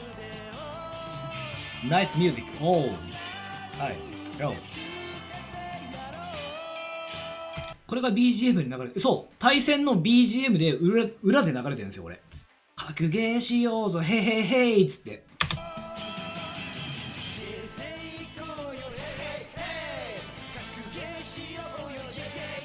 やばいでしょ。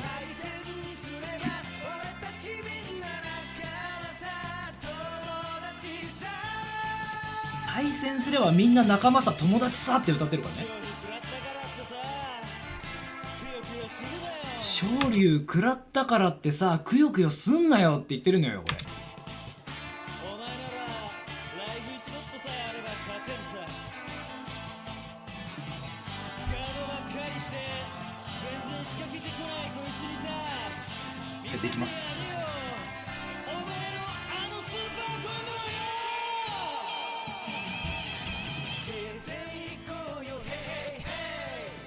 佐藤珠緒懐かしい。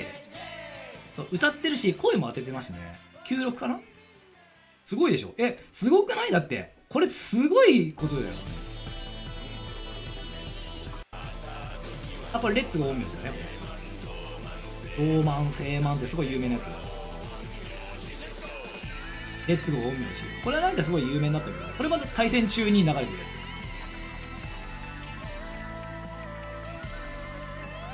あ、そうなの？すごい有名な人じゃん。い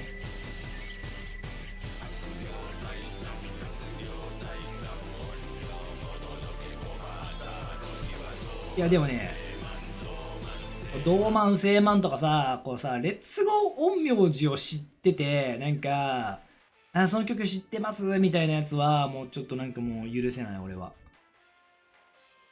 いや、多分ね、ニコニコとかがあったからじゃないですか、当時って、あのタイミングって。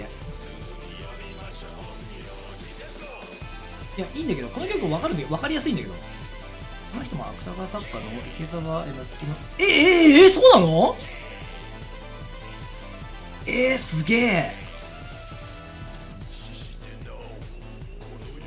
そうそう、ニコニコっすね。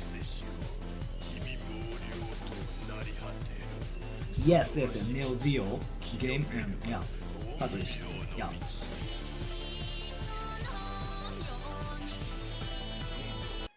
でもこれはそうなんだけど、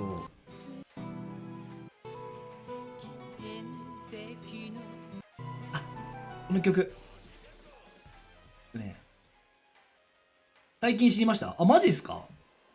めっちゃ流行ったんですよ。で、これから流れる曲もこれもね、対戦格闘ゲームやってて、背景で、なんか、アコギを弾いてる、なんか、すごい、なんか暗そうな女の人がずっとなんかこう、移動してなんかずーっとなんか画面の中央についてくるんですよ。で、それで弾き語りをしてる曲がこれから今流れるんだけど、で、この曲って、ファミレスに行って、まあ、ハンバーグを頼むじゃん。でハンバーグ頼むとさ、付け合わせのポテトとかさ、コーンがあるじゃない。で、そのハンバーグメインを食べて、そのコーンとか、そのポテトを残しちゃってる時に、こちらお下げしてもよろしいですかって言われた時に、憤慨してる曲なんですよ、これ。ジジイの変身後のよくわかるで、キレを受けたやつだけは語っていいよくわかってますね。ちょっと聞いてほしい、これ。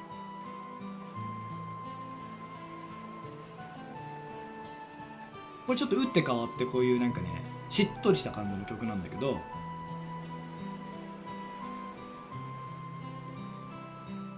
これが格闘ゲーム対戦中に流れてるんですよ、ずっと。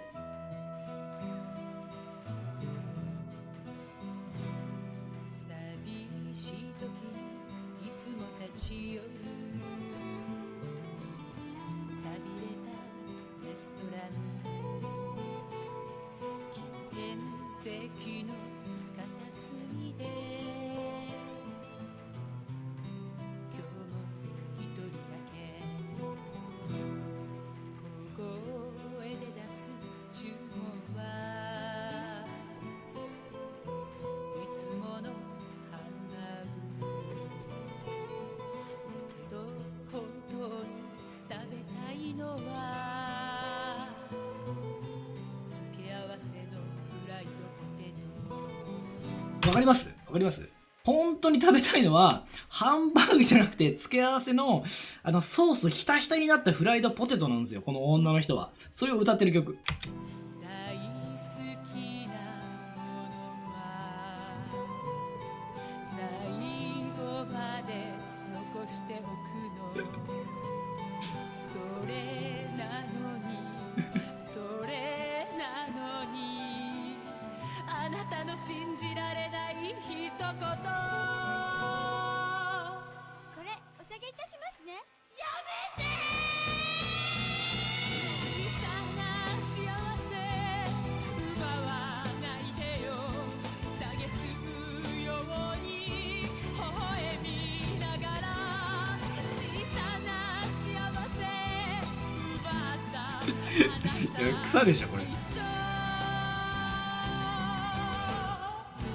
恨みます東京プリン久々に聞いた。いやこれフルコーラスあるからね、これね。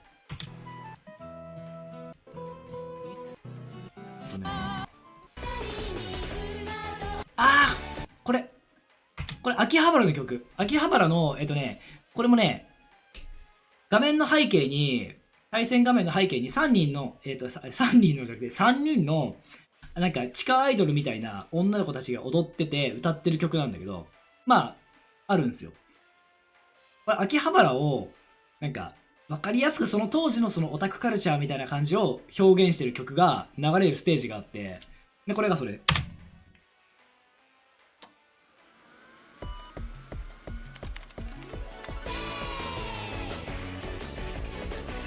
あ、クララかな、分かんない。油を吸いまくって芋けんぴみたいになるんでね、カチカチになる。でもポテトフライ好きなんだよな。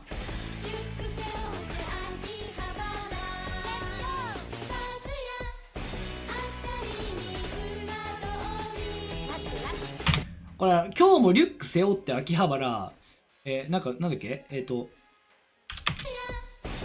そうパーツやアサリに裏通りっていうなんか歌詞なんだよね。今日もリュック背負って秋葉原、パーツやなんちゃらかんちゃら裏通りっていう、もう完全になんかオタクをちょっとバカにしてる感じなんだけど、そこがやっぱいいんだよね、これね。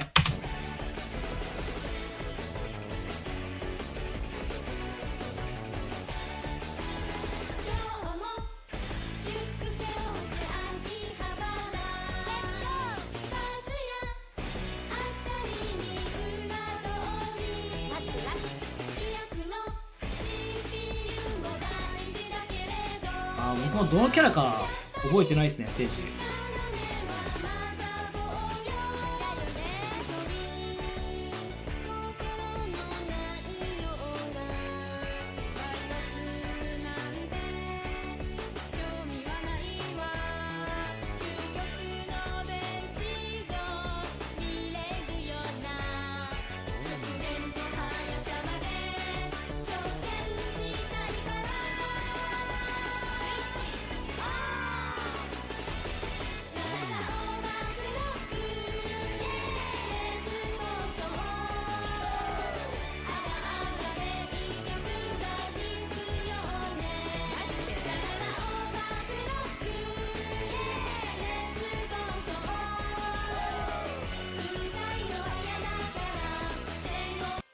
これ作った人すごくないか、これマジで。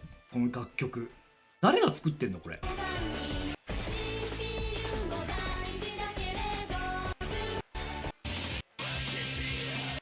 これ陳年じゃないこれ。デブってやつ。いろんなジャンルがあるんですよ。ああいうアイドルもあればフォークもあって、でこういうなんかヘビーメタみたいな。デブで何が悪いって言ってるんですよ。デブって言ってる。デブの曲なんだよね。デブっつってる。これっすよね。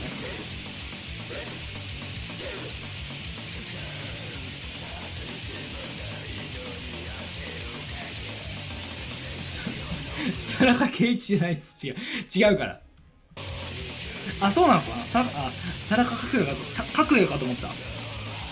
そうなの？画廊も手掛けてる。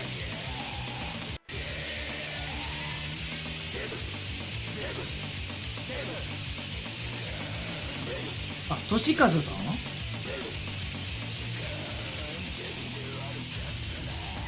いやでも俺ね、なんか画廊のさ、プロモーションでさ、いろいろあるけどさ、なんか海外アーティストとさコラボしてとかさやってるけどさ、それだったらよっぽどこういう方のなんか方向性の方が面白かったと思うんだけどね。でもまあこれってやっぱりその日本国内にとどまっちゃうから、やっぱその企業としては違ったんだろうと思うけど、いや今これすごい面白いと思うんだよね。逆に格闘ゲームのさ背景でさ、なんかいろんなこういう楽曲が流れてるっておもろくない？歌物で。すごいなんか攻めてると思うんだよね。しかもなんか一曲一曲のクオリティがすごい高いし。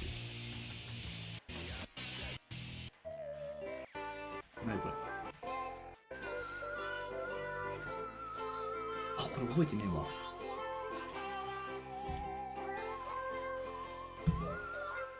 日本向けに作ったら海外で売れないのかね。いやー、でも、それって、でもね、そうなんですよ。日本向けに作った方が絶対いいんだと思うんですよ。日本向けに作ったものがさ、言ったらそれが刺さって海外の人からこう人気になったりとかするじゃないですか。例えば昔のアニメとか漫画とかも多分そうだけど、海外を意識して作ってないんだけど、日本向けなんだけど、それがやっぱ海外の人からすると、そう結局受けそうなんですよ。そうしてほしいっすよね。攻めすぎ見習ってほしい。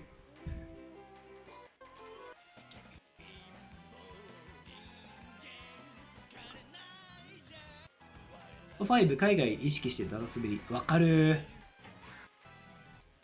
あ、金ないんじゃとかあった。俺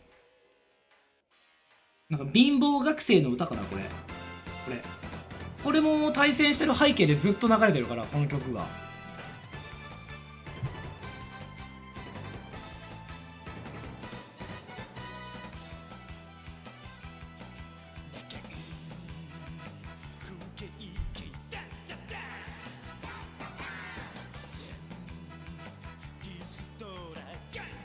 田中さんすごいっすね。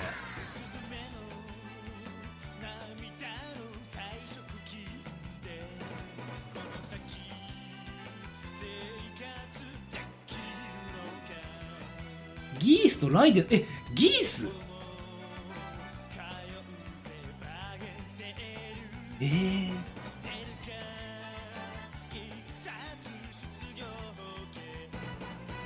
失業保険とかさ、退職金とかさ、このゲーム出たの20年ぐらい前でしょ。この頃からこれをそういうさ、テーマをさ、楽曲に落とし込んで作品にして、すごくない？マジで。ギースに醤油だったらマジやばい。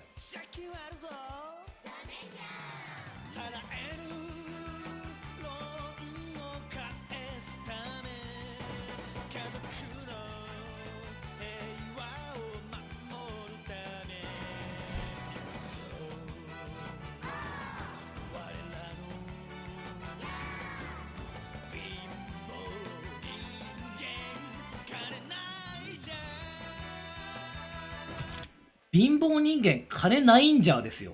醤油のやつ、やばくない？ギースに醤油作ってる人がこの曲作ってるの？この曲っていうか、すごくない？神やん。金ないじゃ無一文隼人は貧乏人無一文隼人って待って、金ないんじゃ無一文隼人嫌すぎるだろそのヒーロリストラによって貧乏にされた彼はー。ただの天才そうハワードコネクション金あるのにね金ないんじゃ無一文隼人っていやちょっと聞いてほしい。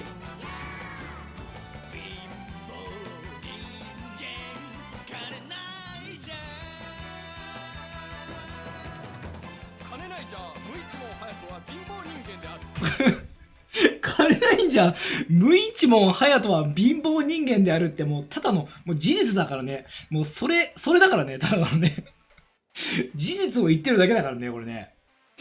この時代のゲームのサウンドクリエイター多彩な人多い。いやすごいっすねマジで。いやもうすごいわほんと。それ以外言葉出てこないっす。ただの悪口ヒーローでもないこんなに悲惨になる金ないんじゃん無一文隼人ただの貧乏人である岩井さん、ヴァンパイアの曲作ってる方、機械業のオープニング作曲、ボーカル。ボーカルもやってんの？ボーカルやってんだ。オープニングってなんか歌物だった気がする。悪の企業戦略リストラによって貧乏にされた彼は借金から家族を守るために今日も戦うのだ。なるほどね。歌物っすよね。はいはいはいはい。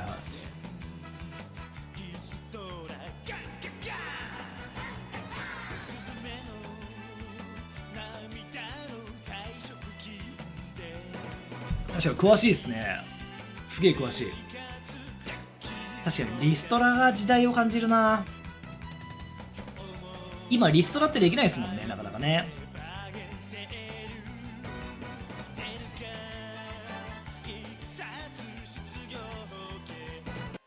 次はインターネットね。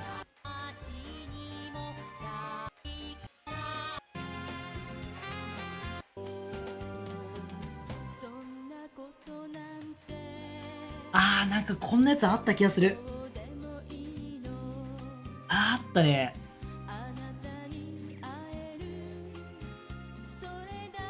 あった。だからなんかロック、フォーク、歌謡曲、なんかアイドル系、なんかヒーローソング、こういう曲もあるし、なんかいろいろ幅広いよねこのタイトル。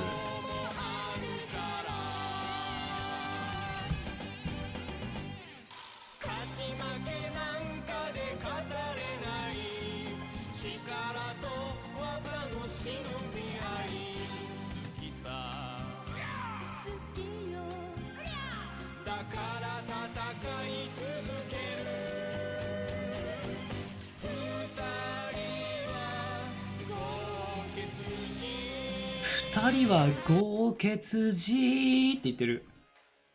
ギースタワーから落ちるの労災保険降りるんですかね。あれは労災には降りないですね。ダメです。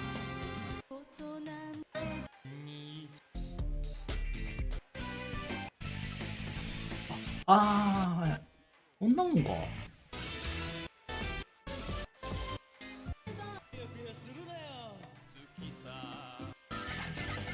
こんなもんだね。でもね、とりあえずね。いや、このゲームやっぱすごいでしょ。時代の先を行ってないこれって。ちょっと待って。一旦トイレ行ってくるわ。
レッツゴー陰陽師の番情報。ありがとうございます。ありがとうございます。いやどうせだったらさ、なんかレッツゴー陰陽師以外もさ、欲しかったっすけどね。なんか全部、サントラとしてさ、歌物をさ、なんかレコードにして欲しかったっすね。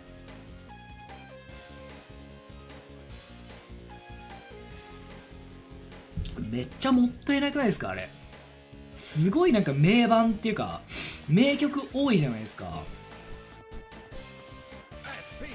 今のなんかそのほんとね1周2周回ってさ、今ねなんかその格闘ゲームが流行ってるとは僕はちょっと言い難いと思ってるんですけど、まああくまでその格闘ゲームというジャンルのストリートファイター6っていうタイトルが流行ってるこのなんか世の中で、なんかやっぱああいうタイトルがあったんだとか、駿河屋15,300円。まあでも安いね。15,300円だったら欲しいっす俺。めっちゃ欲しい。名曲だもん。ほんと。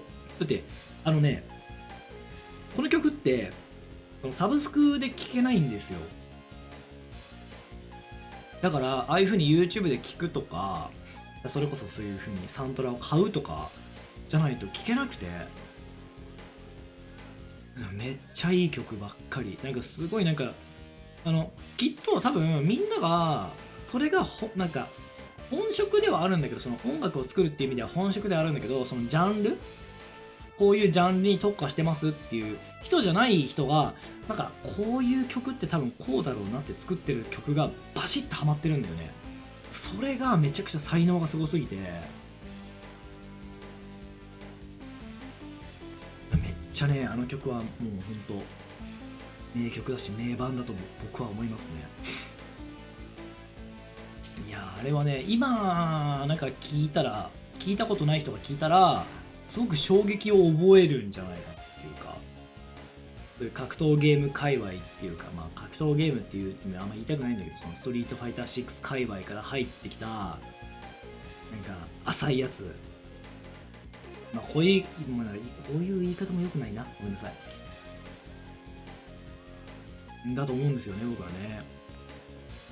こんなのがあったんだとか、一つのことがフックになるっていうか、キャッチーな感じっていうか、なんかそれをなんかきっかけにしてなんか浅いやつやめてよそういうこと言うの。そういうところをなんかちょっとやめてください。そういう意味で言ってないから違うから違うから。でもそうなんです。でも川本さんはほら、まあ何のタイトルから始まったかわかんないけど、まあいろんなタイトル手出してるじゃないですか。それは本当正義だと僕は思うんですよね。はい、悪口じゃないです。もう事実を言ってるだけだから。だからまあね、なんかそういう人たちにもなんかいろんなジャンルっていうジャンルじゃないか、いろんなタイトルにねこう興味を持ってね触ってもらって、どんどんそういう裾野が広がってくれたらいいかなと僕は思うんですけど、なんかやっぱいかんせんね、だからねスト6やってる人、まあよくないな、もう悪口にしかならんかやめよう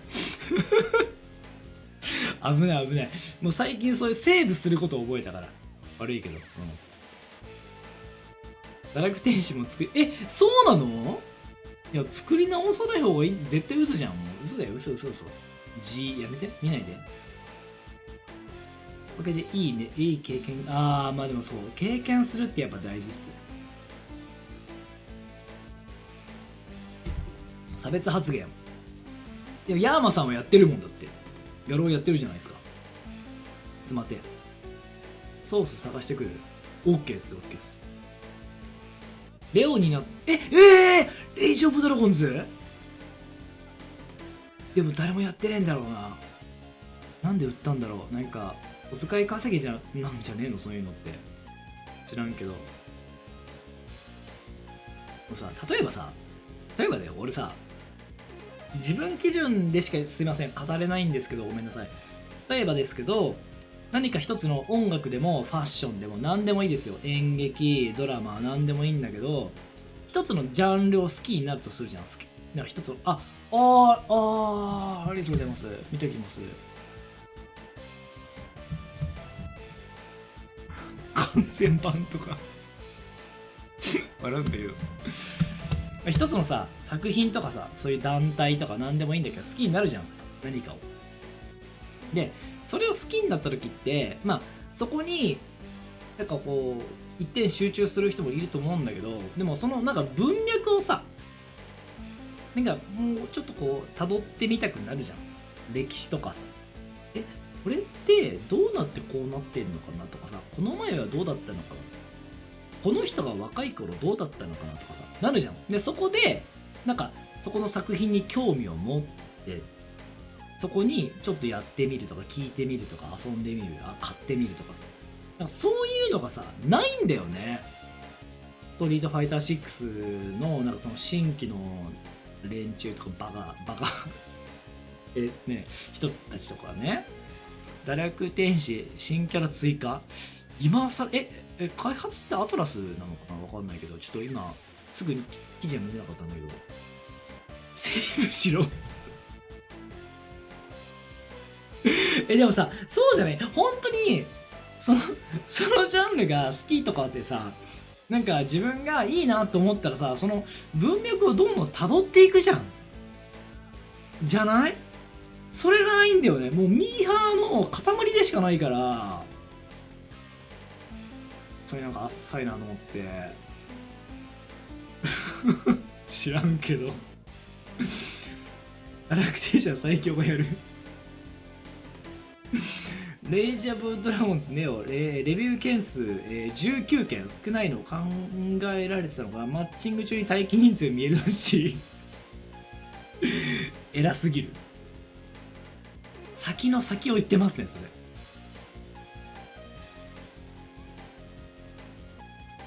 ストロークからなかなか広がらないイメージはあります。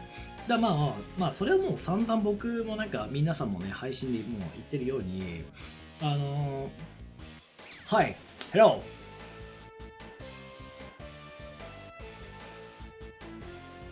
I'm get COVID,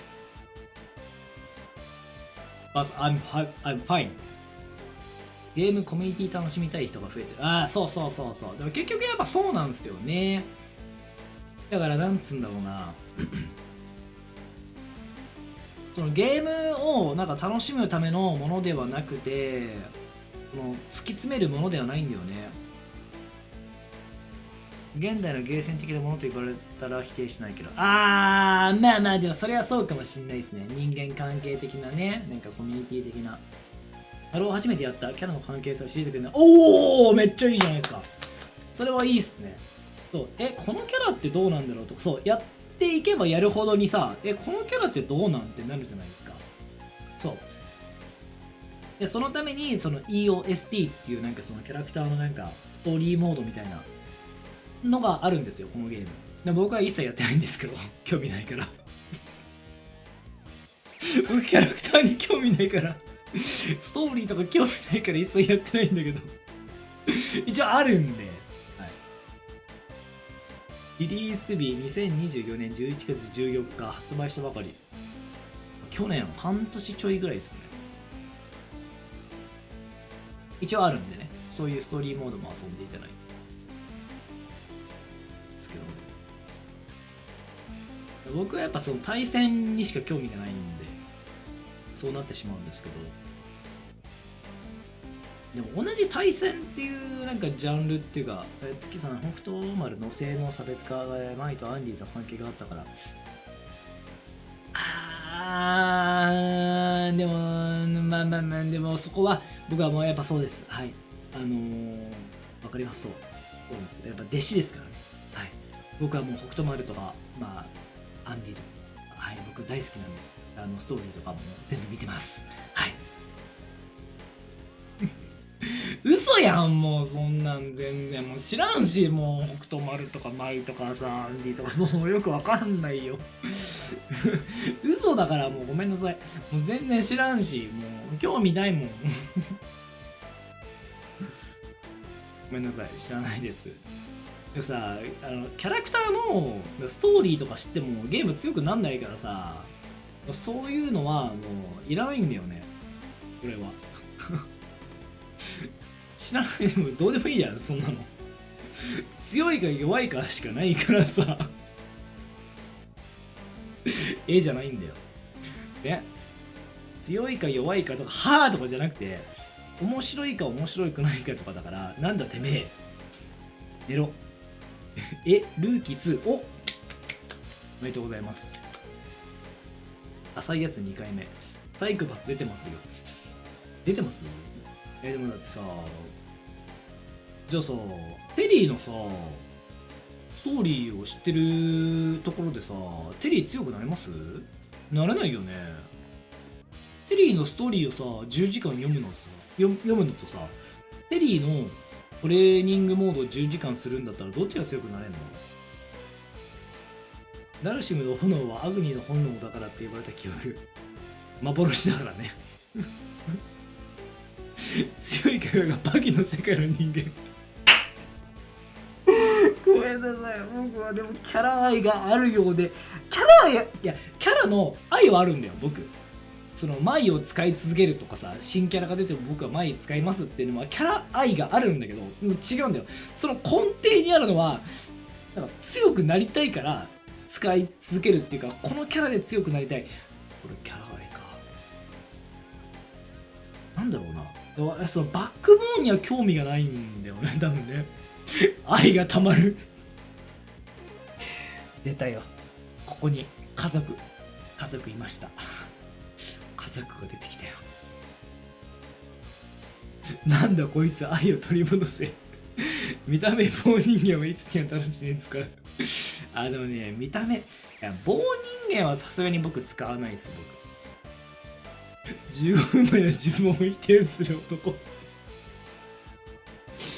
すいません、ごめんなさい。矛盾してますね、ほんとね。矛盾してるね。自分が仲間と呼んでる人からそうクラン食らって。でもね、本当なんか理解できる人間はいないのかもしれないね。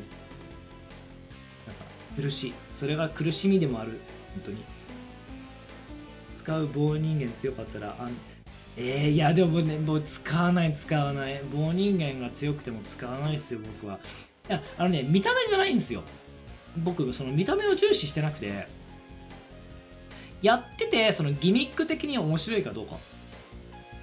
このフレームとか、この技がどうで、こういう風になったら面白い。読み合いがあったらっていうようなが、まあ重視してるかな。はい。そこが大事っすね。その見た目、そのクラシックテリーっていうか、このね、その帽子かぶってるテリーめっちゃかっこいいなとかめっちゃあるよ。めちゃくちゃこれいいやんってあるんだけど、でもそこじゃないんですよね。パッドをずっとバカにしてた人がいいよ、絶対。パッドで格ゲーやるやつおる？おらんやろ、そんなやつ。パッドで格ゲーするやつおる？おらんやろ。おらんよな。いるんすよ、ここに。棒人間ってビリーのこと。でもビリーはビリーを早くしてほしいなと思う。実にね。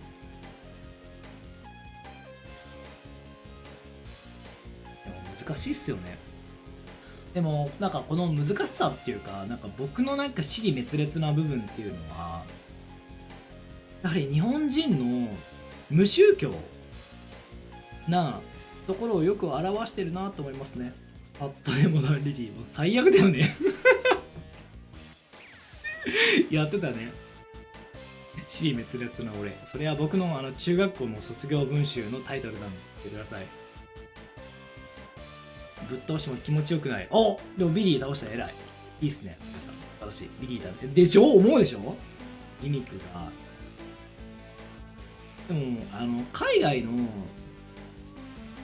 選手とかさ、格闘技とかでもそうだけど、やっぱり自分の中でさ、そういう絶対的な神様があるんですよね。キリストだったりイスラムだったり、まあ、いろんな、まあ、ヒンドゥーだったりあると思うんだけど、自分の中で裏切れないっていうか嘘をつけない神様があるんだよね、信念が。で日本人ってやっぱそれがないし、僕もそれがないから、チャオハイが、ビリーにくら替えやってましたね。あいつでもあいつはさもう遊びでしょ。だって EWC のねチケットも持ってるし、あいつはもうどうでもいいんですよ。僕ってなんかその信念が自分の中にしかないから、その絶対的な神がいないからさ、だからやっぱりそのなんつうんだろうな、わかるじゃん、その絶対的な神ってシンボルだからさ、大多数の人がもうみんなが理解できるものなんだけど、もう僕にしか理解できない信念で生きてるから、キャラ変してるモンスター、こう CEO 優勝とか化け物、いや化け物もそうだし、化け物プラスそうシャオハイが化け物プラスビリーがおかしい。わかる？ビリーいかれてるからマジでいかれてる。でなんかビリーをなんか使ってる人を別に、まあ、悪く言うなんか気持ちはないんですけど、ストリートファイターとかさカプコンのゲームをやってた立場としては SNK のタイトルってね、なんかすごい強キャラが本当に強くて、そうじゃないキャラが本当に虐げられてるっていうそのバランスがあって、その中で強キャラじゃないこっちの方、虐げられてる方で強キャラを倒した時の気持ちよさがすごいんですよ。強い人プラス強いキャラ理論。まあそうプレイヤーの少ないケビン使ってみたら、ケビンは僕わかる。そうでもそう強そうだなとは思ってるんですけども、あんまり惹かれなくて使ってないっていうところが正直なところで、惹かれないって結構やっぱ大事じゃん。自分がやりたいことかやりたくないことなのかっていうところで言うと、やりたくないことってやっぱりやりたくないじゃん、普通に考えて、その直感的なところで言うと。だからあんまり使ってないけど、ケビンは結構やれそうなキャラクターだなと思ってますね。ビリー使いを悪く言うつもりはない。ビリーというキャラはダメマリーダタイプ合わない。そういやそうなんですよ。そうなんだよね。そうマリーさんの言う通り。ケインなんケビンかな、カインかな、カインテクでもそうカインはねバレてます。カインはます。強かったらもっと使われてそう。ケイン小すぎではない、違う。でもねケビンはいや多分ね研究するっていうか、その連動が必要なキャラクターなのかなって僕は思ってますけどね。プラス分かりやすい強さがないから使い手が少ない。ケイン小杉ワンチャンね出せそうだから怖いです。ケイン小杉出してきたら俺 NK の本社の前でお腹にダイナマイトを巻いて正座してますね。ゲーム好き？まあでもあの人やっぱちょっと違うっすからね、ジャンルがね。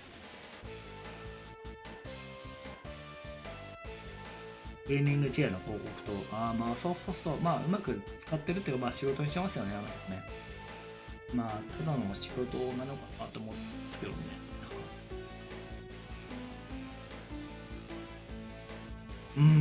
まあでもね、このゲーム一応6月の24日にアンディが追加されて、夏にねケンが追加されます。ケイン小杉配信 LOL 負けると腕立てするから好きそれ鎌倉さんが筋トレが好きだからってことでしょきっと。分からんけどまあこのゲームもうちょっと良くなってほしいっていうか、まあいいんだけどね、良くなってほしい。環境は良くなってほしいよね。そうだよ。鎌倉さんなんかさ、そろそろなんか筋肉どれくらいあるのかさ、ちょっとディスコードになんか写真で貼ってほしいんですけどね。別にその顔面はいらないんだけどさ、どれぐらいのなんか筋肉があるのかさ、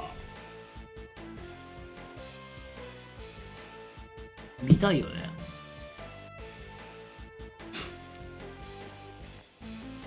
俺はこんだけなんかさらけ出してるのに嫌だよ。もじゃもじゃもじゃもじゃ。もうね、最近の時代をね表してる。もう最近はやっぱ脱毛とかさ、そういう時代ですからね。わかりますよ、わかります。わかるよ、わかるけどね、わかる。なんだけど、それが1周2周して最近今これ熱くねっていうさ、ファッションとか音楽とか、例えばさっきのね闘魂あったじゃないですか。 BGM 聞いたでしょ。今これ格ゲーの BGM 背景で流れてたらやね。やっぱそういう時代なんですよ。なんでね、何を言いたいのかよく分かんなくなってきた。まあそんな感じで、もう何時今12時か。もうちょっと俺はもう寝ないんですけど、これからちょっとお酒を買いに行きたいんで、はい、もうこのシャラくせえ配信はさ、もう練習してない、もうシャラくせえもう配信をもうおしまいだ。バカ野郎、ふざけんな。そんな感じで、超兄貴が、いや、来ます、来る、全然来るよ。もうトランスジェンダーの時代だからね、ほんと。ふざけんなよ、バカ野郎。LGBT だからな。はい。そんな、ありがとうございます、マリーさん。練習頑張ってください。わかんないことあったら、なんか何でも聞いてください。はい。消せ、なんだこいつ、終われ。ふざけんな、バカ野郎。はい。ってな感じで、鎌倉様ありがとうございます。やこ様ありがとうございます。ってな感じで、鎌本さんもね、お疲れ様でした。バカ野郎、本当に。コロナに気をつけろよ。では、お疲れ様でした。